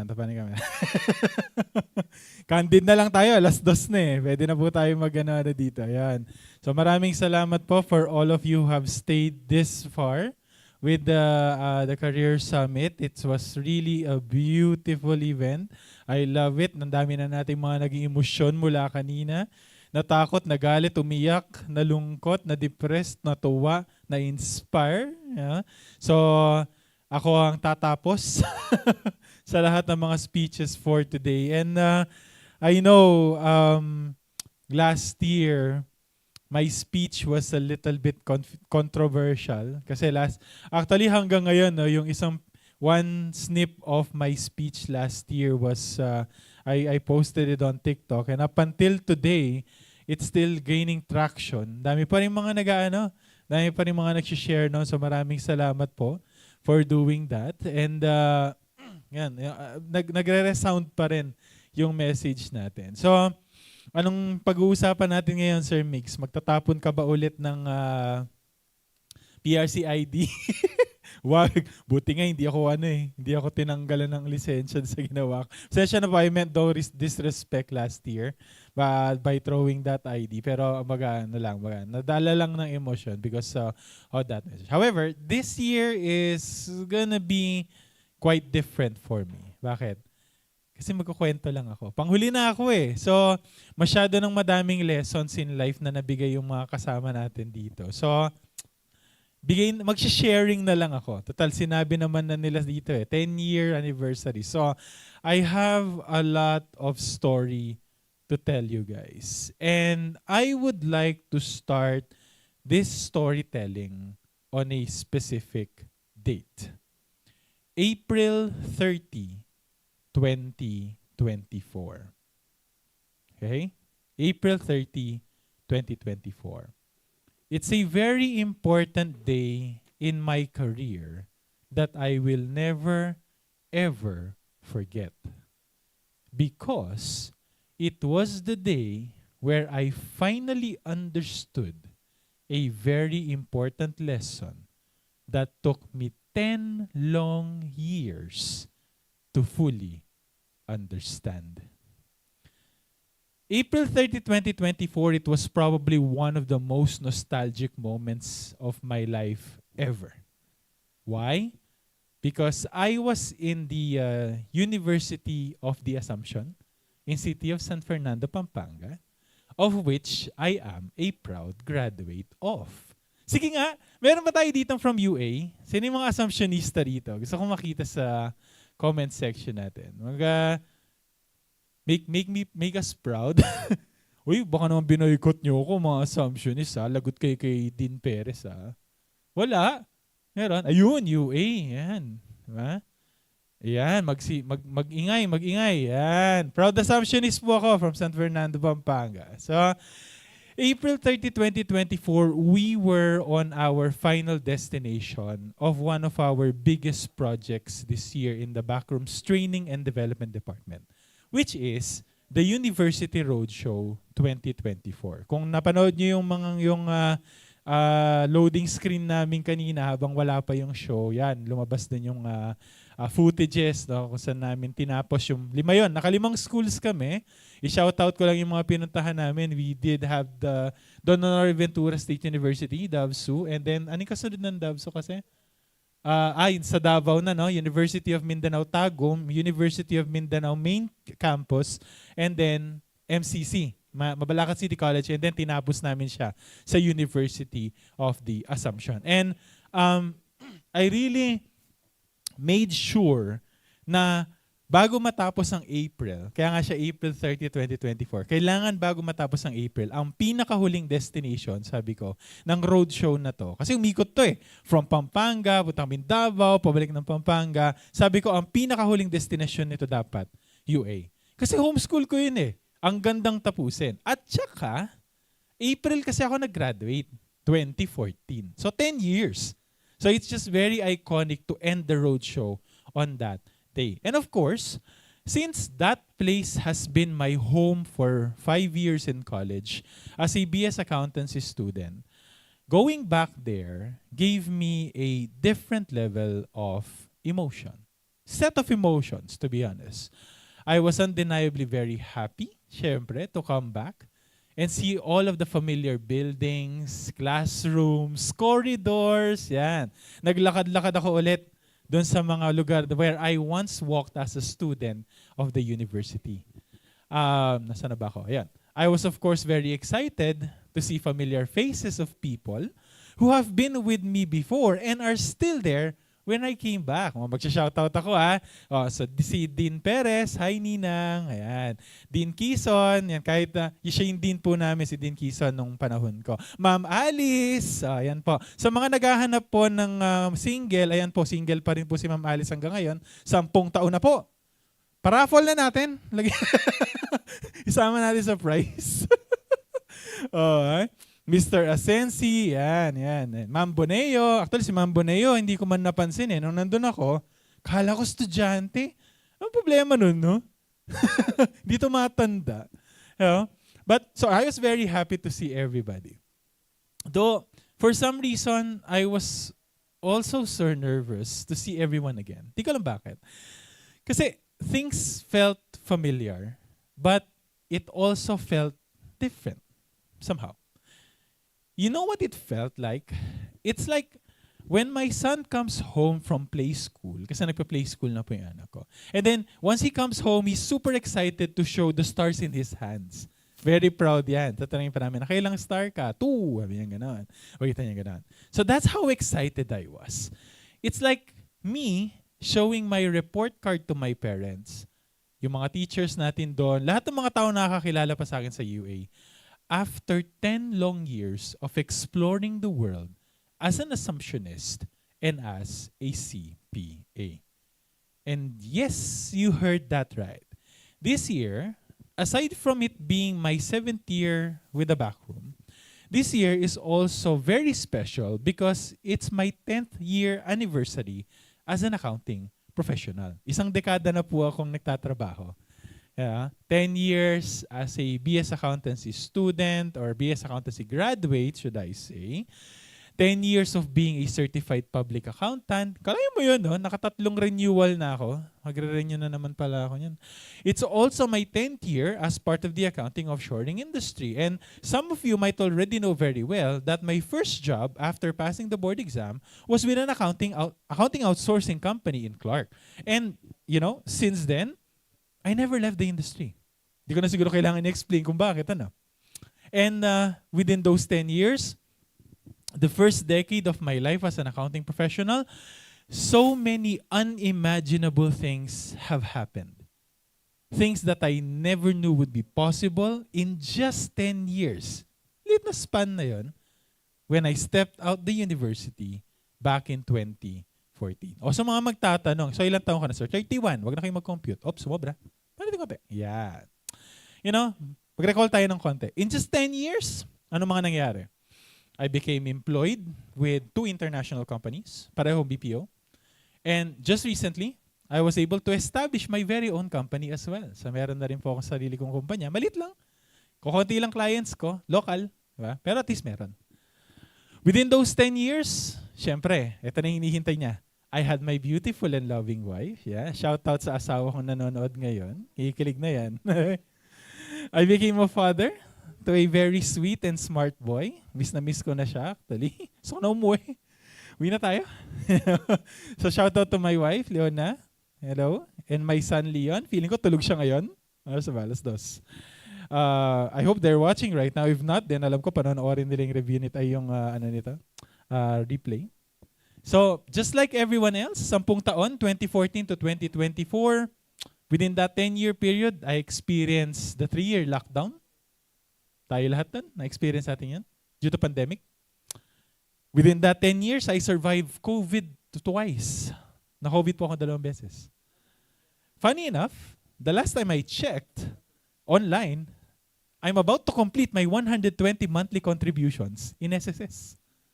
So this year, practically, pwede na ako mag-retire. Pwede na po ako di pa ako qualified in terms of age, pero in terms of payment, qualified na. Okay. Within those 10 years, I represented the Philippine accountancy profession in 20 cons in Australia. That's why I love Esther Lee, yung nagsalita kanina. She's been my friend for almost 10 years na. She's from Singapore. We've met so many times, talk about it, about things, so many instances. I was with her with 20 road shows in Singapore. You know? Yung participate ni Esther po dito sa Career Summit was something that we talk about way back November last year. Ganun katagal yung naging planning. I already conducted countless sessions of trainings within and outside backroom. I've done seminars, webinars. Kung siguro pagsasama-samahin natin, more than 10,000 people. I have already conducted those trainings both online and on-site, which is very exciting. I love it. In just 10 years, I became a bookkeeper, an accountant, a New Zealand tax expert, a training guy. Actually, bago pa nga yan, IT guy muna sa TBR. Tagahanap ng ulam for the day. Magwawalis ng, maglilinis ng office. Ganyan po ako nagsimula dito. Within that 10 years, I became a CPA and also a certified learning and development professional. Uro ba ako? Yeah, sige. Within the backroom, I started as a training manager and then a director. And then just this year, I was hailed as the new company president of TBR. 10 years. 10 years. Honestly, no, nung sinabi sa akin yun, sa company president, seryoso to, tinanong ko asawa ko, normal ba to? Like, I'm just 31 years old. 10 taon pa lang ako nagtatrabaho and so much has happened already. And I won't deny, the journey, that 10 years, it was rewarding, yes. It was exhausting. For many times, it was frustrating. Overwhelming. Sometimes, it's also unbelievable. But all in all, it was beautiful. That's why, when I was in UA, I was walking through the corridors of our school when I was walking there last April. I can't help but look back on the journey I had and repeatedly asked myself, what led me to where I am today? Kasi if I remember things clearly, all of these were not something that I ever even tried to imagine 10 years ago. I didn't even ask for any of this. Kahit isa. I never made it a goal for myself. Any part of that thing na kinuwento ko kanina. Kaya nga hindi ko masabing dream come true eh. Ingit ako sa mga taong may ganun, yung para masabi nila na, yes, this is really a dream come true. Gusto nila maging singer. Tapos nagawa nila yon after 10 years, nakapag-concert sila. Wala akong ganun. Yeah? Kasi hindi ko naman hiningi, hindi ko naman pinangarap. And now that I circled back to where all of these things started, I began to wonder, what led me here? Ba't ako nandito? Yung mga taga-assumption, makaka-relate dito. As I went past the facade, if you're familiar with the UA layout, yun yung sa harap, yung brown brick entrance, tas nandun yung statue ni Mama Mary over a fountain. And then, from the facade, you turn right. Okay? Pasok mo, puno building. Yan ang kinagandahan sa mga building sa UA eh. Dugtong-dugtong yan. Punta ka one building, makakarating ka sa kabila. Okay? When I turned right going to the Puno building, I stopped by in front of the very first classroom that I had in Assumption. Name of it, Room P104. Yun po ang first classroom ko doon. As I was standing there in front of that classroom, wala masyado nagbago. Honestly, same chairs, same yung itsura layout. And a lot of memories raced in. And then, it just suddenly hit me. It turns out, the formula that helped me build what I have been able to build so far in the first 10 years of my life as a professional, that roadmap that guided me through this 10-year journey, I realized that it was already handed over to me way before I even took the first step. It was there. Puno Building, Room P104. It was there where I received the most important lesson that propelled me to where I am today, coming from this guy. Saan po? Dito, no? Yan. Kita po? Oh, tinanggal. Ayun. Yan. So, for most of you who probably don't know him, together with me, bata ko pa dyan, no? Shit. Together with me in this picture is Mr. Raul Dico, the late Mr. Raul Dico. He was my very first accounting teacher in college. Do you still remember who your first ever accounting teacher was? Kilala niyo pa ba sila? Yeah. Can you please shout out their name on the chat box? Sige nga, mention nyo nga sila. Ano, lagyan natin, pangalan nila, and then lagyan mo ng thank you ma'am, thank you sir, heart, ganon. O kaya kung bad trip ka kung galit ka, alam ko may mga bad trip yan. Wala daw nakuha. Kung may sakit ng loob sa teacher mo, sige lang, trash talk mo. Lagyan mo sa comment section, gusto ko na makita yan. Okay, ayun, hi Sir Michael, ayan. Sige, banggitin nyo, honor them, o kaya gantihan nyo ngayon mismo. Asa na ba ako? Ayan, so, yan, kung naalala nyo pa, shoutout sila niya. Sige, so, now, for me, yan, nagsisilabasa na po. Ayan na. Now, for me, it was Mr. Dico. Yan, ito yung pinakita kong picture kanina. So, he was the one, ito po, yan. He was the one who handled fundamentals of accounting subject for our batch. As in, first ever accounting lesson. And this photo, yung pinakita ko kanina, this was actually our last photo together. Habang iconic na picture to, hinanap ko pa talaga siya. And probably, this was also our only photo together. Bakit? Because this one was taken before I graduated from college. And sadly, this was also taken just shortly before he passed away. Nakahuling hirit pa ako ng picture. Yes, Sir Dico. Sir Dico is one of the most unforgettable professors that I ever had. Alam ko si Ma'am Conslug 2 nandito, nanonood. So hopefully nanonood pa rin siya. So kilala niya si Sir Dico eh. So, Sir Dico was one of the most unforgettable professors I ever had. Bakit? Not just because he was our first ever accounting teacher, or because he was the one who helped us build the foundation of our accounting expertise. He was one of the most memorable professors we had because Mr. Dico is one of the biggest bullies that I ever met. O kala niya inspiring to, no? Mr. Dico is a big, big bully. I remember those moments when there were lessons that were extremely confusing, lalo na first year ka. Yung kahit ilang beses mong basahin, aralin, pagbali-baliktarin mo yung lesson, hindi kayo magkaintindihan ni Zenaida Vera Cruz Manuel. Yung author yun. Hindi nyo kilala. Hindi ko alam yung Gloria Baisa siguro yung iba. Sino man yan. We all had those moments during our first year in BS Accountancy where things don't make sense. Things are very confusing and they are very hard to understand. And then, we try to approach Sir Dico and ask him for help, syempre. But all that he'll tell you is this. Kutang making gwardya. Kasama pa duro yan. Kutang making gwardya. Ano ibig sabihin nun? In Kapampangan, that means itanong mo sa gwardya. May tinanong ka sa kanya, kutang making gwardya. Tanong mo sa gwardya. Di mo gets? Kutang making gwardya. Don't ask Mr. Dico. Ask the guard. And for someone who is asking a question, that is a freaking annoying response. Di ba? Kutang making gwardya. You're trying to understand a basic concept of accounting.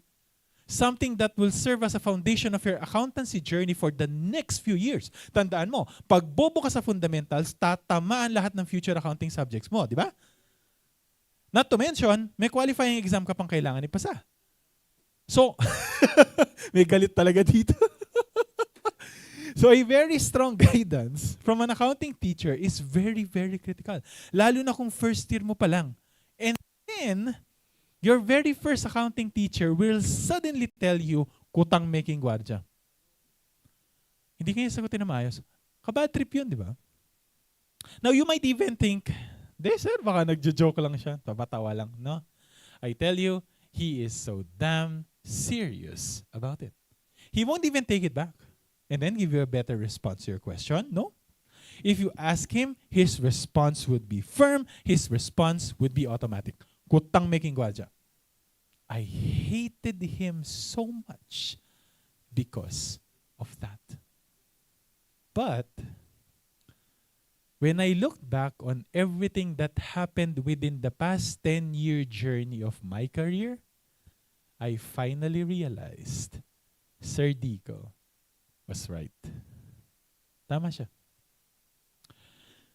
1 year before graduation, I had the greatest dilemma of my life. Ilang beses ko na din namang sinabi to sa maraming tao who I did pep talks before. Accountancy was never my passion. It was just the most practical choice. Ilan sa inyo yung ganun? Si Lay, kanina, sinabi niya yan, di ba? Meron akong isa dito, IT natin. No? Siya daw, kung hindi siya natuloy ng IT, mag-accountancy siya. Ako, baliktad. Pinasok ko accountancy, ayoko. Diba? Meron ba sa inyong ganun? Meron dito? Practical choice lang. Hindi siya passion talaga. Like, siguro kung meron ako mamimit na bata, tapos sinabi niya, normally kasi pag tinanong mo yung bata, di ba? Anong gusto mo paglaki? Ano mga normal sasabihin? Gusto ko maging nurse. Gusto ko maging pare. Yan. Gusto ko maging doktor. Gusto ko maging atleta. Kapag may yung bata na yung sinabi niya, gusto ko pong maging accountant. Diyos ko, dali niyo sa simbahan. Palanyan niyo kaya patawas ninyo, may something wrong. Okay. Hindi kasi normal. I mean, maraming ganito ang kwento, di ba? Ako, I'm not supposed to be an accountant. I was supposed to be a writer. I'm supposed to be a journalist. Yeah. Back in my elementary and high school days, I was doing so well in it that I even reached the regional school's press conference twice. Nakarating din ako national level for the newspaper that we wrote. Writer talaga ako. That's what I'm being celebrated about. That's why when some of my colleagues saw me, nag-masscom sila, ako kasama ko accountancy students. Alam mo sabi nila sa akin, anong ginagawa mo dyan? Kasi supposed to be dapat kaklase ko sila. Pero ang nangyari, hindi ko sila kasama. Nagtataka talaga sila. And you know, siguro no, kung tumuloy akong nag-masscom, I could probably have been an author, may sarili na ako libro. I could have been a filmmaker. Yeah? I might be working in GMA, ABS-CBN, ganun. Or, kunyari, if I pursued filmmaking, siguro ang dami ko na sigurong na-produce na pelikula sa Viva Max. Sa Viva Films. Sino bang? Parang iba. Nabuhay.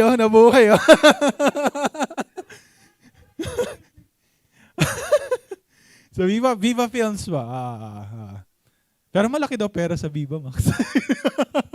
Or Star Cinema, di ba? Mga malalaking mga film producing companies. I might have been working with Bea Alonso.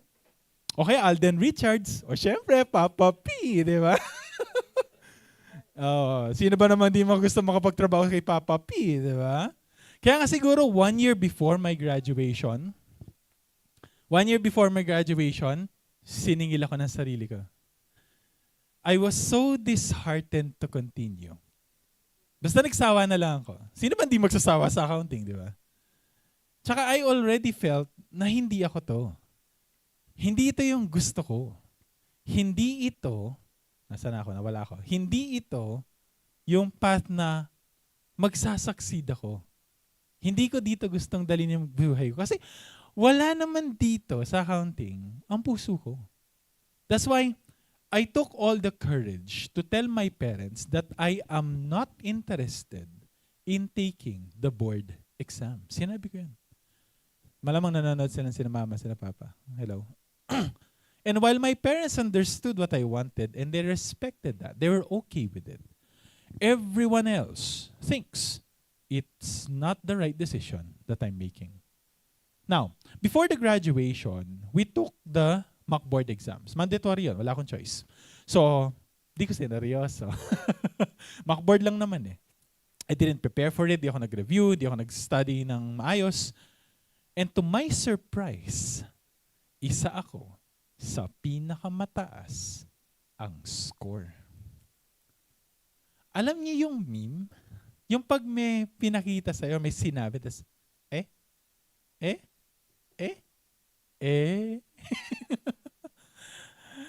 you know, voices around me kept on saying, sabi sa'yo papasa ka ng board exam Mag-board exam ka na. Yung kahit anong pilit kong sabihin na hindi ito yung gusto ko, hindi. Dapat mag-board exam ka. Kaya mo yan Nobody cared to listen about what I wanted. You know? Because they think I would excel on something else. Paano mo lalabanan yan? So sabi ko, sige na. Just to finish the story, okay, I'll take the boards. But I was bringing with me a big understanding with my parents and everyone around me. No expectations. No promise to pass. Basta pagbibigyan ko lang kayo para tumigil na kayo. But that's it. Okay? First pre-boards. Lumabas ang resulta. Sa SIPAR po ako nun. I was in the top 50 examinees of SIPAR. Sabi nila, nabalita pa daw ako sa assumption nun You sure kung totoo yan? Second pre-boards. Sobrang hirap nun. Yan. Di ko sure kung nandito si Kuya Mike.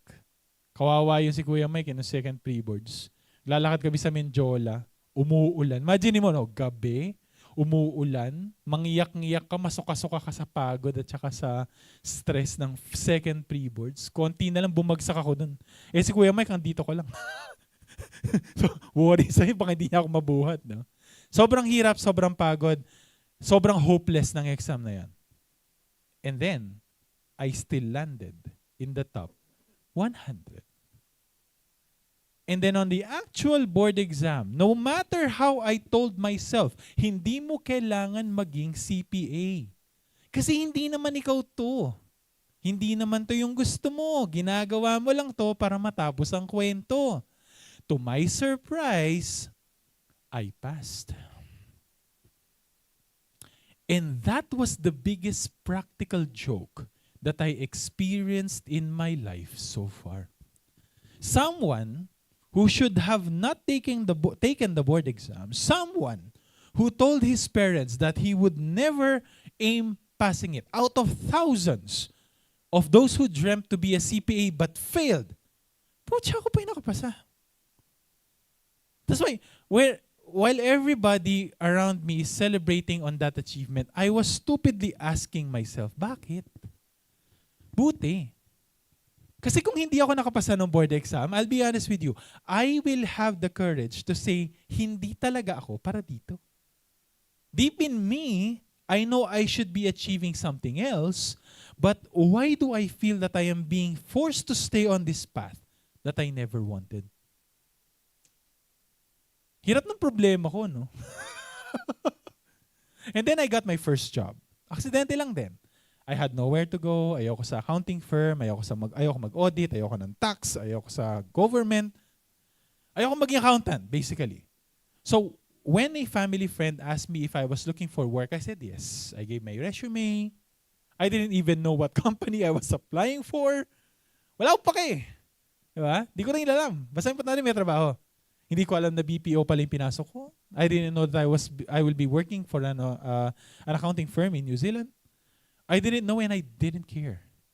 Though it turned out good. I had a good salary, good working environment, good client. Everything was perfect.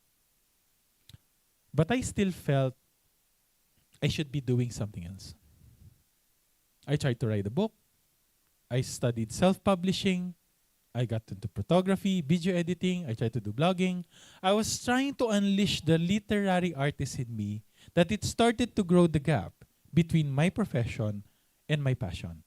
And the interest to what I do for a living is slowly fading out. And then I snapped. I got so tired to what I do. I felt imprisoned in a place I never wanted to be. And to escape it all, I decided to resign. To reset. It was my second attempt to free myself out of this journey. Kaso, nakipag-negotiate sa akin yung client ko. My client did everything to keep me. Gave me a new role. Said na hindi niya ako pwedeng pakawalan. I'm one of his assets. He offered me a new salary. Going to the practical side of things, sayang pera eh. So I decided to retract my resignation. Back to prison na naman tayo. Ang reward, I received a promotion, I received a significant salary increase. While everyone around me was celebrating on that achievement, I felt na talo na naman ako. Iba yung gusto kong matawag na achievement eh. Iba yung success na gusto ko. But for the second time, I felt that I am being forced to stay on this path. And then I started to wonder. Baka I wasn't really meant to be successful. Siguro hindi naman lahat ng tao kailangan may success story, di ba? Kasi no matter how hard I try to figure out the formula for me to succeed in my chosen path, life just kept on taking me away from it and brings me back to a path that I don't think I belong. So baka I'm not meant to be successful. Siguro, kailangan tigilan ko na to. I accept my fate, I'll stop the struggle, and let the universe decide on what happens next. Pagod na rin kasi ako. Yeah. Nakakapagod din in chasing for that dream, for that success story that I thought I was meant to have. And then, it happened. April 2017. April na naman. It was the time that I finally dropped the sword and gave up my battle to control my destiny. And on that same month, I met Wayne Findlay. If you don't know Wayne Findlay is the CEO of the Backroom. Pero back in April 2017, wala pa pong Backroom. He owns an accounting firm in New Zealand, and what happened was my original client pulled out. So nawalan ako ng kliyente. And then, nag-apply ako ulit, pinasa nila ako sa kanya, tinanggap niya ako as part of his team, yung part ng offshore accountant nila sa another BPO company. And then, a few months later, he approached me and told me, I am going to build the Backroom, another outsourcing company. Would you like to be my training manager? Grabe, no? I took the leap and said yes. And the rest, as they say, is history.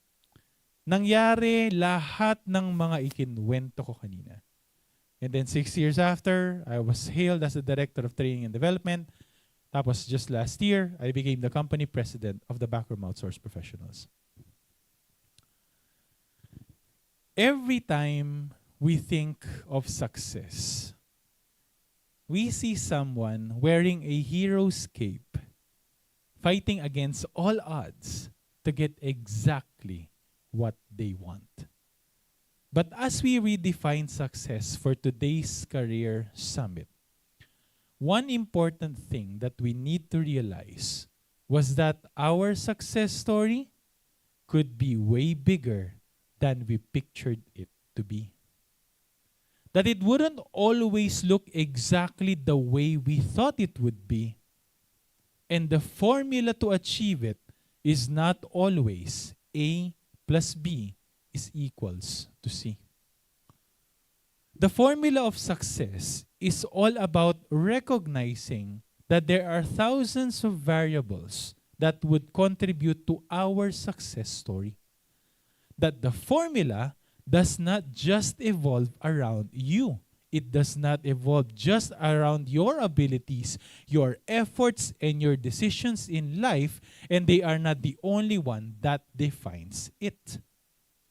This idea is extremely important. Why?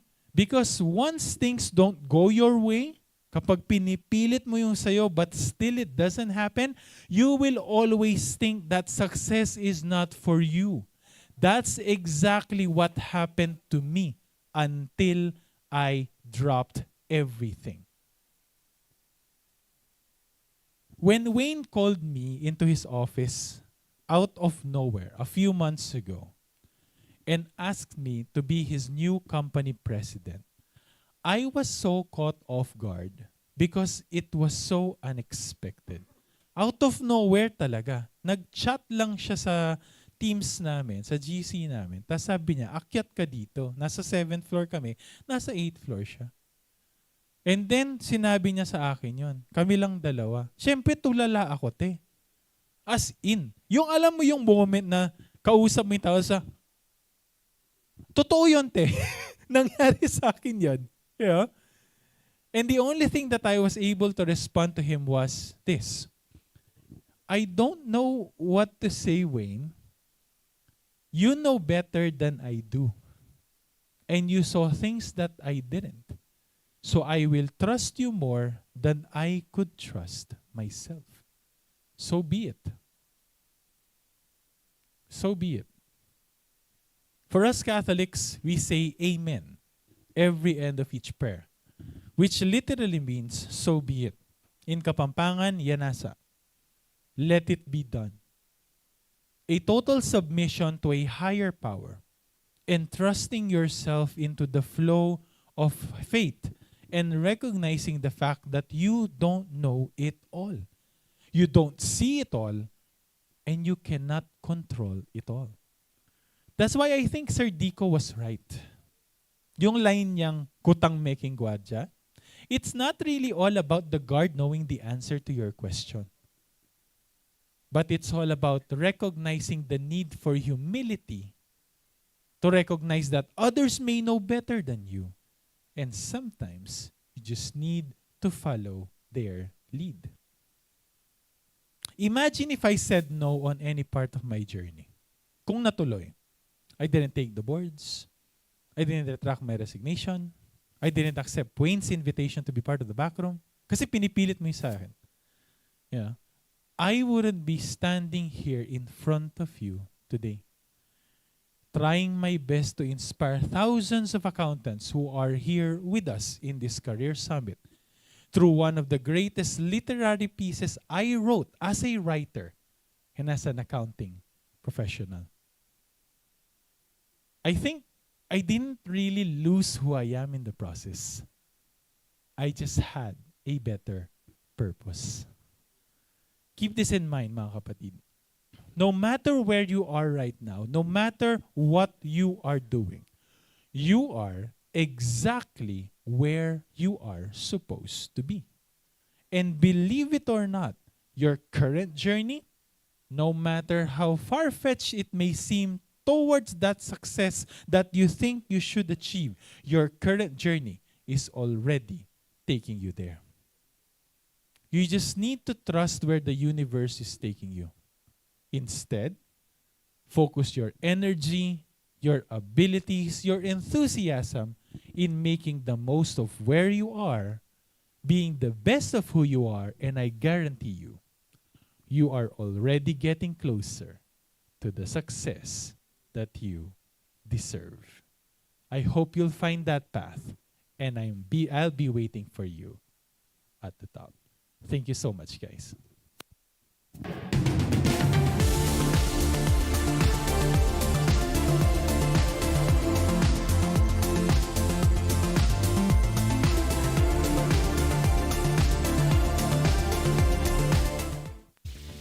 And there you have it, the law of submission as the formula of success. Thank you, Sir Mix, for handing this over to us.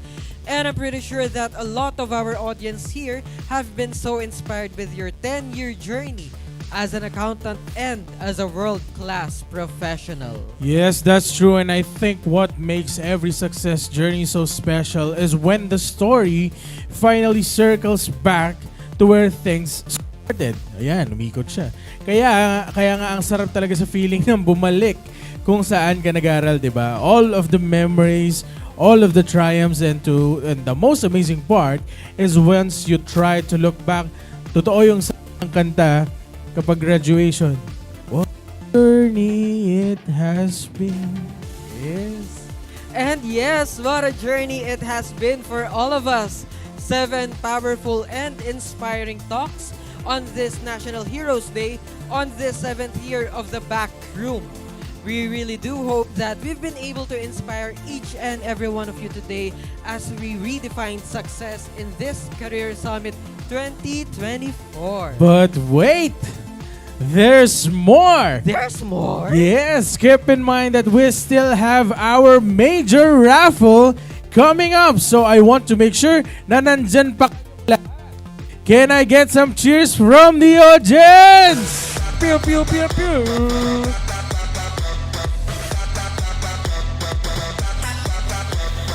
Yan na. Ayan, mukhang super excited na sila. Pero as much as you're so very excited,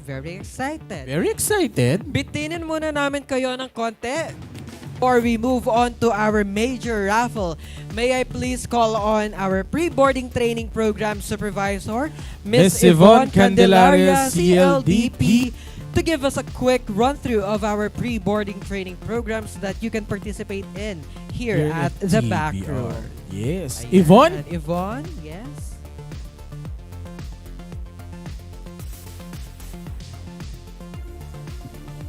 Ouch. Thank you so much. All right. So,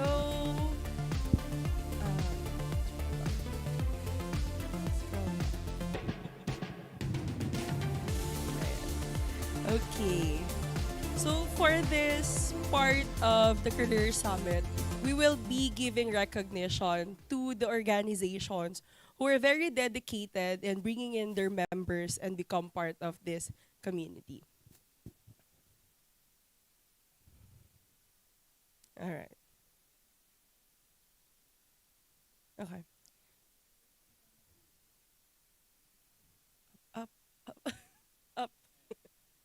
Okay. So for the participating organizations, I hope you're still there in the chat box to join us in recognizing each of your officers as well as your organization.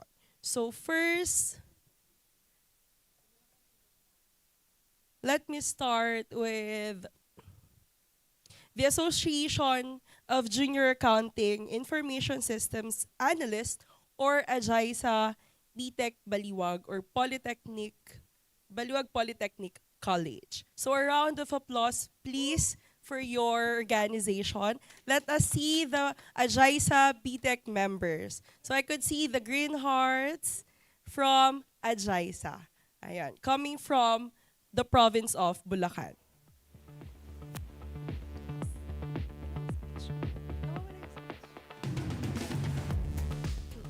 The next one is the university where we did our very first roadshow for this year. We have the assets of Don Honoria Ventura State University, or known as Accounting Student Society for Education, Training and Services, which is assets. Once again, thank you so much. And we also would like to thank their advisor, Sir Jason, for always being supportive of the projects of the backroom. So we could see all the Honorians shouting out their organization in our chat box. A round of applause, please.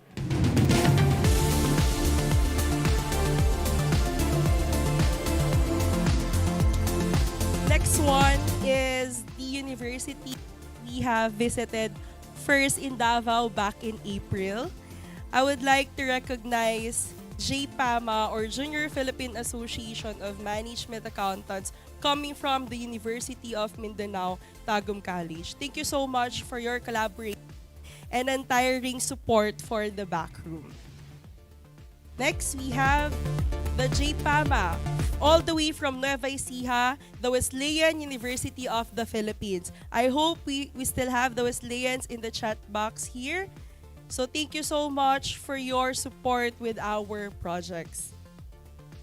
We also have the Junior Philippine Association of Management Accountants and Auditors United from Baliwag Polytechnic College. Thank you so much. Coming from Bulacan, you were one of our partners for this year's event. We also have JPIA from Metro Manila, JPIA Adamson University. I hope you are there. Adu, give it a shout out from Adamson University, JPIA.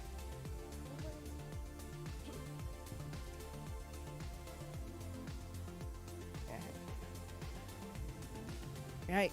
Next, we have from Ateneo de Davao University, the JPIA, or Junior Philippine Institute of Accountants. Thank you so much for partnering with us in this year's event. Calling next is coming from Bulacan, JPIA Baliwag Polytechnic College. Where are the JPIA BTech in our chat box? Okay. We also have, coming from Visayas, JPIA Catanduanes State University. Thank you so much po, and we hope to see you again next year. From Pampanga, we have JPIA from CDS, or Colegio de San Sebastian. Shout out from your officers. Thank you for collaborating with us. We also have from Pampanga, JPIA Holy Cross College. Thank you. We have JPIA from all the way from Isabela State University, Kawayan City Campus, or ISU. Moving on, one of the universities or college that we have visited for the roadshow this year, we have JPIA Mabalacat City College or MCC. We also have JPIA from Bulacan, which is the National University Baliwag. Thank you so much. Next, from National University as well, from Manila, JPIA NU Manila. Following through, we have JPIA Partido State University from Visayas. Another partner organization is JPIA SISC or Southville International School and Colleges. Next on the list is JPIA SAC or St. Anthony's College. Moving on, we also have one of our partners during the roadshow in Davao. We have JPIA University of Mindanao Main Campus. Okay. Another one which is a partner from our roadshow with JPAMA UM is JPIA University of Mindanao Tagum College. Last but not the least, coming from our list of student organization partners, we would like to appreciate JPIA University of the Assumption. So from all of these schools, we appreciate all your efforts in collaborating with us. And let me take this opportunity as well for other organizations who would like to collaborate with us for future projects. Feel free to send your request or invitation to training@thebackroomop.com. We would like to reflect back as we come close to the ending of this Career Summit 2024 and the successful university roadshows that we hope we will be able to reach more students and partners in the coming year. Coming up next, one of our partners from the professional accountancy community is PICPA Aurora. Thank you so much for partnering with us, and with them is PICPA Cabanatuan and PICPA Nueva Ecija. So, with those three organizations that they have collaborated, again, it's PICPA Cabanatuan, PICPA Nueva Ecija, and PICPA Aurora.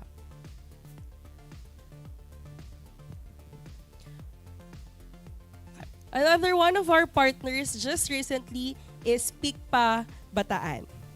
And we also have PICPA Isabela, Pampanga. So let me just reiterate.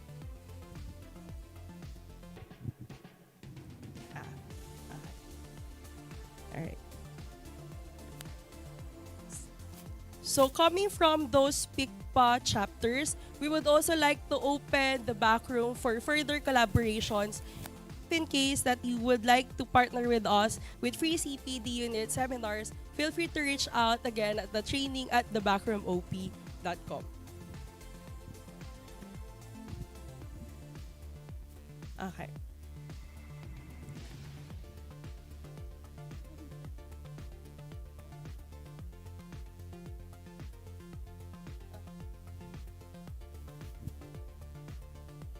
Okay. To continue, we would like to appreciate the recruitment team, marketing team, and IT team for helping us make the Career Summit a possible event once again. So, just to give highlight to our TBR library, wherein it has been our way of connecting with fantastic professionals and students, having been registering 6,000 users from the past year. We hope to collaborate more with new users for this free for our non-external members.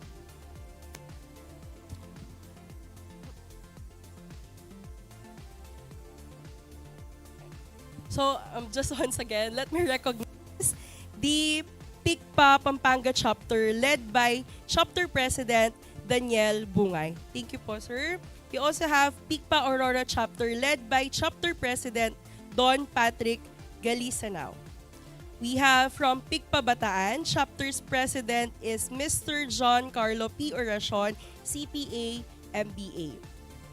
We would also like to give a shout out to PICPA Cabanatuan City Chapter led by Chapter President Jennifer Roque.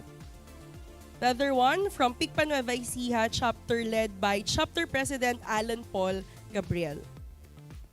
For PICPA Central Luzon, we would Central Luzon Region through the coordination of Regional Sectoral Representative for Commerce and Industry, Sir Gian Katahum, we would like to appreciate you for helping us for this event.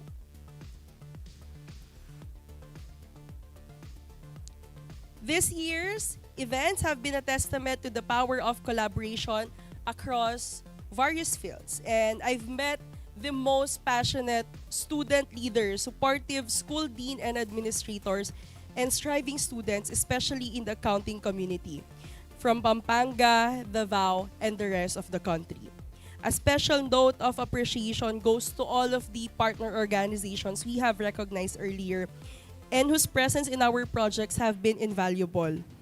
Your commitment to fostering growth and development in our professional communities is truly remarkable, and it is with great pleasure that we would like to give you this certificate of appreciations as our recognition for your outstanding participation and contribution for the Career Summit 2024, which was held in One West Aero Park, Clark Global City, Clark Freeport Zone.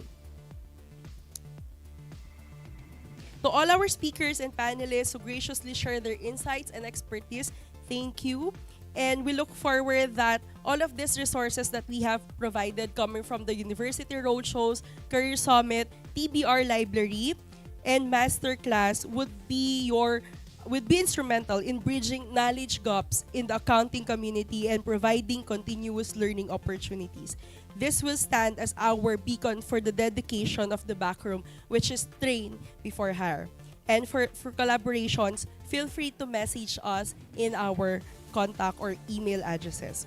And looking ahead, we're already excited about Career Summit 2025 and potentially new batches of Masterclass for New Zealand.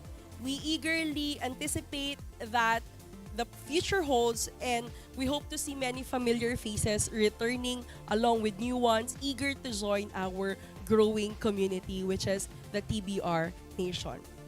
Thank you once again to everyone who made this year's events a success.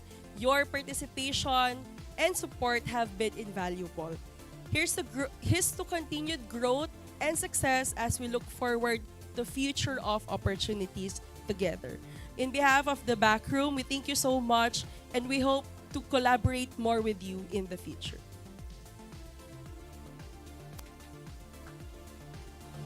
All right. Ayan, sorry. And Ayan, thank you so much, Yvonne. Thank you, Yvonne, for sharing these Thank you projects so- with us. Thank you so Thank you so much.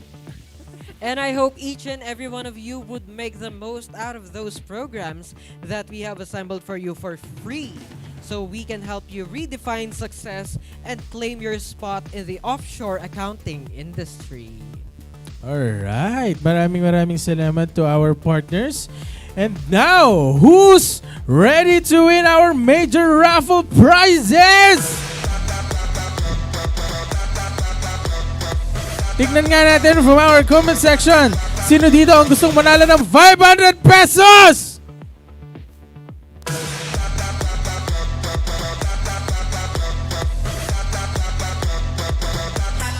Ayan, nasaan? Pag walang nag-comment ng 500, uwi ko to. Wala yata may gusto ng 500. Ayan, may Gusto sumasagaw nila na. ay 2,000 pesos. Yan. How about 2 winners of external audience and 2 winners TBR employees ng 500? Yan. Sino naman gustong manalo ng 1,000 pesos?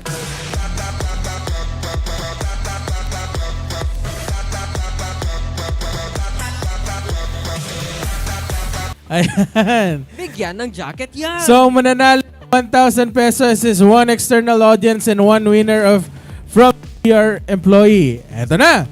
Sino may gusto ng Grand Raffle Prize of 2,000 pesos? 2,000 pesos?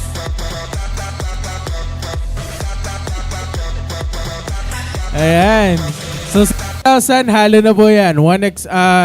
Isa lang ang mananalo from the external or from the TBR employees. So, isa lang. Unahin natin, no? Ang ating non-TBR sa 500 muna. But before that, now, just like the first raffle this morning, the rules are very much the same.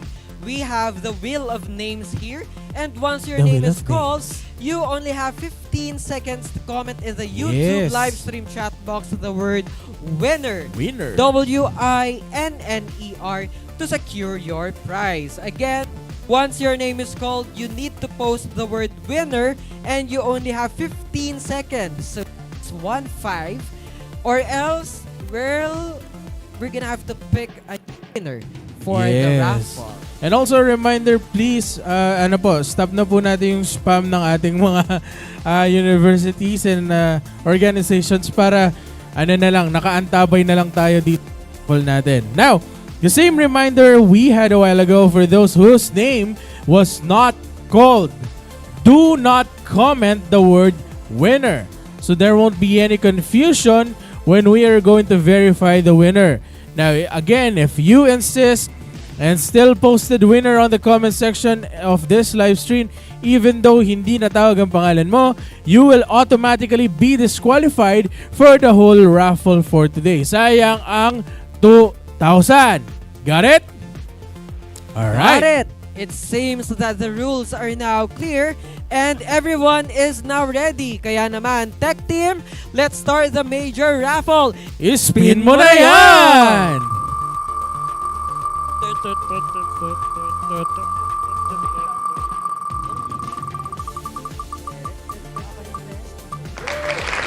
Our first winner para sa 500 peso giveaway credits from sa external terminal. Yan. Ayan. We have Caitlin Joy Escoto. Caitlin Joy Escoto, paki-comment ang winner kung nandyan ka. Kung wala ka, teka. May mga nag-chat ng winner kahit hindi winner. Pangalan nyo ba is Caitlin Joy Escoto? Kung hindi po kayo, parang awa niya na tumigil kayo. Nalilito po kami dito. May pagbabanta.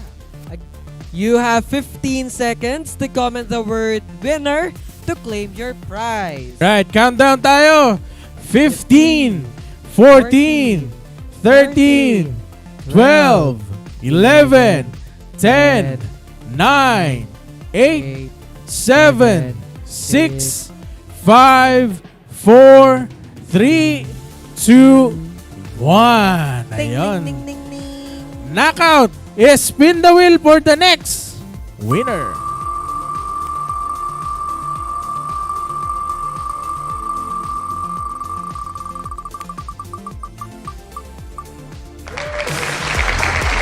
Ito na ang next winner. Congratulations, Pearl Jelica Panagiton. Pearl Jelica Panagiton, if you are here, paki-comment na lang po ang word na winner. May mga nag-cheer na wala na daw yan. Waiting to win 500 pesos worth of giveaway credit. Yes po. 15 seconds countdown. 15, 14, 13, 12, 11, 10, 9, 8, 7, 6, 5, 4, 3, ayun! Wait lang. Tanggapin pa ba natin si Caitlin Joy Escoto? Tanggapin natin si Caitlin Joy Escoto. Nanalo ka pa rin ng 500 pesos. Baka hindi lang nakapindot ang di lang napindot yung live kanina. Okay lang yan. Pearl Jelica Panagiton, nasan ka? Si Pearl kaya makakahabol. Okay, 10 seconds na lang. 10, 9, 8, 7, 6, 5, 4, 3, 2, 1. Ayan, yun lang. GG ka dyan, kapatid. Dahil dyan, wala na. Dahil dyan, spin the wheel!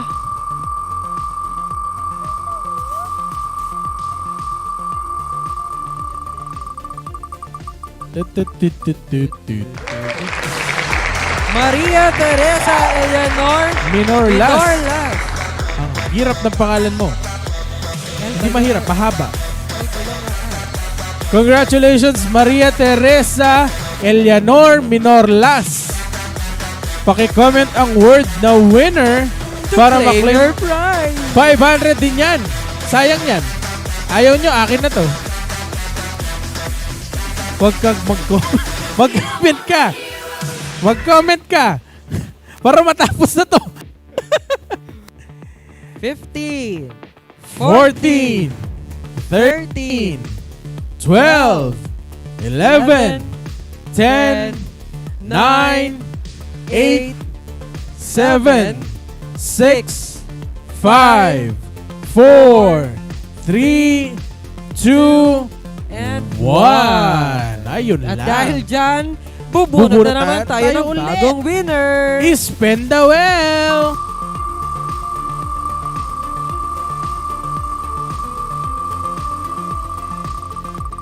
Umiikot.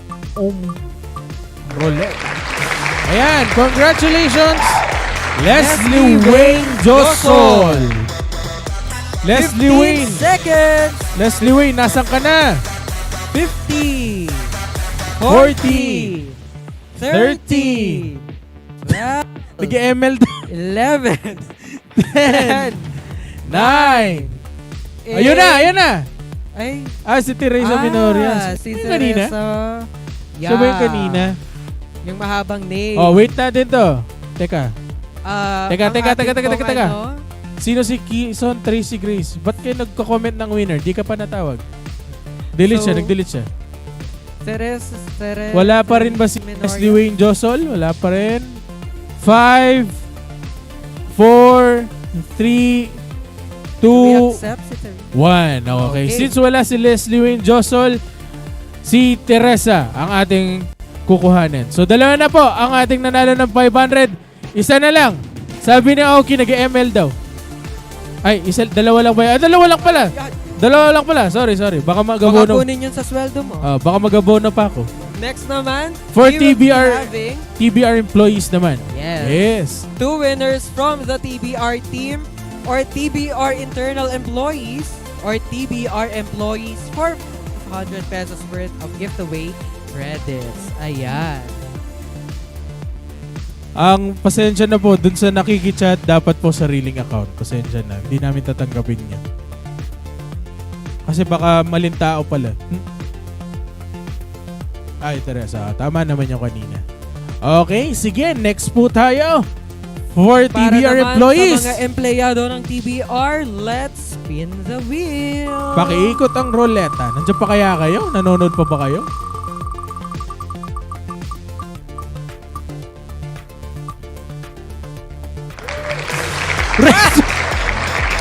Okay, may pa... Dito sa harap. Nandito na mo nanalo, Renzo Padilla. 500 pesos worth. Isa po siya sa mga sumayaw kaninang nandito. Ayan. Kapag ba sumayaw? Sa 500 ba, maglilibre po siya mamaya. Maraming salamat. Ito. Ayan, congratulations for winning 500 pesos. Lagi na lang kayong mga grads ang nananalo sa 500, ano? Baka naman. Hindi na kami nanalo sa raffle. Okay, next Next winner. naman, let's spin the wheel. Pakiikot. Renzo, ano ba? Ayan, baka nagre-reklamo na. Grabe ka na, Renzo. Ay, okay. Next naman, we have Kevin Del Rosario. Kevin Del Rosario, are you watching?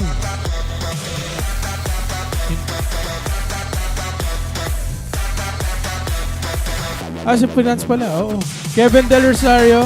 Kala ko pumasok sila ngayon eh.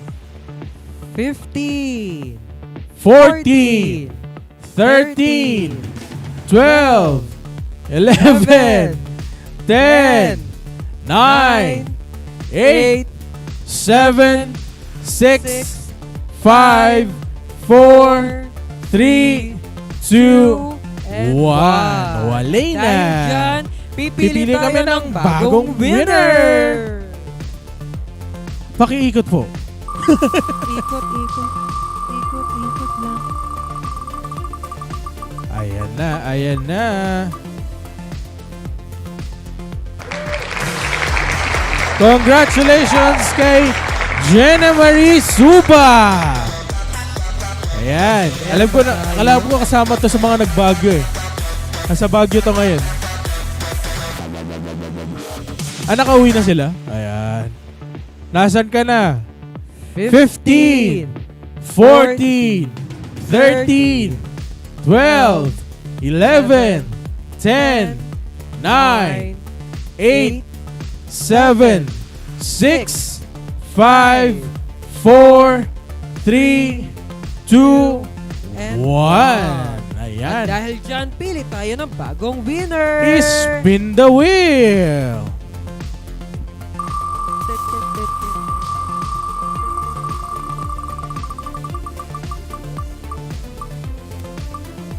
Nagpapahinga yata yung mga TBR.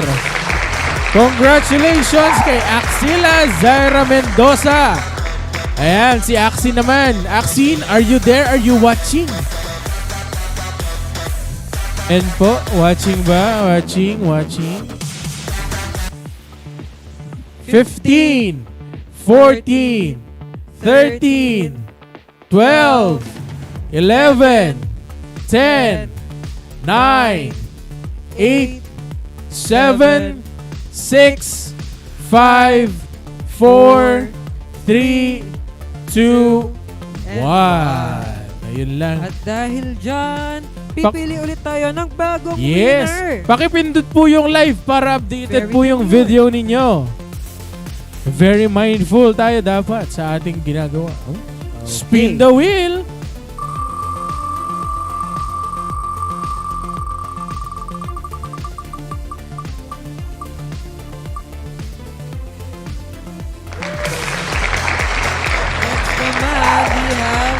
Jean Rasiles. Ayun, ang bilis! Winner! Winner! Very good. Jean Ricker. Yan, tama yan. Very mindful. Very punctual. Very Yan. punctual. Dalawa na po nanalo natin ating 500 pesos. Next raffle natin, the winner of 1,000 pesos. Take isa po tayo, non-TBR and TBR employee. Simulan ating external. Non-TBR muna. Yes. Spin the wheel. Eto, medyo marami-rami kayo. Panalak niya na. 1K to. 1K. Kung ayaw nyo, akin na to. Ay. Congratulations, Sheila May Loresco. Pakichat naman po, Sheila May Loresco. Pakichat ang word na winner. Wala si Sheila. Nasaan siya? Sheila Wahe. Ikaw ba to? Umamin ka. Siya nga yata. Sheila Wahe. Pakirename po ang sarili kung ano. Opo. Umupo siya. Sige. Ayan, winner po. Okay, siya na siya. Sheila Wahe ay si Sheila Loresco. Winner daw po. Ko-confirm naman namin. May message ka namin. Alright? So, huwag kayo mag-alala. Meron pa kayong chance. I think we're good. 1,000 din yan. Sayang yan. Diba? First winner natin for the 1,000 pesos worth of giveaway Yes. credits. Okay na tayo. Let's now proceed to the employees of Yes. the backroom naman for 1K. 1,000 pesos worth of giveaway credits. Spin the wheel. Wala. Nandadaya po yung mga IT dito.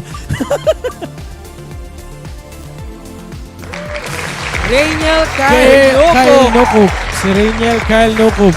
Nanonood ba yung mga grads? Puro grads kayo na gano'n. Nandito ba si ina-train namin ngayon? Rainiel Kyle Nokop? Is he watching? 1K na ba or magiging bato pa? 15, 14, 13, 12, 11, 10, 9, 8, 7, 6, 5. Ayun na, Rainiel Kyle Nokop winner. Nakahabol ka, ha? Sinong nag-chat sa kanya? Di nanonood yan kanina. Alright, congratulations. At dahil dyan, na-claim ang ating 1K for the TBR Yan. employees. Maraming salamat sa ating mga participants and yung mga nanalo ng 1K, 500 at 200 kanina. Congratulations sa inyo. May message po kayo ng ating organizer. Yes, on how to claim your prizes. Eto na! Ano yan? 2,000! 2,000? Ready na ba kayo? Ready na! Eto na! Para sa ating Grand Raffle prize of 2,000 pesos giveaway credits. Magdasal na kayo. Pakita nyo. 2K cutie. 2K cutie. Tapos may A. Tapos may A sa dulo. Yan. Ito, halo na to. External na to. Tsaka TBR employees na to. So, pakita nyo. 2K cutie. Yan. Excited na silang manalo ng 2,000 pesos worth of giveaway credit. Magdasal. Ay, again, nanalo kanina ha. Huwag na kayo umasa. Baka gusto nyo pa. Tama na kayo. Sa mga hindi pa nanalo naman. 'Di ba? 2K cutie. Eto na. Ayan. Keep them coming. Sige po, manifesting. Ayan na. Manifesting ang mga people. Kung may mga santo kayong dinadasalan, dasalan nyo na. Manifesting. Kasi 2,000 din to. Sayang to. Okay. Eto na. Ready na ba kayo? Ready na ba kayo? Let's spin the wheel! Sana ako.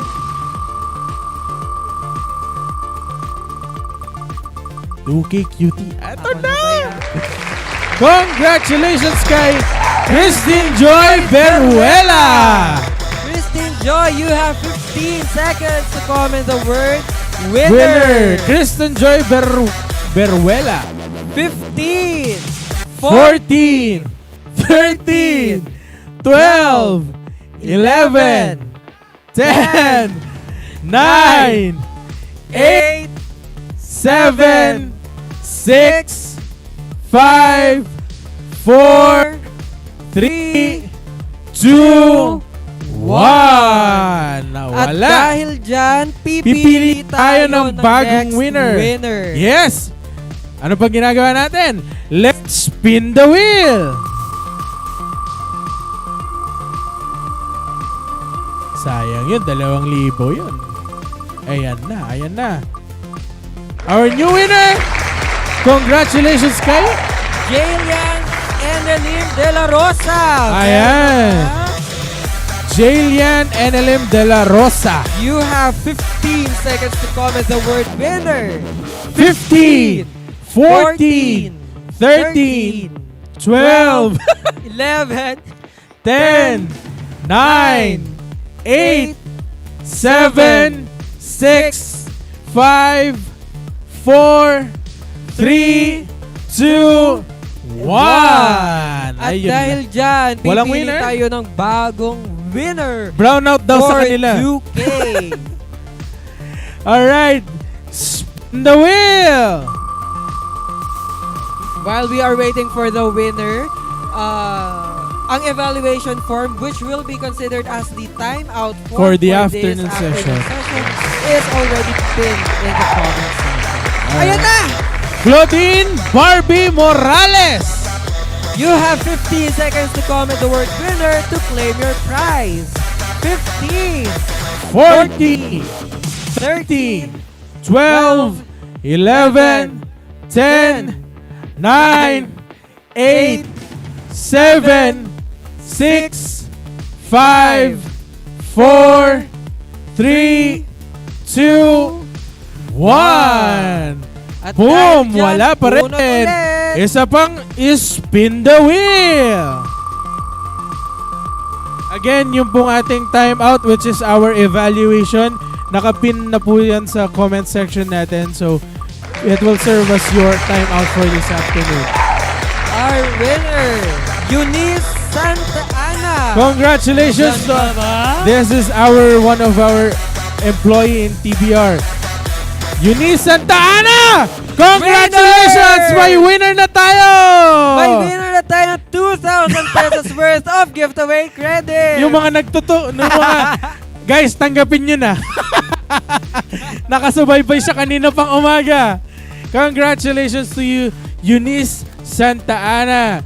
Congratulations to our raffle winners. You will be contacted by our organizing committee for some instructions on how to claim your prizes. And by the way, the final attendance form is now pinned in the comment section of this YouTube live stream. So make sure to fill it out. This is an evaluation form that you need to submit to complete your attendance for today's summit. That's right. Now, before we end today's summit, I would just like to reiterate that in order for you to be eligible to the CPD certificate, you would need to have filled out 4 attendance forms. 1 time in for the morning session, 1 time out for the morning session, 1 time in for the afternoon session, and this evaluation form will be considered as your time out for the afternoon session. Ayan.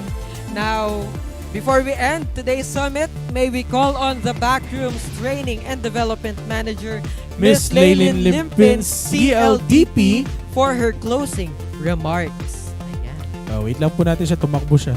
Kita namin ganun. Shoo! Ay, ito na pala siya, nandito na pala siya sa side. Good afternoon. So first, congratulations to all the winners. So I hope you would enjoy those little tokens that we have for you guys. So our organizers will just contact you to redeem your prize. So again, once we want to thank everyone who has been a part of this Career Summit. For those people who are helping us in the backstage, with different departments of the backroom, admin team, the marketing team, and finance, etc. For the whole TBR community, for the IT team who are here on the backstage, for the training team who has been organizing prior to this event months ago. And also we want to thank the various student organizations. You have been mentioned a while ago by Yvonne, JPIA, JPAMA, Assets, AJISA, and also with the various professional organizations like PICPA and PAMA. We want to thank you for helping us spread the news and inviting your members to be part of this Career Summit. So we look forward for more partnership with you guys in the upcoming events that we may have. And we look forward for more opportunities for both of us. This Career Summit has gathered us all together for a day of networking, learning, inspiration, real talks, career advice, and fun. And most importantly, I would also like to thank all of you guys who are watching us online, for all of you who are been participating with the comment section in the YouTube live stream, for those that personal messages that we have been receiving via Messenger, MS Teams. We want to thank all of you for all those feedbacks, all those comments. This Career Summit won't be successful as it is without your participation. The main audience of this Career Summit is you guys. It's our own story. All of us has our own story. So one of the aims of, or one of the goals of this Career Summit is for us to empower the accounting students, accounting professionals, and various professions to give us this to give us this redefining careers or redefining success. So, once again, a quick recap of the topics that was shared this afternoon. So, it was also shared about the mastery of mediocrity, thriving in the middle ground, how important it is to have a work-life balance and always make sure that you have your people around you. We also discussed about the beyond the trophy, the moral cost of success, with the famous line of Spider-Man, with great power comes great responsibility. One of our guest speakers from Singapore, Esther Lee, also reminded us that us Filipino accountants are world-class professionals and how we could maximize the gift of technology and accounting softwares like Xero to help us with our profession. We also discussed about trail to triumph, failure as a fuel to ascent, wherein we could learn from our mistakes. Don't be afraid to have mistakes, but most importantly, learn from them and be more stronger. How to find peace in those turbulences and hardships. We also discussed about when you lost your passion, how could you reignite that fire? How could you reignite that motivation after a long success journey? So we have those 4 P's like know your purpose, know your people, and take a pause, take a break. And last, we also discussed about the formula of success, the law of submission. Yes, we may have different achievements in life. We may have different in life, but most importantly, we should acknowledge that there is a higher being who is in control of all things. We may plan, marami man tayong mga plano, marami man tayong mga career goals, travel goals, personal goals in life. We may have different plans, but always remember there is a higher being who is in control of all things. Many are the plans in a man's heart, but the Lord's purpose will prevail. So once again, we want to thank all of you for being us with here from morning up until this time. We want to remind for all of you to make sure to have your attendance check and all of those time out and feedbacks. Your feedbacks are mostly valuable to us. That would help us improve our services. So once again, on behalf of the back room, we want to thank all of you. Those are online and on-site.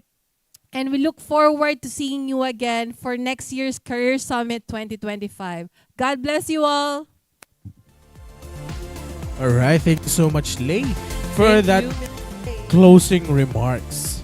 Yes. And that's it, ladies and gentlemen. Thank you for joining us on this year's biggest, boldest, and the most inspiring online accounting conference in the Philippines. I hope you had a lot of valuable takeaways that will ignite your journey to success as a world-class Filipino accounting professional.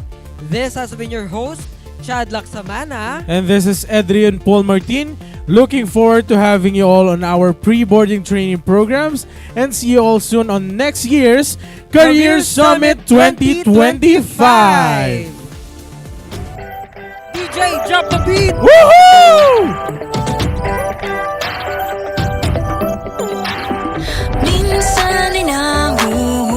Come on in, guys! Thank you so much! Thank you so much! Don't forget to fill out the evaluation form at your back. Yes po, yung evaluation form nakapin na. Nakapin. Ito po yung iniyakan ko last year. Ito po, ito po.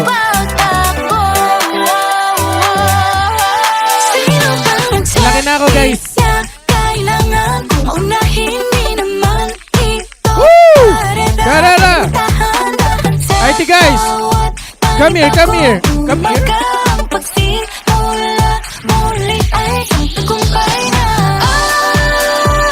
IT team, let's go!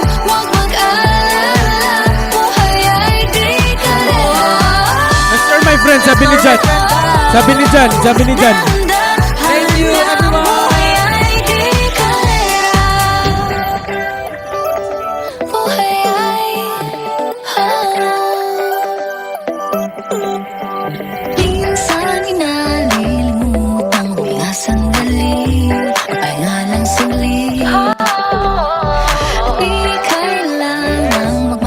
Bakit daw? Jump, ano? Jump shot. Jump shot. Yung lilipad yung baby.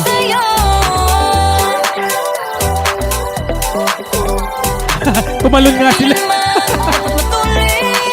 Thank you so much, guys. See you next year.